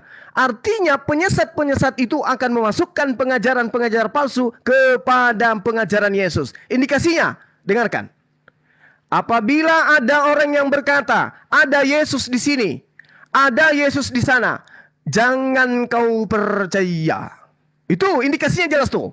Kalau ada yang berkata di padang gurun, kalau ada yang berkata di dalam bilik penjara, di dalam kamar-kamar, bahwa dia bertemu dengan Yesus, apa kata Yesus? Jangan engkau percaya. Itu perkataan Yesus sendiri. Sedangkan di internal Islam, belum pernah ada satu manusia pun yang menarasikan bahwa Rasulullah Muhammad SAW pernah bermimpi, pernah bertemu, pernah berjumpa, pernah bercakap-cakap dengan Mesias atau bertemu dengan Yesus. Artinya, apa yang dikatakan oleh Yesus dalam kitab saudara Matius 23 nomor 36 itu jelas itu berasal dari tengah-tengah pengajaran Bible itu sendiri. Ketiga, di dalam kitab saudara 2 Efesus 2, di situ sangat jelas mereka akan memasukkan pengajaran-pengajaran palsu. Kemana pengajaran itu dimasukkan? Tidak mungkin ke Al-Quran. Pengajaran palsu itu tidak mungkin ke hadis. Karena kenapa? Al-Quran dan hadis bukan pengajaran Yesus. Yang dimaksud oleh Yesus di sini adalah oleh pengarang kitab saudara adalah nabi-nabi palsu, pengajar-pengajar palsu akan memasukkan pengajaran-pengajaran palsu ke dalam internal orang Yahudi. Sekarang pertanyaan saya, kalau penulis kitab saudara itu adalah murid-murid Yesus, maka sudah pasti mereka akan mendapatkan legitimasi Yesus. Misalnya, contoh, saya ambil data. Di dalam Yohanes 1 nomor 53. Mudah-mudahan saya tidak keliru. Di situ Yesus mengatakan kepada Filipus, Filipus, ikutlah denganku. Ayo, mari, kadio. Ikut denganku, wahai Filipus. Itu sangat jelas dikatakan oleh kitab saudara. Nah, ada nggak ajaran Yesus yang memanggil Pilatus? Memanggil Paulus, Lukas, Markus, dan seterusnya. Ada nggak? Tunjukkan kepada saya. Itu tidak akan ada. Nah, yang dipanggil yang dipanggil oleh Oke, silakan. Di mana itu? Di mana tertulis Yesus memanggil Paulus? Dalam kitab para rasul, di mana dia mau pergi ke Damsyik dan disitulah Yesus bertemu langsung dengan dia sehingga Anda salah. Menjadi Anda salah. Begitu Bang Suma. Anda salah. Dan seperti yang Suma bawakan tadi, Yesus bilang, kalau kau lihat aku di sana, jangan percaya. Lihat di sini, jangan percaya. Itu Anda salah. Perbuatan kedatangan Yesus yang kedua kali. Oke, bagus. Anda cerdas dalam hal ini. Nah, berarti Yesus akan datang kedua kalinya. Yang pertama datang pada saat dia dilahirkan oleh ibunya. Itu kedatangan pertama. Kedatangan keduanya nanti di akhir zaman. Berarti kalau ada yang mengaku didatangi oleh Yesus, ini kedatangan keberapa? Ingat. Catat baik-baik. Di dalam Matius 24 nomor 27. Sangat jelas dikatakan bahwasanya sebab sama seperti kilat yang memancarkan cahaya dari timur sampai ke barat, dia melontarkan cahayanya sampai ke barat. Demikian pula kedatangan Yesus, anak manusia itu. Artinya apa? Ketika Yesus datang yang kedua kalinya, maka semua manusia dari timur sampai barat akan melihat tanda-tanda itu. Apa tanda-tanda itu? Ada cahaya seperti kilat yang akan bersinar dari timur sampai ke barat. Itulah tanda kedatangan Yesus yang kedua. Coba Anda tunjukkan kepada saya cahaya mana yang dari timur sampai ke barat ketika Paulus mengarang, ketika dia jalan ke Damsyik di dalam Kisah Para Rasul 9 nomor 6, ketika dia mengatakan bahwa dia bertemu dengan suara yang mengatakan dirinya sebagai Yesus. Shaulus, Shaulus, Mengapa engkau menganiaya aku? Tunjukkan bahwa fakta yang tertuang di dalam Matius 24 nomor 27 itu benar-benar terjadi. Ada cahaya yang di Indonesia pun lihat cahaya itu, yang di Papua pun lihat cahaya itu, yang di Jepang pun lihat cahaya itu, yang di semua belahan dunia tahu bahwa Yesus datang untuk yang kedua kalinya. Semua dunia akan tahu itu. Kenapa? Datanya jelas, sama seperti kilat memancar dari timur sampai ke barat. Demikian pula lah kedatangan Anak Manusia. Demikianlah kedatangan Yesus yang kedua kalinya. Jadi jangan harap, sabar 30 detik. Jangan Anda berharap kedatangan Yesus yang kedua kalinya Anda sedang asik-asiknya merokok sambil cukur-cukur kumis. Anda tidak tahu. Anda akan tahu apapun yang Anda lakukan sekarang, hari ini kalau Yesus datang kedua kalinya, pasti Anda akan tahu. Ketika Anda tidur, Anda akan dibangunkan. Wih, bangun, ada cahaya dari timur sampai ke barat. Itu cahaya apa? Semua akan sadar. Oh, kiamat sudah dekat. Yesus sudah turun yang kedua kalinya. Jadi kedatangan-kedatangan yang datang kepada penulis kitab saudara itu kedatangan hoax. Yesus hanya datang untuk 2 kali. Dan kedatangan kedua kalinya itu nanti di akhir zaman. Bukan kedatangan ketika dia ke Damsyik. Justru kedatangan ke Damsyik itu adalah penggenapan nubuatan dari Yesus. Jika ada yang berkata ada Yesus di sini, ada Yesus di sana, jangan aku percaya. Itu pernyataan Yesus yang Anda harus sadari. Silakan. Terima kasih Kang Suma. Mantap. Menurutku Anda salah paham dengan kedatangan Yesus yang kedua kali. Anda tak sadar kalau Yesus itu pun berkuasa di bumi, di bawah bumi, dan juga di atas. Dan Anda pun tidak tahu kalau dia berkuasa mengampuni dosa. Markus 2 ayat 10. Dia adalah Tuhan dan Juru Selamat. Dia berkuasa semuanya. Yang artinya datang yang kedua kali adalah universal, bukan secara pribadi. Itu yang dimaksudkan Yesus, Kang Suma. Ya, baik. Oke, ketika Anda mengambil data Markus 2 nomor 10, tetapi supaya kamu tahu bahwa di dunia ini Anak Manusia berkuasa mengampuni dosa. Berkatalah ia kepada orang lumpuh itu. Ini saya katakan kepada saudara, ketika dikatakan dalam exousia dalam bahasa Yunani, dikatakan bahwasanya di situ ada perintah kepadanya untuk kemudian melakukan penyampaian seperti itu. Ingat, sekali lagi, ingat. Saya ulangi supaya agak cepat masuk di otak Anda. Ingat. Tetapi supaya kamu tahu bahwa di dunia ini Anak Manusia berkuasa mengampuni dosa. Ini perkataan Yesus menurut internal kalian. Kenapa dikatakan begitu? Karena ini tinta merah. Kalau perkataan Yesus, apakah perkataan itu berasal dari dirinya sendiri? Tidak. Sebab dia mengatakan dalam Lukas 12 nomor 49, aku tidak berkata-kata dari diriku sendiri. Apa yang aku katakan adalah apa yang diperintahkan untuk aku katakan dan aku sampaikan. Berarti Yesus ini adalah pesuruh. Bahasa kasarnya Yesus ini budak. Apa yang diperintahkan oleh Tuhan itu yang disampaikan. Sekarang ketika dia mengatakan diberi kuasa, berkuasa mengampuni dosa, dibantah oleh Yesus itu sendiri. Aku tidak dapat berbuat apa-apa dari diriku sendiri. Berarti aku bukan Tuhan. Di dalam Yohanes 5 nomor 27, Yesus dikatakan berkuasa. Kenapa dikatakan berkuasa menghakimi? Kenapa dia diberi kuasa? Karena dia Anak Manusia. Yang namanya Tuhan, kuasanya tidak diberikan. Aku telah diberi kuasa. Kenapa diberi kuasa? Karena aku manusia. Kenapa manusia diberi kuasa? Karena dia nabi. Kenapa dia diberi kuasa? Karena dia rasul. Baca Kisah Para Rasul 2 nomor 22. Apa yang tertulis di sana? Apa yang tertulis di sana? Kesaksian Yesus pun ada tertulis dalam Yohanes 5 nomor 36. Apa yang tertulis di sana? Ada kesaksianku yang lebih penting dari kesaksian Burak. bahwa semua pekerjaan yang aku lakukan, berkuasa mengampuni dosa, berkuasa membangkitkan orang mati, berkuasa membuat topan angin topan menjadi teduh dan seterusnya. Pekerjaan-pekerjaan itu justru yang bersaksi bahwa Bapa yang mengutus aku. Berarti aku utusan Bapa, berarti Bapa yang mengutus aku, berarti aku utusan Bapa, berarti benar imannya Islam. Yesus Rasulullah, Yesus utusan Allah. Iya. Begitu. Saya akan bertanya kepada Kang Uma. Iya, saya belum bertanya. Kan dari tadi Anda yang menjawab.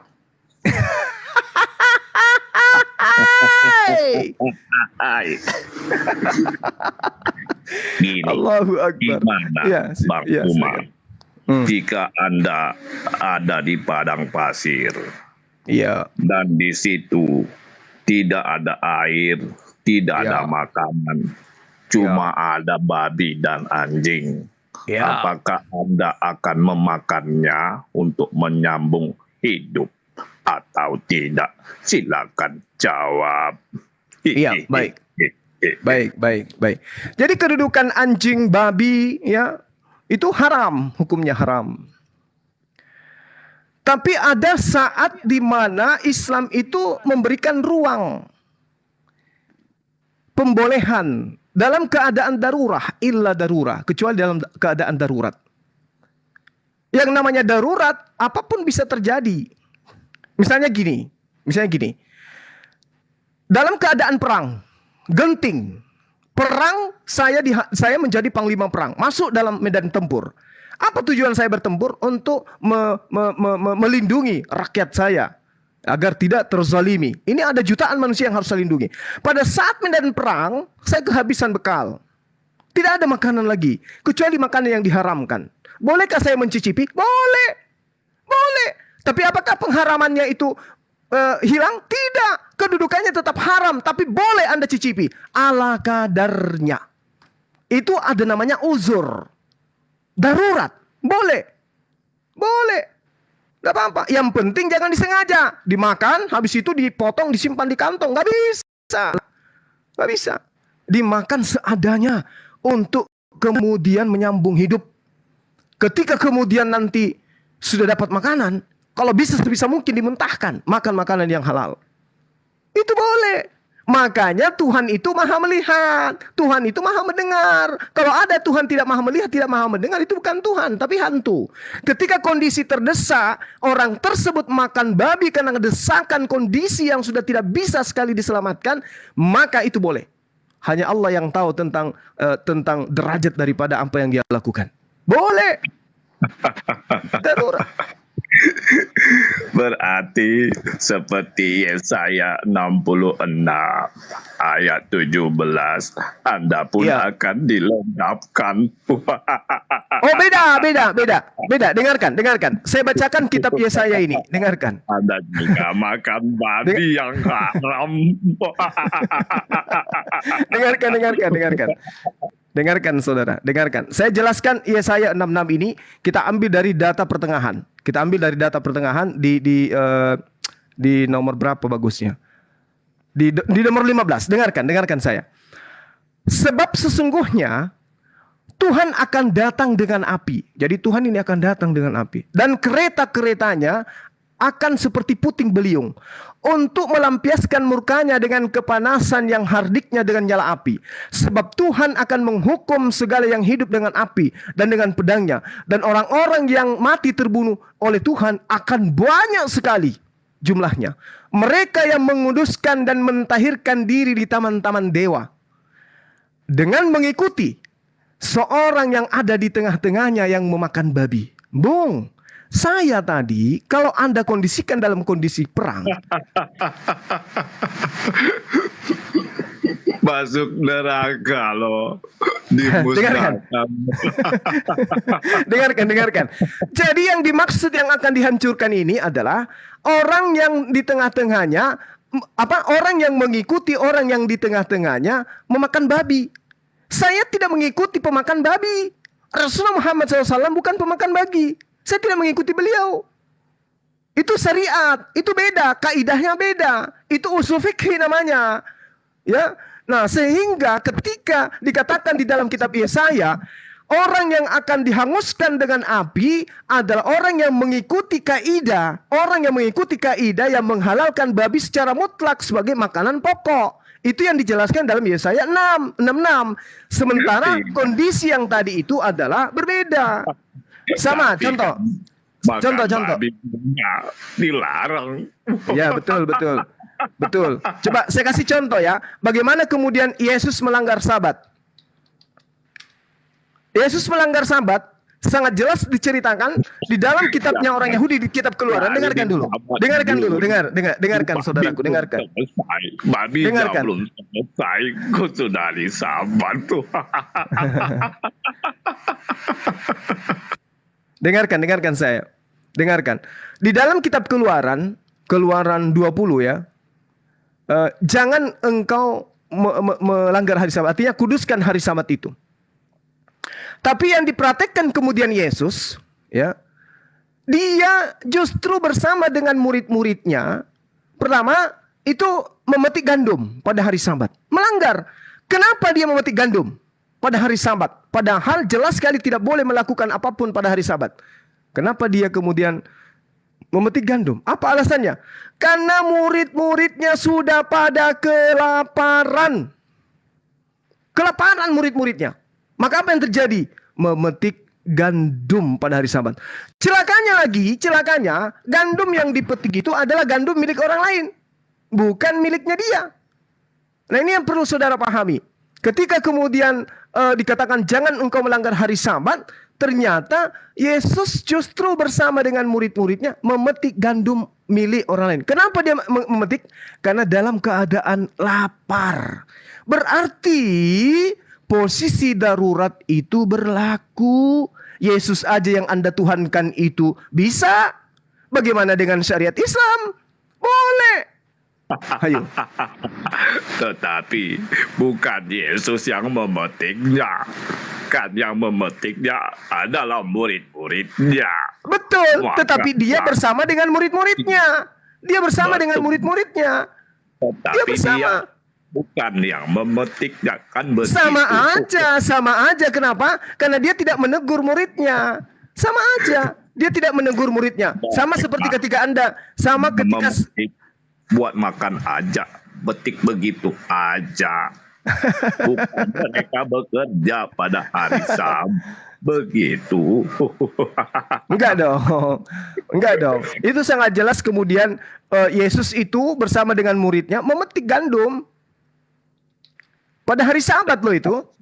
Tetapi bukan Yesus yang memetiknya, Kang Suma. Oke.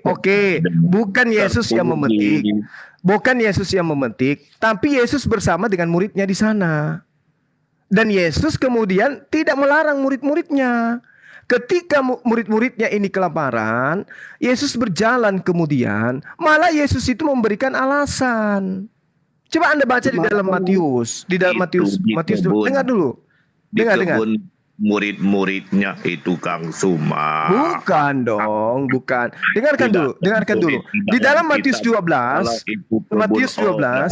Bung. Di Matius 12, Yesus berjalan di ladang gandum. Karena lapar, murid-muridnya memetik bulir gandum dan memakannya. Siapa yang lapar di sini, Bung? Iya. Siapa yang lapar? Jawab dulu, siapa yang lapar? Siapa yang lapar? Murid-muridnya lapar. Bukan murid-muridnya yang lapar. Yang lapar di sini adalah Yesus. Yesus berjalan di ladang gandum. Karena lapar, murid-muridnya memetik bulir gandum dan memakannya. Mereka memetik di kebun murid-muridnya. Begitu, Kang Lalu Suma. kemudian orang-orang Farisi itu bertanya kepada Yesus, "Lihat murid-muridmu berbuat sesuatu yang tidak dibolehkan pada hari Sabat." Apa kata Yesus? Apa kata Yesus? Tunggu dulu. Apa kata Yesus? Tidakkah kamu baca apa yang dilakukan oleh Daud ketika Daud dan mereka yang mengikutinya lapar? Bagaimana kemudian Daud masuk ke dalam rumah Allah? Dan bagaimana mereka makan roti saja yang tidak boleh dimakan. Yesus memberikan contoh. Jangankan saya dan murid saya, Daud saja memakan makanan roti sesajian pada saat darurat. Iya, itu melanggar pula kan, tidak dibenarkan. Yesus justru membenarkan. Yesus justru membenarkan dengan Yesus mengatakan, tidakkah kamu baca apa yang dilakukan oleh Daud? Ketika Daud lapar dan mereka yang mengikuti Daud juga lapar, mereka kemudian masuk ke dalam bait Allah, mereka makan roti sajian dan mereka yang tidak boleh makan dan mereka makan. Dan kenapa kau mengatakan aku salah? Itu kata Yesus. Mengapa kau mengatakan kami bersalah? Bukankah Daud juga memberikan bukti contoh seperti itu gitu loh? Tuhan atas hari Sabat, Yesus berpuasa atas hari Sabat. Maksudnya gimana? Apakah karena dia berkuasa maka dia melanggar kemudian masalahnya di sini, Bung. Masalahnya di sini, ketika kemudian Yesus Anda katakan sebagai Tuhan untuk hari Sabat, tapi murid-muridnya kan bukan. Murid-muridnya melanggar dan dia tidak menegur murid-muridnya. Malah dia membela muridnya dengan mengatakan bahwa jangankan saya, Daud pun melakukan hal yang sama. Lalu kenapa kau mengatakan aku bersalah? Iya, karena bukan dia yang memetiknya, Kang Suma. Repot. balik terus. Sama seperti pengambilan keledai. Bukan dia yang mengambil keledai orang, tapi dia memerintahkan muridnya mengambil keledainya orang. Iya, sama aja pun. Sama. Gak ada bedanya itu. Tidak tertulis dia mencuri begitu. Walaupun demikian tidak tertulis, kalau hanya dasar tidak tertulis, maka Anda tidak akan pernah menemukan perintah Yesus untuk menyembah dirinya. Tidak ada tertulis. Tapi kenapa Anda sembah? Saya bertanya, Anda belum balas. Babi haram dimakan. Iya, babi haram, betul. Kedudukannya babi itu haram. Dan sampai kapanpun haram. Sama seperti membunuh itu haram. Sama ketika kita dikatakan membunuh itu haram. Tapi ketika kita membela diri dan tidak ada cara lain untuk menyelamatkan diri kecuali dengan membunuh, boleh. Daripada saya yang dibunuh karena saya terancam, boleh membunuh. Kalau dalam keadaan membela diri ya, boleh. Itu yang perlu Anda pahami. Bukan malah menyerahkan diri ya, bukan ya? Iya, bukan justru menyerahkan diri untuk dibunuh. Tidak, misalnya saya sedang tidur bersama dengan 3 anak saya. Lalu kemudian perampok masuk ke dalam rumah saya menyerang, ingin membunuh anak-anak saya. Apa yang saya lakukan? Memberikan pipi saya, leher saya gitu. Dan leher anak-anak saya? Tidak. Itu namanya zalim. Yang kami lakukan perlawanan. Memberikan pengajaran kepada pelaku untuk tidak melakukan lagi. Dengan cara apa? Tampar pipinya. Tampar, copotkan giginya kalau perlu, potong nonotnya kalau perlu, supaya dia tidak lakukan itu lagi untuk yang kedua kalinya. Berarti tidak ada hukum kasihnya. Nah, justru itulah yang dikatakan kasih, Bung. Dengarkan saya. Dengarkan. Kenapa? Ini analogi sederhana. Kenapa Tuhan memberikan penyakit kepada manusia? Apakah karena Tuhan itu benci kepada manusia? Tidak. Justru karena Tuhan itu kasih sayang kepada manusia. Sehingga manusia dikasih penyakit. Contoh. Itu beda analoginya. Bosul, salah. Anda keliru kalau begitu. Ajaran kasih itu adalah ketika Tuhan memberikan keseimbangan di mana manusia itu punya perangkat. Perangkat pertama akal, perangkat kedua nafsu. Itu yang perlu Anda pahami. Contoh misalnya, Anda sadar bahwa Anda punya gigi. Tapi kalau tidak pernah merasakan sakit gigi, Anda bisa jadi lupa kalau Allah pernah memberikan Anda gigi. Karena Anda dikasih penyakit gigi, sakit gigi, Anda sadar, oh ternyata gigi itu sangat berguna. Maka bersyukurlah Anda kepada yang menciptakan gigi Anda. Itu maksudnya penyakit itu. Jadi ajaran kasih bukan seperti ajaran yang Anda anut. Yang Anda maksud kasih adalah hilangkan semua aturan main. Hidup seperti binatang. Itu yang Anda maksud kasih. Gak ada lampu merah. Pokoknya terobos saja. Kalau ada lampu merah, ada peraturan, itu bukan ajaran kasih. Tidak begitu. Manusia itu kecenderungannya adalah melanggar. Kenapa? Dia punya syahwat. Jangankan makan daging, aspal pun manusia bisa makan. Kalau mereka tidak memiliki aturan-aturan, maka Tuhan dengan kasih-Nya memberikan aturan main kepada manusia. Apa pembuktiannya? Adam sudah di surga, diberikan segala kenikmatan. Tapi kemudian karena ada potensi pada dirinya untuk melakukan pelanggaran. Karena itulah kemudian Tuhan memberikan wujud kasih-Nya dengan memberikan Al-Quranul Karim sebagai pedoman hidup. Karena kalau tidak ada pedoman hidup, manusia bisa lebih binatang dari binatang, manusia bisa lebih setan daripada setan. Kalau tidak punya buku panduan. Nah, kalau ada buku panduannya yang menghalalkan semua perintah-perintah Tuhan untuk dibatalkan, itu celaka namanya. Makanya Yesus mengatakan, iblislah yang menjadi bapakmu dan kamu mau melakukan kehendak-kehendak bapakmu itu. Nah, ini yang terjadi sekarang. Anda tidak bersunat, Anda ibadahnya nyembah kepada manusia dan seterusnya. Itu kan Anda menginginkan melaksanakan keinginan-keinginan Paulus, gitu loh. Berbeda dengan kami nggak boleh begini, kami nggak boleh begitu, kami nggak boleh begini, kami nggak boleh. Kenapa? Karena jasad kami ini harus tunduk kepada perintah Tuhan. Kalau Anda tidak, jasad Anda tidak tunduk kepada Tuhan. Anda makan babi, Anda makan apapun yang Anda mau, Anda melakukan apapun yang Anda mau. Kenapa? Jasad Anda tidak lagi tunduk kepada Tuhan. Apa pembuktian dalilnya? Galatia 5 nomor 1.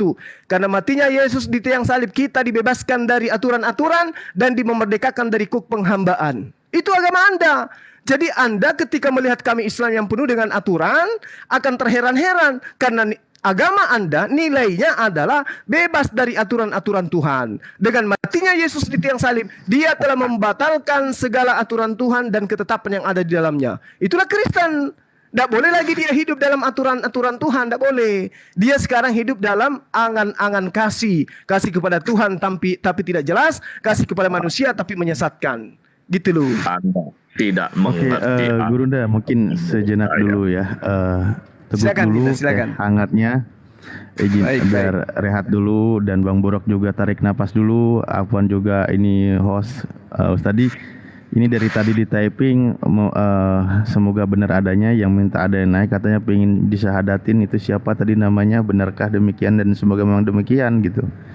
Bagaimana Gurunda, apa mau kita selang dulu? Iya, boleh Dinda, boleh. Silakan. Boleh ya. Iya. Sekaligus juga Bang Burok belajar istirahat dulu lah, belajar dengar orang bersyahadat itu gimana. Iya, sekedar ditahu oleh Saudara Borak, saya pernah juara 1 pidato tanpa teks dengan kisi-kisi penilaian, diantaranya adalah kalimat tercepat dengan kata-kata yang tidak terbata-bata dengan kata yang sempurna. Saya pernah. Jadi jangan heran kalau saya berkata-kata itu sempurna dan cepat.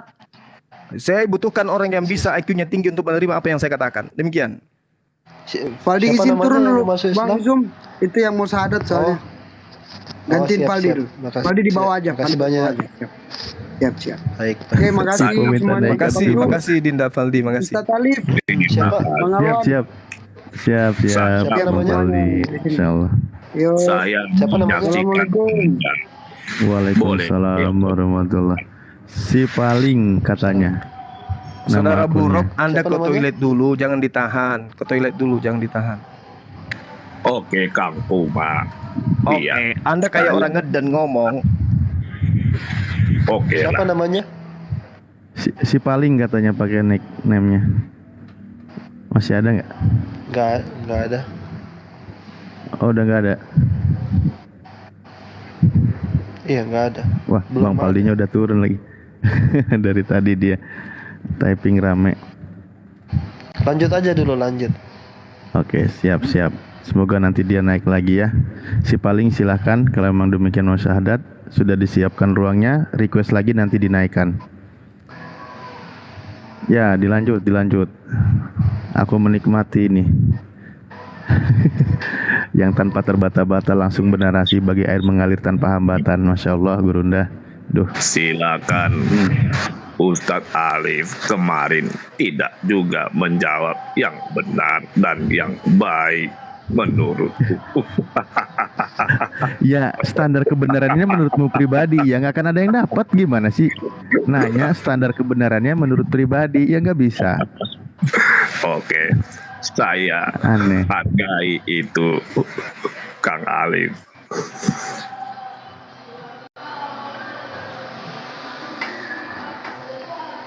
Boleh giliran saya sekarang? Iya, silakan. Ustadz Juma semangat sekali ya membahas tentang Alkitab. Ya. Jadi saya di sini hanya bertanya tentang keislaman. Saya bertegas di sini kepada Ustadz Ahwan sesuai hadis tersebut, karena kebenaran tersebut meskipun kebenaran itu pahit. Jadi orang yang beribadah di kuburan tersebut apakah telah melakukan masih itu lagi? Iyalah. Masih.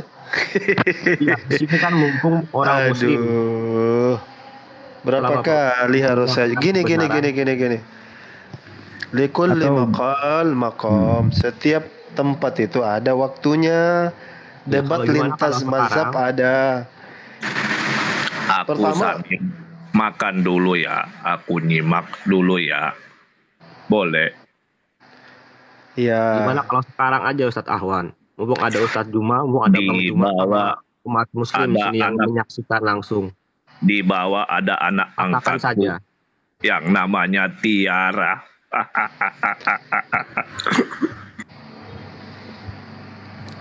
Ini aja kalau enggak ya, kita nggak usah main polemik. Tadi pertanyaannya diulang, beribadah dekat kuburan gitu ya? Bukan dekat, kuburan. Terus gimana? Apakah perbuatan tersebut dibenarkan atau tidak? Karena pertanyaannya. Apakah perbuatan ibadah di kuburan tersebut dibenarkan atau tidak? Soalnya ada hadis yang mengatakan bahwa Muhammad melarang ibadah di kuburan. Karena di sini pengertian ibadah di sini bukan aja cuma sebagian atau semuanya, tapi yang pasti di sini ibadah. Ibadah muslim salah satunya adalah baca Quran dan berzikir. Sebelum dijawab, ada hadis lagi. Katakanlah kebenaran tersebut karena kebenaran itu kebenaran itu kalau memang pahit, katakanlah kebenaran tersebut. Nah, mumpung di sini ada Ustadz Juma dan umat muslim sangat banyak di sini, mungkin lebih banyak orang yang bermazhab sufi ya, orang bergolongan sufi ya, katakan saja kebenaran tersebut. Saya tanya dulu ya, saya tanya sama kamu dulu ya. Silahkan. Sufi itu mazhabnya siapa Sufi itu? Setahu saya bukan mazhab di sini, kelompok Ustaz Alwan, aman. Kita jawab ngalir aja Ustaz. Insyaallah aman. Kamu tahu nggak apa itu ibadah? Ibadah adalah Rasulullah juga. Oke, silahkan. Setahu saya definisi ibadah menurut agama Islam adalah perbuatan yang sesuai dari tuntunan dalam Al-Quran dan hadis. Contohnya sholat, zakat, puasa, zikir, dan mengucapkan ayat-ayat Al-Quran. Ya itu. Ya sekarang begini aja lah ya, bagaimana Rasulullah juga ketika melewati kuburan mengucapkan Assalamualaikum ya ahlal kubur, Assalamualaikum ya ahlal kubur. Ya praktek-praktek itu mencontohkan itu juga ibadah, tidak ada masalah. Ketika berziarah kubur itu tidak ada masalah. Berziarah kubur yaitu ibadah guer mahdoh, tidak ada masalah. Dan ketika masalah beribadah, contoh juga ada makam, di sana juga ada makam Rasulullah di Masjid Nabawi, mereka pada sholat, tidak ada yang menyembah kuburan, tidak ada yang beribadah kepada kuburan, ibadahnya tetap kepada Allah. Gitu aja, Bang. Maksud saya kami nggak ruwet kok. Karena di sini pengertian ziarah adalah kita berkunjung ke tempat kuburan untuk mengingat diri kita bahwa kita suatu saat akan mati seperti ada orang. Oh bagus itu. Nah, bagus. Definisinya. Masa ke kuburan mau ingat mau jogging atau mau apa? Dancing gitu kan enggak. Ke kuburan itu yang mengingat kematian. Iya, tujuan ziarah kubur itu kan agar kita ingat mati. Iya betul. Gitu. Itu definisi ziarah. Tetapi yang saya tanyakan adalah definisi ibadah. Ibadah adalah kita melakukan ritual-ritual keagamaan untuk mengangkat untuk Allah gitu, untuk Tuhannya Islam. Tetapi yang menjadi masalah adalah lokasinya itu di kuburan. Dan Nabi Muhammad ada hadisnya mengatakan bahwa jangan beribadah di kuburan karena itu dilarang seperti nabi-nabi terdahulu. Oke. Jadi gini, di dalam hadis Rasulullah, kelebihan dari Rasulullah itu dan umatnya adalah segala suatu tempat itu bisa dijadikan tempat ibadah ya, tempat sujud maksudnya gitu, untuk mengingat Allah maksudnya. Makanya ketika kami beribadah bisa dimanapun berada gitu, tidak harus di masjid. Ketika tempat kami di atas pesawat, ya kami tetap beribadah di sana. Ketika kami berada di tengah sawah, ya kami beribadah di sana. Dimanapun tempatnya, fa'aina ma tuwallu wujuhakum, kemanapun kalian menghadap di situ ada Allah, ya silahkan sholat aja di situ. Beribadahlah ya. Dan ibadah itu bukan hanya itu, semua berbuat baik, ngobrol dengan baik gitu kan. Senyum, semuanya juga ibadah. Itu yang ada di kami, niatkan lillahi ta'ala. Mungkin saya pertegas pertanyaan saya, mau nggak batakiyah ya seperti kelompok Syiah, seperti tuduhan Anda. Saya pertegas, apakah orang beribadah tersebut sesat atau tidak? Itu aja. Jawab aja antara beribadah apa? Ibadah apa? Menurut definisi agama Islam di kuburan, apakah orang-orang tersebut sesat atau tidak? Atau saya orang balik lagi, tersebut apakah sesat orang-orang gimana maksudnya? Beribadah di kuburan, apakah orang-orang tersebut dikategorikan termasuk orang yang sesat atau tidak? Lah itu kan ziarah kubur boleh bang, kata Rasulullah. Ziarah sama ibadah beda pak definisinya. Loh itu ibadah juga gue mahdoh. Kalau ziarah kan kalau ziarah dibolehkan berarti ibadah dibolehkan juga. Gimana kalau salah ziarah kubur juga boleh? Bagian dari ibadah. Karena itu ibadah gue mahdoh gitu loh. Di situ kalau kita akan mengingat gitu. Enggak, kamu bertanyanya masih kurang mau ekstrim tapi masih kurang ekstrim. Sebenarnya berkaitan dengan tawasul atau apa tapi nggak apa-apa lah kita ini aja. Tapi ya sudah, kita bantu jawab semua. Ya di dalam Islam segala sesuatu mintalah kepada Allah. Ketika dia minta kepada selain Allah, maka dia udah kategorinya musyrik gitu. Udah kategorinya syirik gitu. Ketika dia memohon kepada selain Allah gitu. Ya. Kayak gitu. Itu kan doa, Pak. Yang saya bahas mengenai hadis dari perkataan Nabi Muhammad melarang ibadah di lokasi atau di pemakaman kuburan gitu. Itu dilarang berdoa, tapi ibadahnya jawab aja boleh atau tidak. Kalau di Islam itu, kalau dari salaf mengatakan bid'ah. Kalau bid'ah saya lihat definisinya adalah orang-orang yang sesat, orang-orang yang tidak melaksanakan tuntunan dalam Al-Quran dan Sunnah. Oke, gini bang, kalau kamu mau membahas lebih dalam, itu posisinya orang berada di dalam. Kamu posisinya sebagai siapa? Sebagai Muslim? Kristen. Oh ya nggak bisa, susah.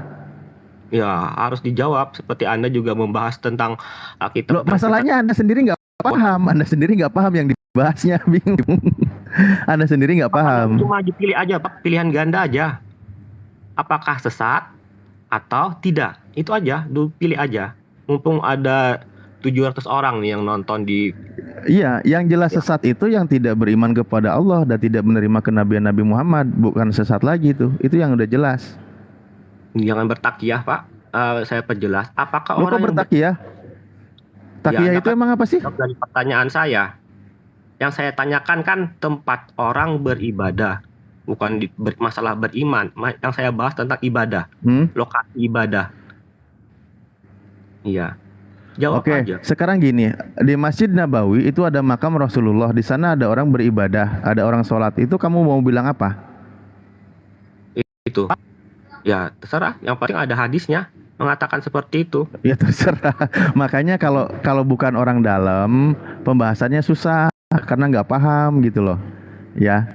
Oke, gitu aja sih sebenarnya. Mungkin jawabannya boleh Pak ya, beribadah di kuburan. Ya beribadahnya seperti apa gitu loh. Masuk ke dalam kuburan gitu. Udah ribet pertanyaannya aja nggak paham. Lanjut lagi Ustadz Alwan. Tuh kan Bang Juma malah jadi kebental lagi. Ibadahnya tentang zikir atau tentang baca Quran di kuburan itu apakah boleh atau tidak? Itu aja.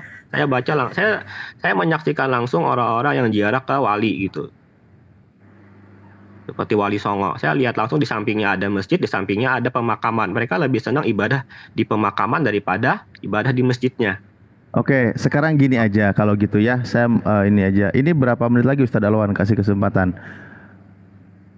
Kalau boleh kenapa, kalau tidak boleh kenapa? Kalau boleh kenapa, kalau tidak boleh kenapa? Ya minimal kan dari pernyataan jawaban Anda kan bisa mengingatkan umat muslim yang melakukan ritual-ritual keagamaan. Umat muslim sendiri ketika berbeda pendapat, ada yang mengatakan boleh dan ada yang mengatakan tidak boleh, dia mau ngikutin yang mana, terus masalahnya di mana? Masalahnya Gitu ya aja. Bapak jawab aja, nanti biar umat muslim nanti Loh, yang menilai. ya ini jawaban saya. Misal gini, Berarti ini boleh kan enggak ya? kamu tahu mengenai berkaitan dengan perbedaan pendapat. Nah, sekarang perbedaan pendapat ini ada yang mengatakan boleh, ada yang mengatakan tidak boleh. Terus masalah buatmu apa? Berarti menurut Bapak ibadah di kuburan itu boleh? Menurut Bapak? Bilang aja Pak, boleh gitu. Jangan menurut saya, kan menurut Muslim ulama kan. Kamu kan sedang mencari perbedaan di sini. Ada yang mengatakan boleh, dan ada yang mengatakan tidak boleh katanya kan. Ya sekarang masalahnya apa? Ya, saya mengambil jawaban Anda dari pandangan dari ulama mana. Iya, jawabannya boleh atau tidak. Ini maksa bener ini. Loh, Iya, memang harus silakan dipaksa, Pak. saja mau yang boleh, kebenaran- yang boleh kebenaran silakan Bapak. lakukan, yang tidak boleh tidak dilakukan. Kan gitu. Yang keduanya itu yang sama. Jadi gini, yang membolehkan dan yang tidak membolehkan, tetapi sepakat tidak boleh memohon kepada selain Allah. Karena memohon itu, meminta itu, beribadah itu hanya kepada Allah. Gitu aja. Ya, saya lihat juga semuanya beribadah kepada Allah Pak, meskipun di kuburan. Tapi yang menjadi masalah ada perkataan dari Muhammad, dilarang beribadah di kuburan. Terserah mau dia beribadah atas nama Allah atau nama dia minta-minta, itu terserah. Yang penting di hadis tersebut dia dilarang beribadah di kuburan. Cukup jawab aja Pak, boleh atau tidak. Menurut Bapak berdasarkan pandangan ulama yang mana gitu. Silahkan. Loh, saya ngambil dua-duanya. Ada yang berpandangan boleh, ada yang berpandangan tidak boleh. Sekarang maunya apa? Dua-duanya, berarti dua-duanya bisa boleh, bisa tidak gitu Pak ya. Masa sih ajaran Islam Ada yang dua-duanya? berpendapat boleh, ada yang berpendapat Padahal- tidak boleh. Sekarang Anda mau apa? Berarti boleh Pak ya, ibadah di kuburan. Menurut Bapak, berdasarkan dari ulama yang Bapak imani. Begitu juga Ustadz Alwan. Anda dengar nggak jawaban saya? Ustadz Alwan kan di sini. Anda dengar nggak jawaban saya? Ada yang berpendapat boleh, ada yang berpendapat tidak boleh. Sekarang Anda maunya apa? Maunya, yaitu untuk menyampaikan aja ke umat muslim bahwa perbuatannya Ya tersebut ini udah sampai, ini udah sampai. Saya rasa justru umat Muslim juga udah pada tahu. ya menyampaikan kepada umat muslim bahwa ibadah di kuburan itu boleh gitu. Astagfirullahaladzim, diulang-ulang terus, nggak ngerti. Iya, saya pertegas Pak, saya pertegas daripada bertakiyah. Jadi Loh, gimana? ini tegas, Benar nggak, Ustaz ada tadi? yang bilang boleh, ada yang bilang tidak boleh. Ngapain kau sibuk sendiri? Saya pertegas, berarti ibadah di kuburan itu boleh gitu Pak. Kalau saya pilih pendapat Bapak, saya boleh Pak beribadah di kuburan. Anda tuh Silakan Kristen yang apa berpandangan Islam sih? boleh. Ini Iya, ini aneh, bingung saya juga dari tadi. muter-muter. Makanya saya Bukan bilang muter, Pak, ada tapi lintas saya mazhab, mempertegas. ada lintas mazhab, ada lintas agama. Anda ini bukan orang Islam, bahas punya orang Islam. Nah, Internal itu, Pak. Islam itu, kalau kita bahas NU dengan Muhammadiyah itu internal Islam. Sama kayak misalnya gini, Pantekosta dengan apa biasa? Dan aliran apa biasa? Yang lain? Misalnya Advent, ketemu diskusi, itu internal namanya. Advent bilang kita harus makan, tetap yang di dalam Torah itu tetap tidak boleh dimakan. Yang lain bilangnya, misalnya dari gereja Betel atau Pantekosta misalnya, boleh, nah gitu. Iya, Itu betul. masa saya Muslim tiba-tiba datang ke sana, kamu kenapa gereja Advent hari ke-7 kenapa tidak makan babi? Makan babi dong. Masa kalah sama yang Protestan yang lain? Kan itu internal kalian. Itu perbedaan pendapat di antara kalian. Paham tidak? Ya, Nah, sekarang Ustadz kamu juga bahas begitu semangat membahas Alkitab. Masa saya tidak boleh bersemangat Kan membahas tentang keislaman? kan lintas agama. Tahu enggak kamu membedakan mana lintas agama, mana lintas mazhab? Iya, ini lintas agama juga. Saya Ini dari orang li- yang tahu kok tentang li- keislaman. Iya, Tapi enggak lintas agama. Iya. Tanya tentang agama itu kamu tanya tentang Quran, bukan tanya tentang perbedaan antara denominasi atau aliran. Itu tadi yang kamu tanya itu aliran. Saya sudah katakan perbedaan itu dibolehkan selama perbedaannya furu'. Lagian juga kamu tidak bisa bedakan mana sufi dibilang mazhab, Ibadah juga nanti kita terangin ibadah yang mana yang kamu maksud, kamu nggak bisa jelaskan. Apakah yang kamu maksud itu tawassul, tabarruk? Kan gitu. Jadi wasting time, buang-buang waktu. Nah sekarang fokus. Kamu tanya saja lintas agama. Bandingkan antara Kristen dan Islam. Itu lintas agama. Bukan Islam dengan Islam yang dibandingkan. Kecuali kamu mau syahadat, saya syahadatkan sekarang. Baru saya jelasin. Jelaskan aja. Mau syahadat. Tidak perlu penjelasan, saya juga cukup dipilih aja. Enggak. Sekarang saya kasih contoh. Saya kasih contoh. Apa itu tabarruk? Tahu tabarruk enggak? Tidak. Teng tong teng. Mungkin lebih baik Bapak pilih dulu jawaban saya baru Bapak jelaskan. Tawasul tahu enggak tawasul? Tidak. Eng ong eng. Terus ngapain tanya-tanya yang dikubur? Nggak ada satu umat Islam itu yang sembah kubur, nggak ada. Nggak ada. Siapa umat Islam yang sembah kubur? Yang ya beribadah kan? Tentang hadis tersebut. Dilarang beribadah di kuburan. Makanya gini. Saya nasihatin. Itu aja yang saya tanyakan. Saya nasihatin ya. Kamu belajar aja dulu bagus-bagus. Pahami dulu soalnya supaya orang nggak salah paham. Di sini banyak yang nonton ini. Iya, mumpung banyak nonton ini, Pak. Saya mau apa? Justru banyak yang nonton itu, makanya saya harus luruskan. Justru karena banyak yang nonton itu, biar nggak dibilang lagi ngelenong, kitanya di sini. Orang jadi tahu ini lagi di mana gitu. Itu sama saja kayak kamu itu lagi di mall, terus kamu itu apa Ustadz Alif yang nyeleneh kalau kita lagi ke mall misalnya. Ya. Bisa kamu masuk di mall terus kamu tanya, di sini ada kalau kolam renang biasa ada di mall nggak ya? Ustadz Alif ya? Mandi bola ada mandi bola. Mandi bola ada. Kalau mandi bola masih ada. Apa yang agak-agak nyeleneh ya? Misal kayak kok susah juga mikir analoginya ya. Bingung juga. Pokoknya yang nyeleneh lah. Yang nyeleneh gitulah.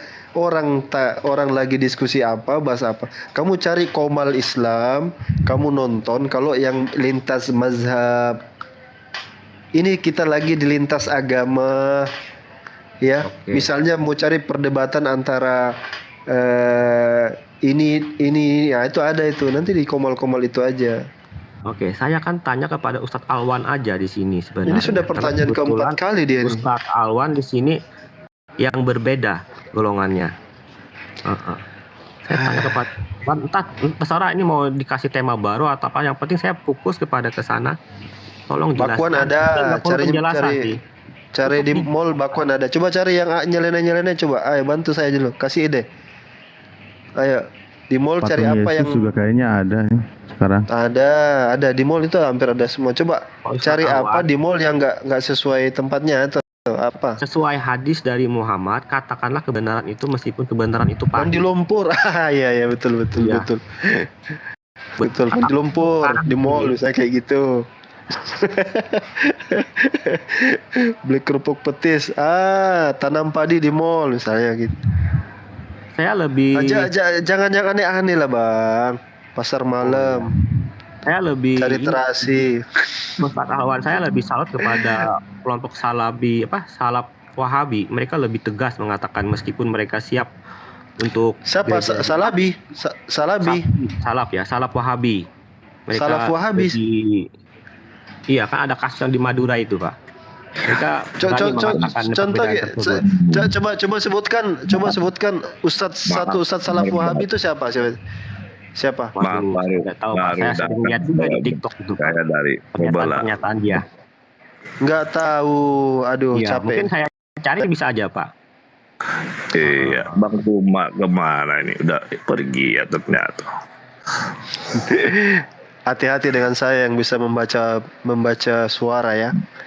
Jangan macam-macam. Mending mute aja. Mute. Mending di mute. Mau makan dulu. Ya, tadi makan dulu. Ya, makan lagi ya. Silakan. Hati-hati dengan saya ya. Oke. Sudah. Dharma gitu ya. Ini ada muslim yang Iya, itu seperti ini contoh gini. Tadi contoh yang bagus gini. Dia ke toko tukang besi nyari Assalamualaikum warahmatullahi wabarakatuh. Sahabat, dimanapun sahabat berada, alhamdulillah, puji syukur kita panjatkan kehadirat Allah Subhanahu wa taala. Materi kita pada siang hari ini ya, sampai sore hari ini kita sudahi ya teman-teman, terkait dengan materi tentang manuskrip tadi itu ya. Kita ada sedikit mengupas tentang manuskrip kitabnya teman-teman Kristen, dan kita berharap ada yang bisa kemudian mengimbangi materi ini. Tapi sampai pada pukul sekarang 15 waktu Makassar ya, itu belum kita temukan. Bahkan yang terjadi kemudian adalah akun saya lagi-lagi di report ya teman-teman, kena banned lagi saya punya akun, dan itu tanggal 10 baru bisa kemudian difungsikan kembali sahabat-sahabat sekalian. Untuk itu saya berharap kita sudahi aja dulu.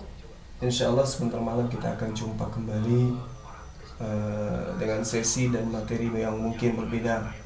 Mudah-mudahan akun saya yang lainnya sudah bisa digunakan. Kalau yang ini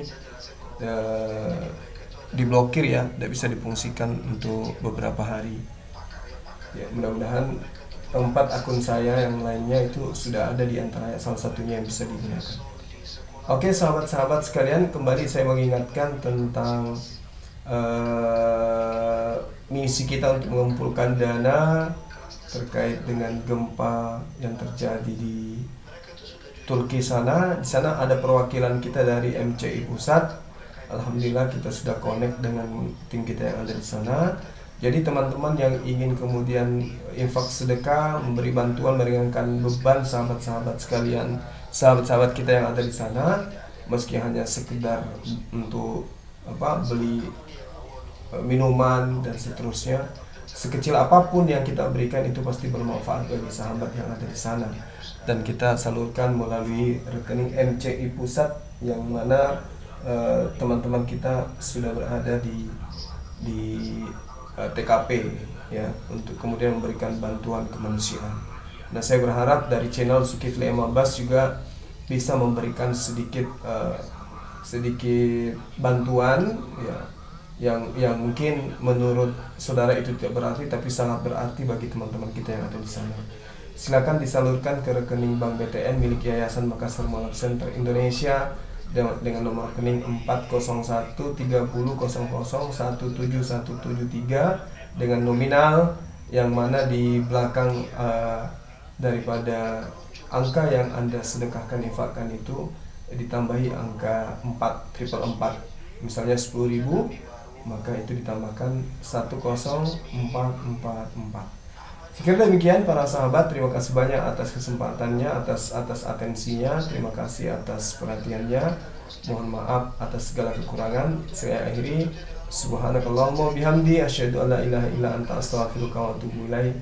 Salam tauhid, salam satu Tuhan, Allahu akbar. Assalamualaikum warahmatullahi wabarakatuh.